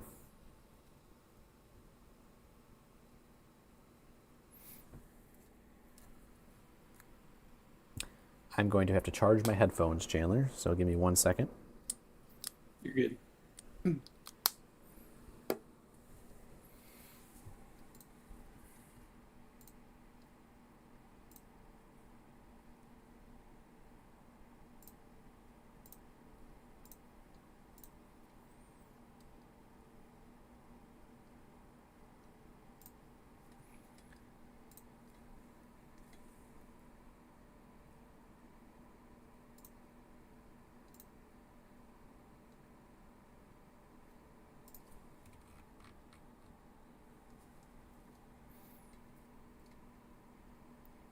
Can you hear me, Chandler?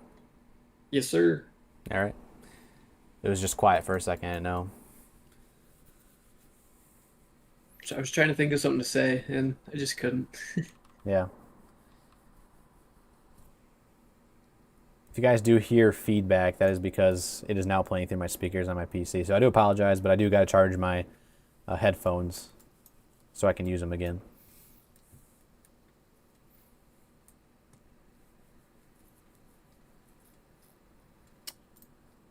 Well, the question keeps arising. What do you think about the next line of storms? And truthfully, we'll wait and see. I don't think it's going to do a whole lot, but again, we'll be up overnight tonight watching it. So bear with us. And of course, before you go to bed, make sure to toggle on your weather radios. Make sure you have ways to receive warning overnight. And if you don't get anything overnight tonight, then be prepared for tomorrow here in the state of Michigan.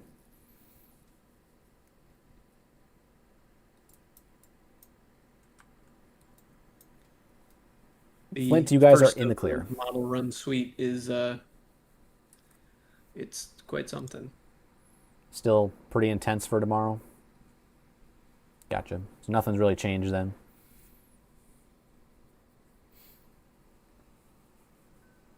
I'm guessing what 0Z HRRR is what you're looking at. Fair enough. UA values over 2 inches. Heavy rain. Cow Cape of 4,300. Yeah.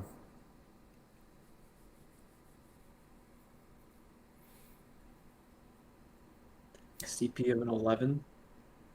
Yeah. Yes, we do have a list of sponsors here at MSC. We'll go ahead and read through them here at the end of the stream. So if you guys were impacted in any way by damage tonight, we do have a list of trusted partners that are here for you guys. That way you don't have to go scrounging on Facebook for some untrustworthy source. We have a bunch of vetted sources here at MSC that you guys can turn to that are all licensed and insured.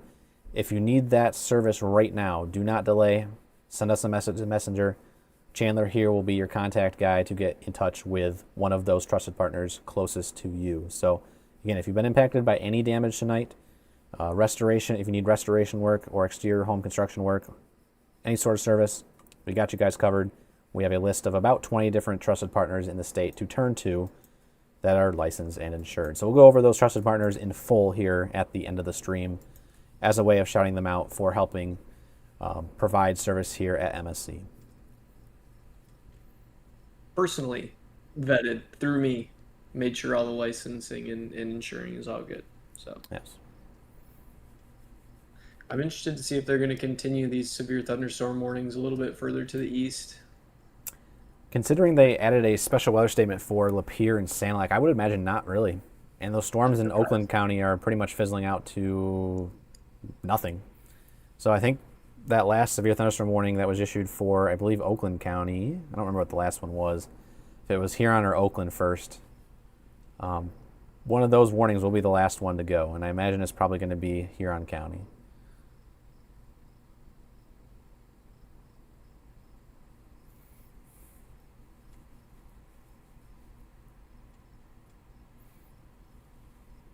Yes, we do have trusted people for fire damage as well.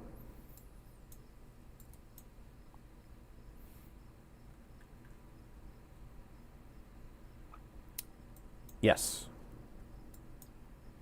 The answer is always going to be yes. If there's any sort of severe weather in the state of Michigan, you guys are going to catch us live. Again, we're not joking. We've caught every single severe warning and every single tornado warning live, done it live from beginning to end.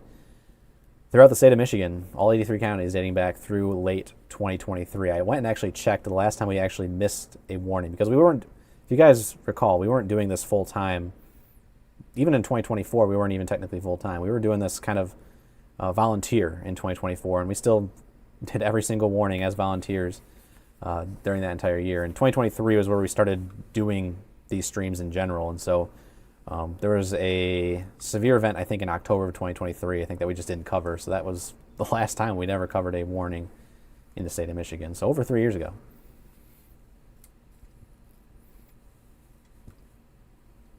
If, and only if, this line holds together on the west side of the lake, it's going to be after midnight tonight.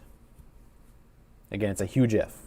A reminder, the atmosphere is already pretty overworked from this initial squall line. You need energy to build back into the atmosphere. And how do you get energy back in the atmosphere?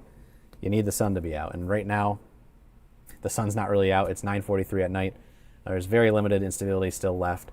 Perhaps, since it cleared out earlier in Mason and Oceana and Manistee and Muskegon and over towards Grand Rapids, earlier than the rest, there may be a little bit more instability left over. But overall, there's quite the rain shield and cooling area that was left over here by this squall line. There, in fact, is not a whole lot of fuel out there for storms tonight.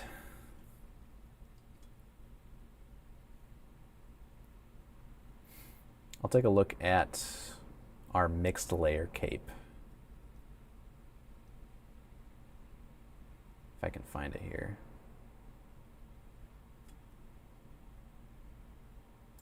Most unstable, actually.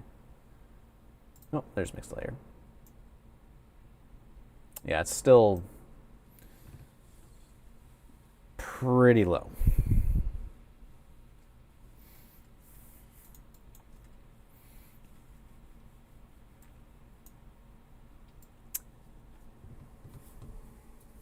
Yes, there are apps you guys can download to get alerts on your phone. The emergency app by the Red Cross is a great option. Pretty soon, for those who missed the news, we do have a app of our own coming out here later this month. We're very excited to debut it. It's been 3 years in the making, and we're finally getting it here within the next 10 to 20 days. So hopefully you guys are ready to rush to the App Store and download it. And you will be able to watch our live streams here at MSC through the app. So it'll be exciting. There'll be a bunch of features inside the app that are included that you guys can do. And we do have Pro Radar for a subscription that does include, and I think everyone here at MSC is excited for, but the IW Storm Risk, which shows kind of the probabilities in real time of either hail, tornadoes, or wind occurring with a cell based on a bunch of calculated factors that are ongoing in the storm. So it's going to be very useful when it comes to severe weather coverage. Obviously, we do a really good job of eyeballing the storm, going through our velocity signature and our correlation coefficient, and sometimes the ZDR. But the IW Storm Risk is going to put that all together. You'll be able to kind of hone in on some of those stronger cells a little bit better during our live streams as we get into the latter half of 2026.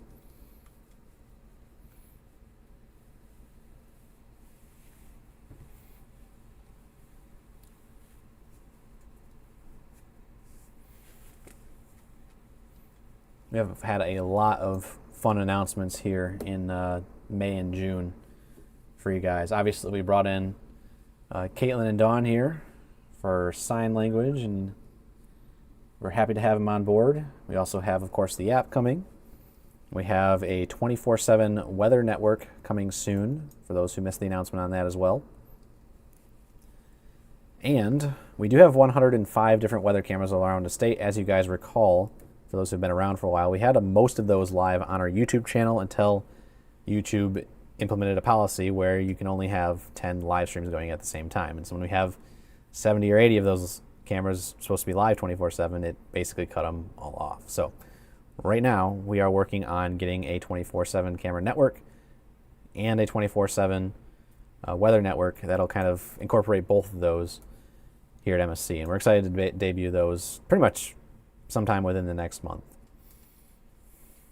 A lot of exciting things going on.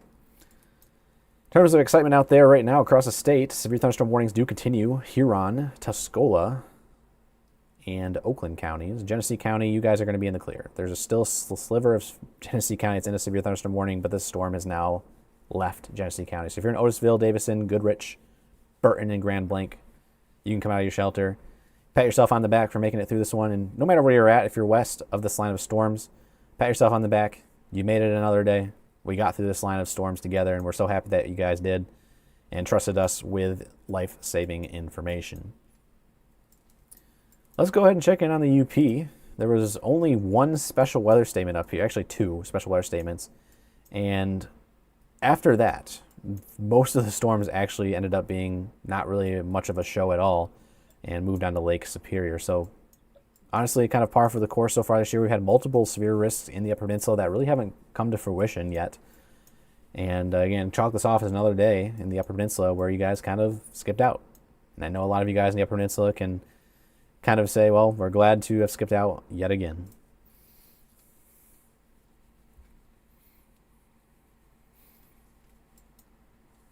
Also, point of note here for our stream, if you guys donated at all via Super Chat on YouTube or became a member, we will shout you guys out here at the end of the stream along with the Trusted Partners shout out. Again, once all these warnings are done, stay tuned. We're going to go through our necessary shout outs for you guys, as we always do during every single live stream. So stay tuned. Hang out for a little bit with us. We're almost done with this event, but if you are in Lapeer, Sanilac, St. Clair, Macomb, Oakland, and Huron counties at the current time, we're still waiting for these showers and thunderstorms to move through your area. Huron County, your severe thunderstorm warning ends in 25 minutes. Here at about 10:15, we have Tuscola ending in 10 minutes. Lapeer is ending in 11 minutes. Same thing with Genesee for the special weather statement. And a severe thunderstorm warning also being done at 10 o'clock for Oakland County. The cell in Oakland County that continues to shrink is directly over Farmington Hills in Franklin and Keego Harbor, entering downtown Pontiac and Bloomfield Hills.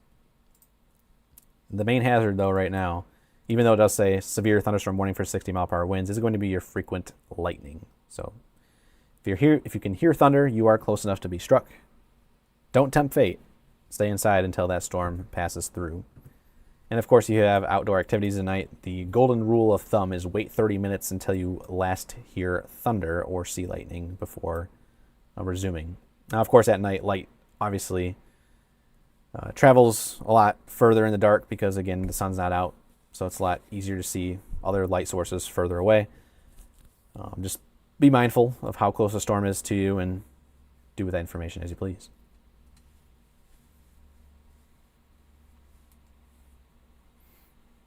There's the trim. Officially, Genesee County now out of the severe thunderstorm warning. Remains in effect for only eastern Oakland County.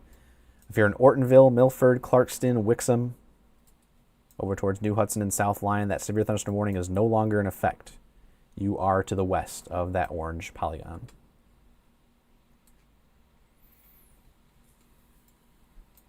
If you are in Lapeer, just some garden variety thunderstorms at the current time. A couple wind gusts, upwards of 50 miles per hour. If we take a look at velocity radar, those winds right now, if anything, are on M53. There's one tiny pixel of 54 miles per hour at M53 and Lyons Road. It's about 4 miles north of Imlay City. So borderline severe, but getting to the point now where they're not likely going to issue any more severe thunderstorm warnings the remainder of the night. They're just going to statement these all the way over until they get to Lake Huron. And that's exactly what we just saw happen on the bottom of the screen. Another statement coming in. This is likely going to be the last one for this squall line. So we are wrapping it up here very soon.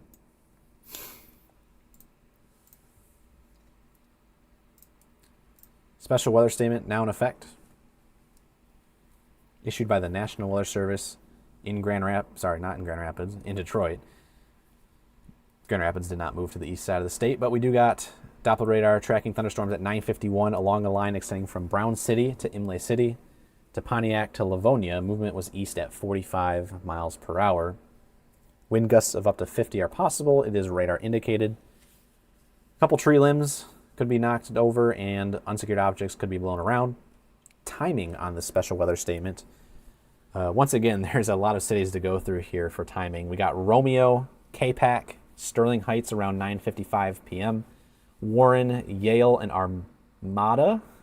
I always forget that one, and I'm very upset about it. 10 o'clock is your arrival time there. Clinton Township, Memphis, Emmett, Macomb Township, 10:05. St. Clair Shores, Mount Clemens, Richmond, 10:10. New Baltimore, as early as 10:15. Port Huron, Lakeport, Marysville, as early as 10:25. St. Clair, Harson's Island, around 10:30. And we got Elginak in Marine City around 10:35. Okay, so it's like there's a Y in there. So Armada.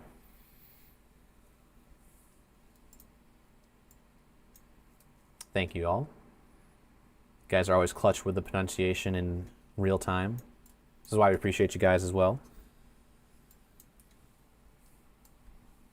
And for all of you guys that have sent in nice comments, obviously you guys can't see it on the back end of things, but when we're streaming to 5 different platforms at the same time and we have 10,000, 15,000 people watching at one time, the comments are absolutely flying through. But on occasion, we can see all the nice comments that are coming in our way. And from everyone here at MSC, we appreciate all of those very much. And we're very committed to what we do here at MSC and making sure that you guys stay safe through every single severe weather event.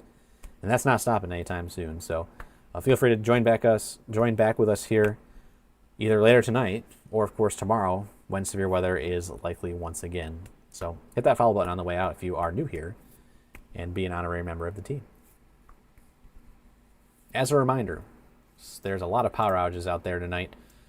We are at, I think we've stalled out here. We stalled out at around 140,000. We have now dropped back down to 137,000. So that is a sign that A, we're starting to restore power out there, and B, the gusty winds are at a point now where they are sub-severe and they're not really bringing down any more power lines, resulting in power outages. And most of these storms are pretty much moving on to Lake Huron at this time anyways. If you're up to the north, this line is quickly approaching the US 23 corridor from Tawas City up to Oscoda. Strong thunderstorm right now, and actually in Tawas City. Be careful of the lightning out there and some gusts up to 50 miles per hour. So again, that's Alabaster and Tawas City. That is moving on to Lake Huron in the next 5 minutes. Oscoda, it will be in your location in the next 3 minutes. Harrisville within the next 5 to 10. And sporadic rain showers into Alpena region in the next 10 minutes as well.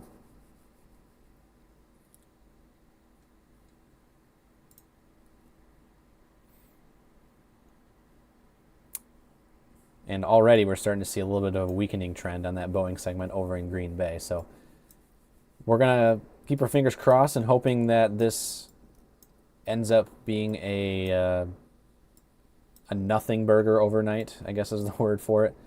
But again, no matter what, we'll be always watching behind the scenes. And we also have a job to do, especially myself here. After the stream is done, I have to get out forecasts ready for tomorrow morning. So once the stream is done, we'll hop on out of here and probably not do a briefing tonight. We'll probably do one tomorrow morning, I would imagine, or sometime around midday. Because again, last night we were up until I think midnight or 1 a.m. doing the briefing last night because we had 3 different instances of severe weather yesterday. So we got to get caught up on the forecasting, get it out ready for tomorrow, get some sleep in, of course, if we can. And then yeah, be ready for tomorrow evening. Joel, we will. I don't know if I told you this or not, but we will be. I did confirm we are doing 2 consecutive balloon launches tomorrow. One from the Grand Rapids area and one from our headquarters. Gotcha. Did that sounding ever get on the page earlier tonight? I didn't post it on the page, but it was shared to the group chats. Okay, gotcha. And those weather balloons are very crucial for those who are curious. Number one, we would not have weather forecasts if it wasn't for weather balloons. But number two, here at MSC, we can launch weather balloons at any time of the day, whereas the National Weather Service is kind of confined to the 7 a.m. and 7 p.m. time frame.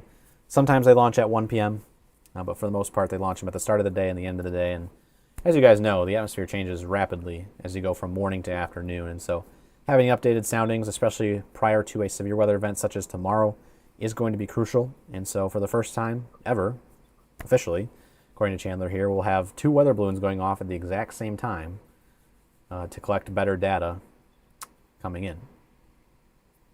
Now, unfortunately, Our risk is, from at least the area of concern for us is, West Michigan. And when we can have, such a large line of storms like we did today, when we can pull 2 different atmospheric profiles in 2 completely different locations, we can learn what the differences are and how that difference and how those differences will affect the storms and everything else as they move across the state.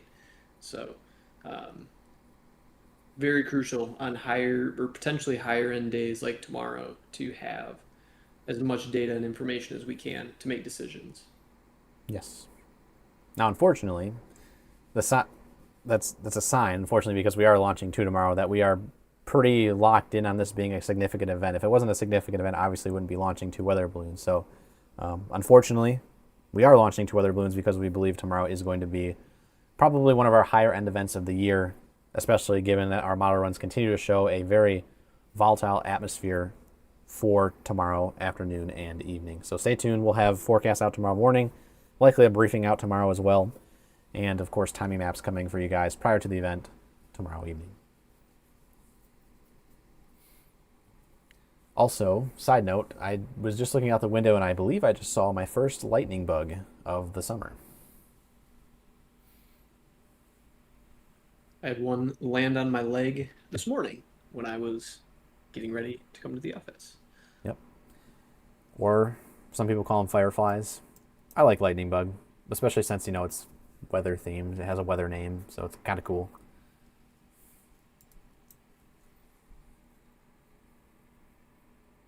There's a question here, Chandler, I don't know if you wanted to answer it. The cost of launching a weather balloon. Yeah, so the cost of launching a weather balloon for us, it varies depending on the size of the balloon, and it varies on, what sort of equipment we're going to launch into the sky with it. But the general average cost for us is about $420, not including any helium, which right now is a little bit more on the expensive side as well.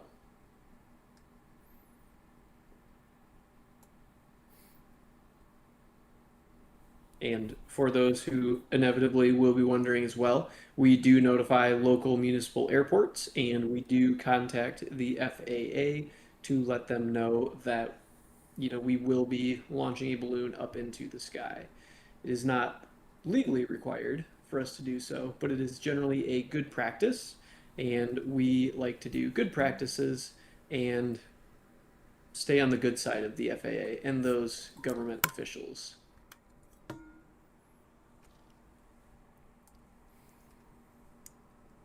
Looks like the Oakland County warning has expired. Yep. Another 15 minutes for Huron County.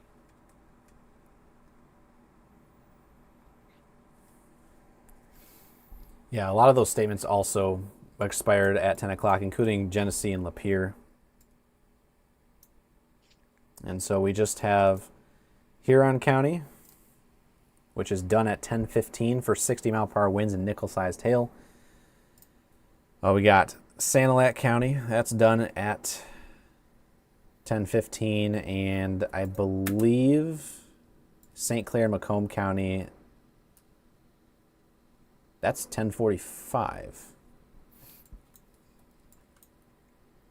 And that is due to the cell that is not giving up yet in the Birmingham and Troy area. If there was nothing there, then I would imagine they probably wouldn't have extended a statement. But there is still a couple cells, very, very tiny cells, about to cross into Macomb County, entering Rochester Hills right now. So we'll likely stay live here until these warnings and statements do expire.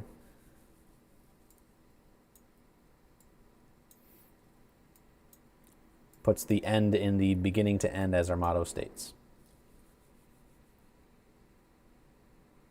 Yes, our weather balloons are trackable when they go off. I think they're going to be on, per usual, sondhub.org. That's SONDEHUB.org. So for future reference, if you want to bookmark that page, it takes about, in my past experience and Chandler's past experience, it takes about like 5 or 10 minutes to eventually show up on the site. But eventually, once it's up there, about a couple miles in the atmosphere, the antenna is able to pick up on it. If you want to show it, the sounding from earlier, Joel, I can put it on one of my screens if you want to talk about it. Yeah, if you want to screen share it. I haven't even seen it because I've been live tracking these storms with everybody. Yeah, I'll since get that, it here. Since that happened. That's the only problem with launching so close to the event is I can't usually give my analysis because I'm live tracking with you guys. So by the time I give my analysis, the event's already over. Overrated.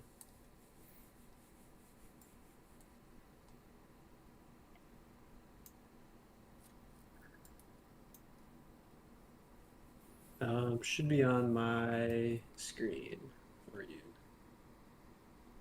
Yeah, there we go. So left side of the screen is going to be your skew T. That red and green line is the measurement of the temperature and the dew point as you go up into the atmosphere. A lot of instability out there. You can't really see it, but there's a dashed line. It's kind of a gray dashed line that kind of curves in and up and then to the left. It follows the moist adiabat is what we call it. And to the left of that line and to the right of the red line is your instability available. And there's a lot out there. If you can see down there in the bottom left corner, in the column that says Cape, in the row that says SB, there's a number. It says 4390. That is how much surface-based instability or storm fuel was available out there this evening for those thunderstorms. And so a very unstable atmosphere. As we kind of assumed, we saw that on our meso-analysis leading up to the weather balloon launches, and this kind of just verified it. A decent amount of wind shear. On the right side of the screen, your hodograph is, if you were, pretend you're looking straight up or straight down into the atmosphere, that is the wind at different heights. And so at the surface, you have the purple, and then it changes up to the red, and then the orange and the yellow. And you'll notice it's all off in that top right quadrant. And that is because the wind in the atmosphere is primarily off to the northeast. So that's how you kind of read those things.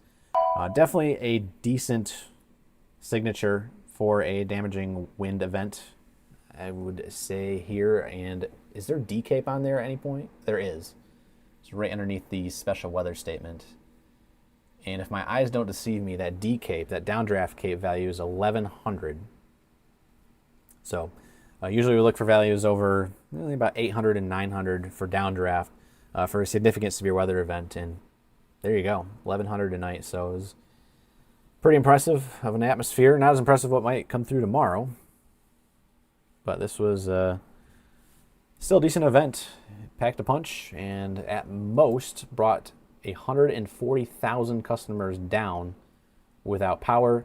Right now, Kent County, of course, leading the way because they have the most population here. 17,000 without power in Kent, 14,000 without power in Barry. In fact, that's actually pretty close to 14,500. Allegan County, 10,200. Kalamazoo County, 8,000. Also Calhoun County, 8,000 without power. Ionia County, 5,200 without power. Ottawa County, 4,700 without power. And Newaygo County, rounding out the top 8 here, 3,800 without power. Also, Barry County with 14,494 outages. That is 43% of the customers in the county without power. That's the most by population density. So Barry County got hit, I guess, technically the hardest.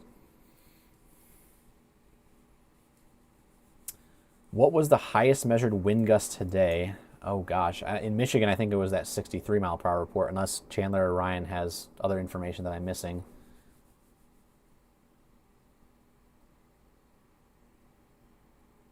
But I believe there was a couple maybe significant gusts on the west side of the lake. But if you're asking about Michigan, at least 63 in Benton Harbor.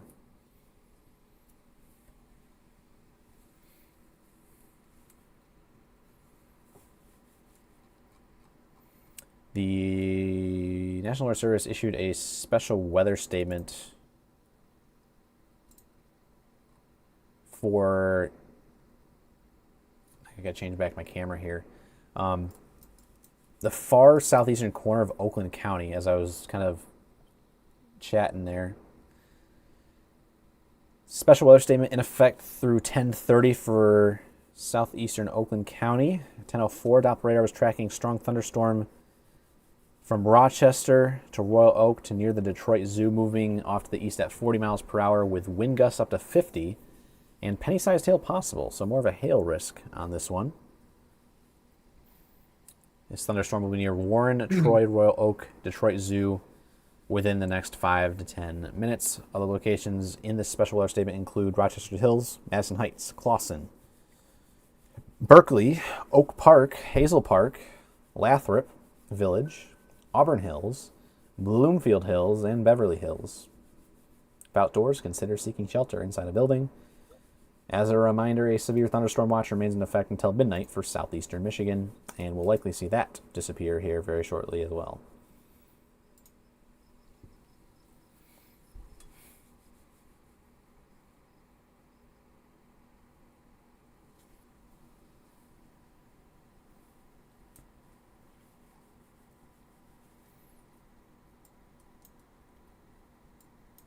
Current time right now is 10:09. We are now in hour 4 of our live severe weather coverage, maybe technically hour 5. We're 4 hours and 23 minutes in here. And again, we always cover every severe thunderstorm warning live from beginning to end, even the tornado warnings too. So as I keep mentioning, if you are new here to MSC, we'd love to see you back on a future live stream and become one of the MSC veterans one day, like some of our elite followers have been since 2023 and officially 2022 when we really started here at MSC.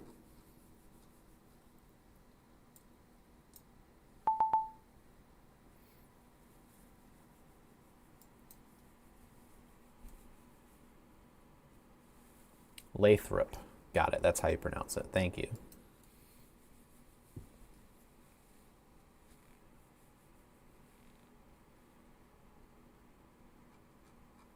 Yeah, wind gusts of 50 are still possible in Oakland County, and these are going to be moving into the Warren and Utica area, as mentioned, in the next 5 to 10 minutes. That's this little cell. Zooming in with my mouse here. Clawson, Royal Oak, Ferndale. According to radar, there's about 7 different lightning bolts associated with this storm as well, to be exact. It's a little storm that could. It's actually the only storm in southeast Michigan right now. The next available storm is up here in Sandusky, Deckerville, Harbor Beach, and Port Hope. We'll check in on our Harbor Beach cam. If I can find it here in my menu of 105 cameras.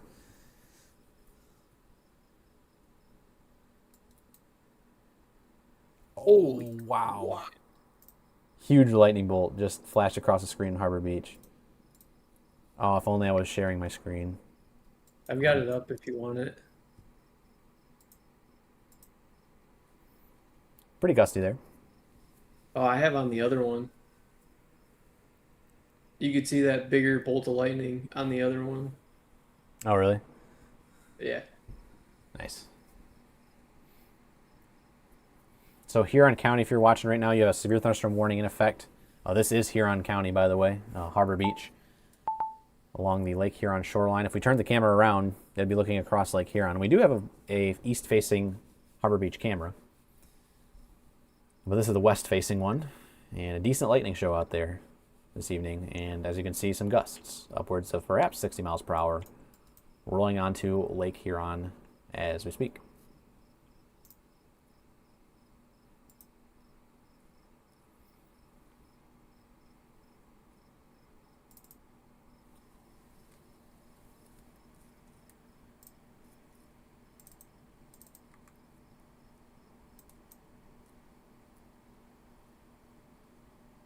Were you looking at the north cam, Chandler?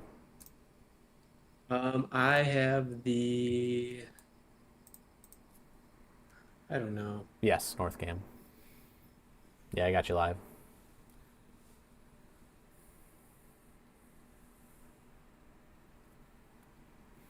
Yeah, that big bolt of lightning went all the way across the screen. Right when I pulled it up.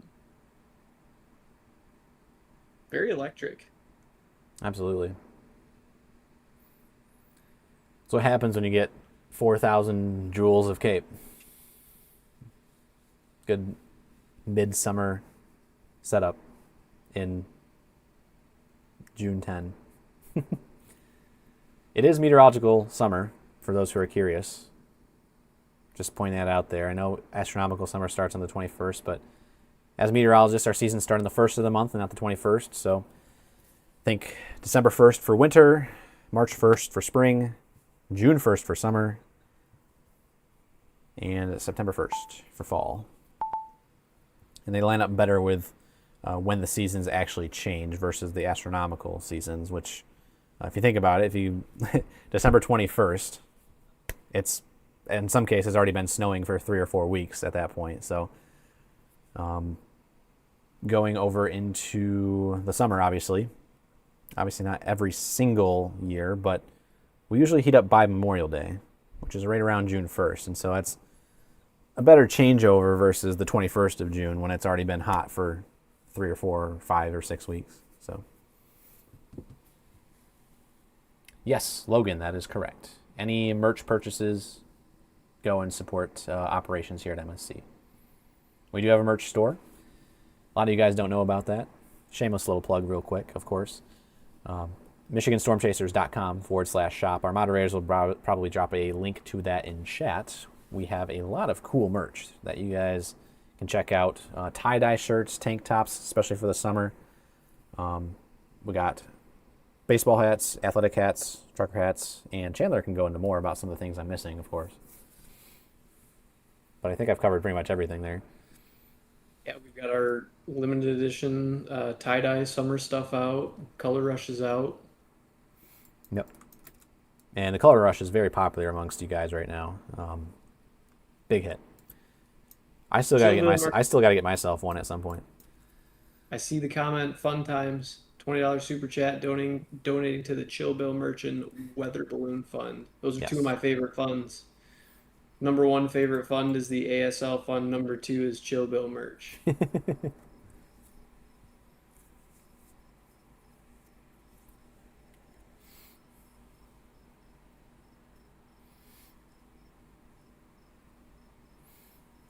We do a lot of live streams in the wintertime. In fact, a lot of people actually tune in for our winter live streams. Again, we pick and choose during the winter. If it's a pretty big winter storm, we'll go live for a couple hours. Our storm chasers will be out driving around. Evan's still on their way home, I believe. His camera's up there in the top.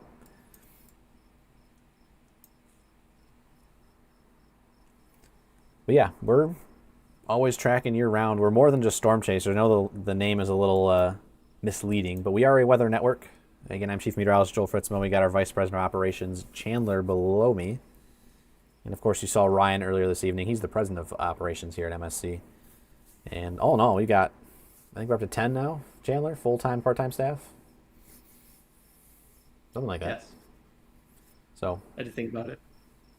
Pretty big operations. And if you include all of our chasers, moderators, our new ASL interpreters behind the scenes, we're upwards of probably 30. Number 11 coming soon? Question mark? Teaser spoiler?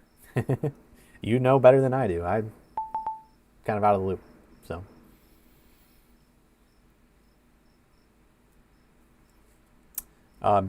Also, good news, everybody. For the first time in 4.5 hours, we are now severe free. The severe thunderstorm warning has dropped officially at 10:15. Special weather statements do continue, though, for Oakland and St. Clair counties. Sanilac County has been dropped as well. That also expired at 10:15. So St. Clair, we got to wait another 30 minutes. And because this storm is still doing the little engine that could sort of storyline here, we're going to kind of have to wait, make sure it does officially get out of the state. So we'll wait it out. And since we are now officially out of severe weather ops, if you guys donated during the stream, we're going to go ahead and read through some of your super chats throughout the stream. It's going to probably take a little bit here. There was a lot tonight, and we do appreciate you guys as always. So scrolling way back to the top here. Shout out to Apollo, joining the team as a bronze member. October Rust, back for month number 1. Saying thanks for all you guys do. Sherry W, joining the team as a silver member. October Rust also asking about Grand Haven earlier. Hopefully you're able to stay safe in Grand Haven. Appreciate you for reaching out. We got Kimberly, $9.99 super chat. We got Little Red joining the channel once again as a platinum member and donating 10 gifted memberships for those who are currently subscribed on YouTube. Those last 30 days in length. So if you got a gifted membership tonight, feel free to thank those who donated. We got Sherbud with a $2 super chat saying, storms always die before hitting Marquette County, with a sad face emoji. And you guys get more of the winter weather up there. That more overachieves in winter versus summer, but on occasion, those cells. I think, Chandler, honestly, during the summer, we've seen a lot more cells versus line segments, especially as of recently in the Upper Peninsula, that I've noticed. Yeah, I think it's kind of a cool feature because of where we live in Michigan and all of the different lake features that we have, and you can get winds coming off one of the Great Lakes and heading towards another Great Lakes. There's boundaries, lake breezes all over the place, and you just need enough forcing to get a pop-up day. And I have so many pictures on my phone from growing up in West Michigan where we're out at the lake shore, or we're out on the river or on the big lake, and you're looking back east and you can literally tell where the lake breeze is because it's just pop-up thunderstorms going all the way up the lake shore. And we're kind of spoiled with that here. Absolutely. They're more fun to track than the line segments, in my opinion.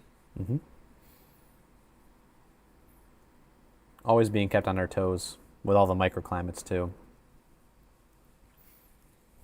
Also, before I continue, I did want to point out that there was a 46 mile per hour gust in Caseville earlier this evening with that line of storms pushing through. So 46 there in Huron County. Again, if you have any confirmed wind reports, if you have a Tempest weather station at your house or any sort of handheld anemometer that you measured the wind with, we'll take wind reports too. National Weather Service does appreciate those, and we'll toss them over their way. Also, back to the chat, we have Can't Deploy Evan and Wyatt S. donating 2 joules. That dude with a $4.99 super chat.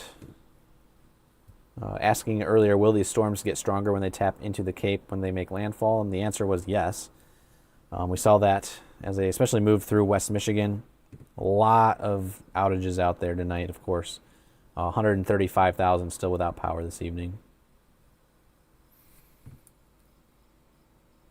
We have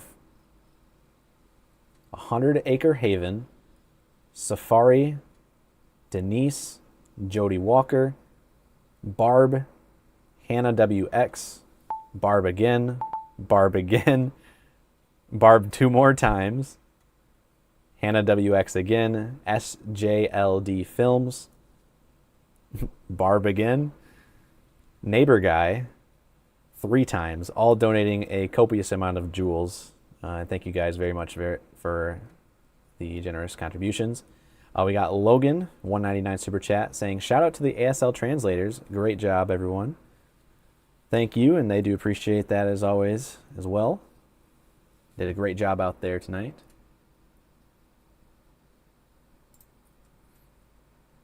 Also, DeFortes, $10 super chat.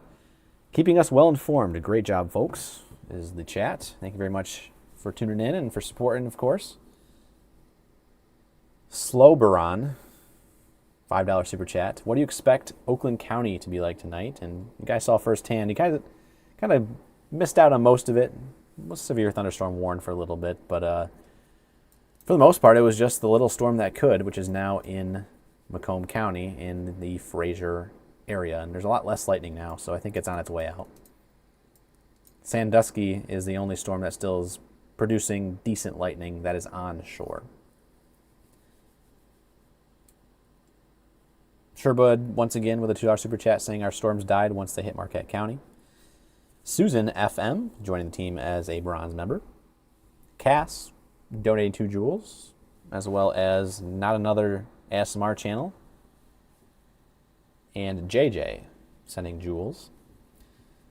FLM, asking with a $4.99 super chat, is this going to hit Wayne County? The answer was yes, just not to the quite to the standards of severe weather that we saw. You did get in on the action with that rogue severe thunderstorm warning earlier with the prefrontal cell, so hopefully you were able to be entertained by that lone cell that you got earlier. It actually did produce, if you guys missed it, 1.25-inch hail across central Wayne County. James R., $4.99 super chat, thank you very much. We got Nikki and Not Another ASMR channel back with more jewels. Zimzum, $5 super chat, saying hello from Metamora. Also, props for having someone doing sign language. I have no idea how to read it, but it's super cool to see. Thank you very much, Zimzum. We appreciate that. Jackman, $1.99 super chat. Any threat for the Adrian area? You guys had a little bit. For the most part, it skipped right around you for today.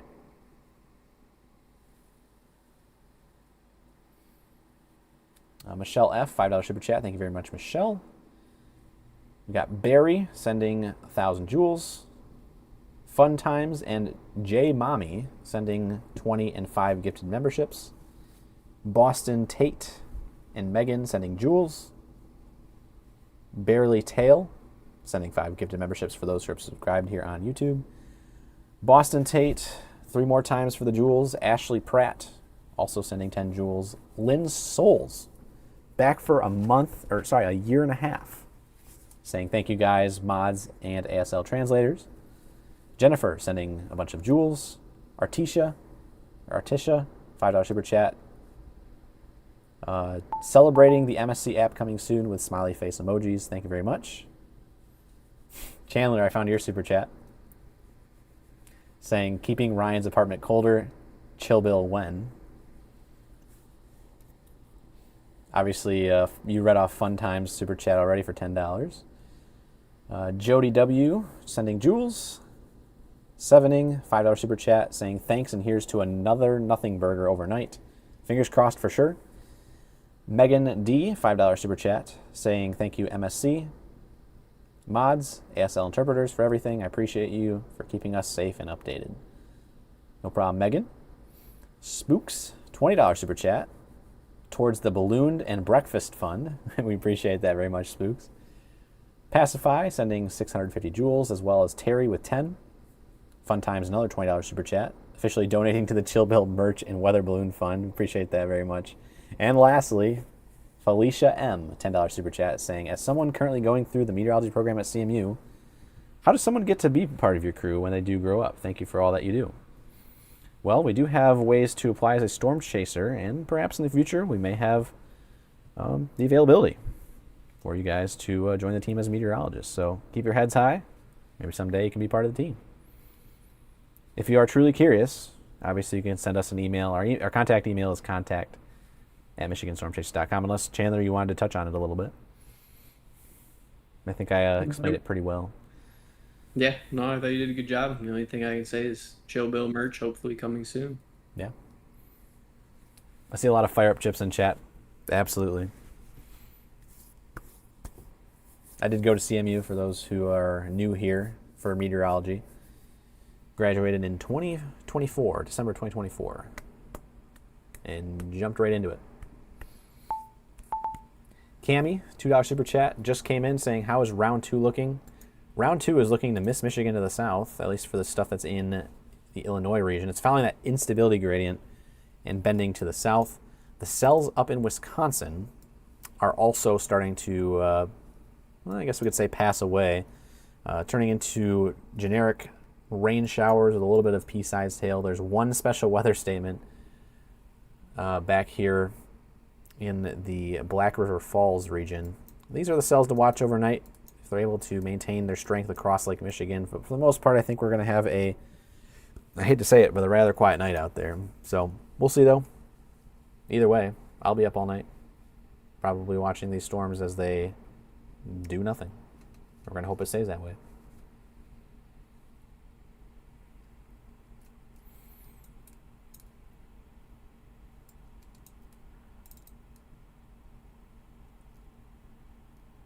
For northeast lower Michigan, the rain is officially, and the storms are officially, onto Lake Huron.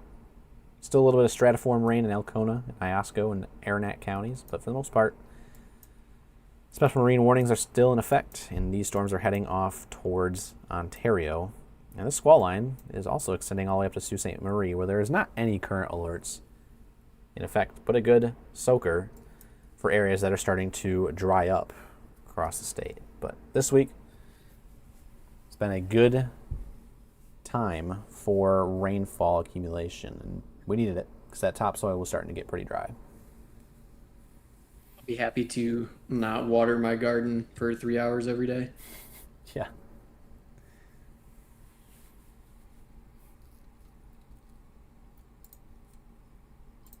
Looks like the linemen that are out there tonight, shout out to you guys for restoring the power. Outages are now dropping down to 133,000 after peaking at around 140,000 this evening.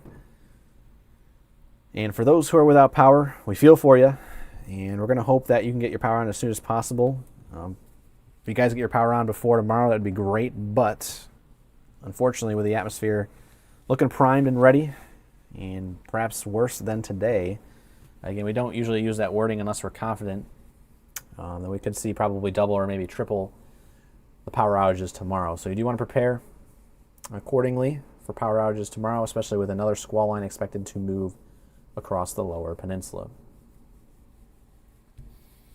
Kenzie N with a one back for month number 1 as a silver member, saying thanks for keeping us informed tonight. I'll be watching tomorrow night. Appreciate you, Kenzie. We'll be here live from beginning to end, as always.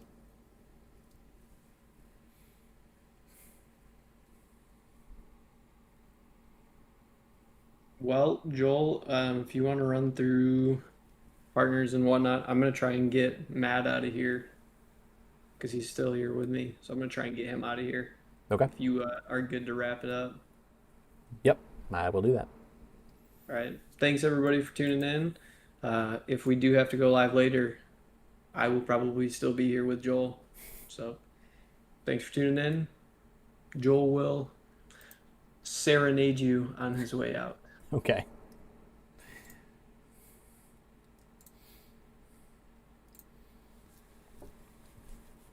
We have a £2 super chat from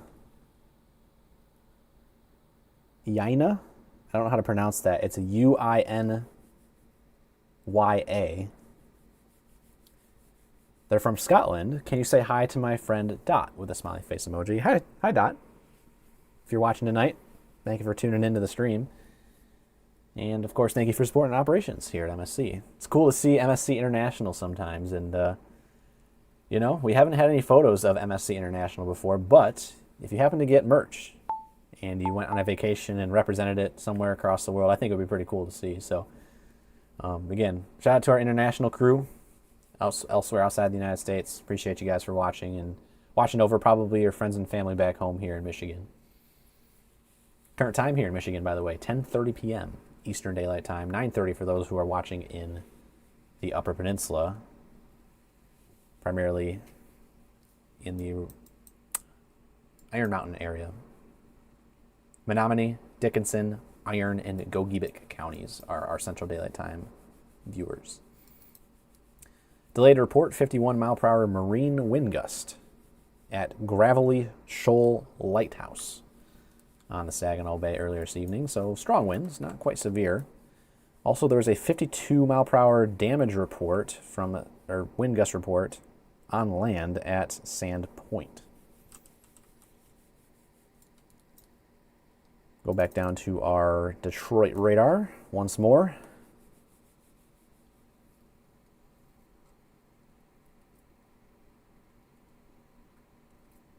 When does our app go live? Mid to late June. So stay tuned for announcements on our page. As a reminder, our social media page that we post the most on is Facebook. We have about 815,000 followers on Facebook right now, and every single day, that's where all of our physical forecasts are getting posted. Additionally, on Instagram and X as well, but Facebook is our primary platform that we post a lot of our stuff to. Now, with the app coming out, we'll try and cross-post what we put on Facebook over to our app. We're trying to get that set up as soon as possible. It may not be right away, and you may still need to come back to Facebook to view some of our posts, but we are working on getting a way to incorporate our Facebook feed and our forecast posts into the app. So stay tuned for that. Again, there's a lot of development that goes into the application, and some of it is a lot harder than you guys realize. So patience, it's coming soon. We got to still test it, and then we'll have it out for you guys, hopefully by the end of the month.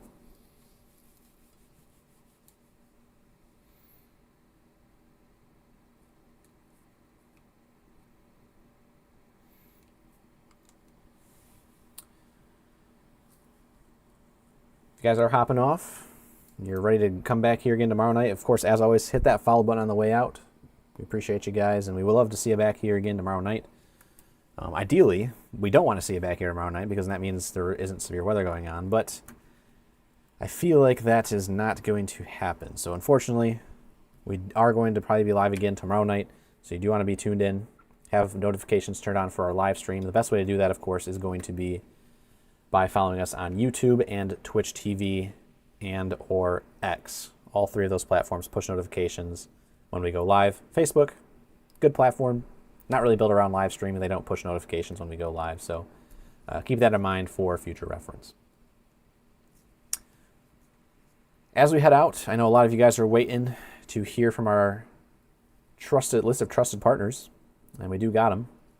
So if you were impacted in any way this evening by damage from these storms, we have a list of trusted partners that are personally vetted by Chandler himself, of course, and they are licensed and insured for your convenience, so you don't have to spend hours on end trying to find some sketchy site on Google or Facebook.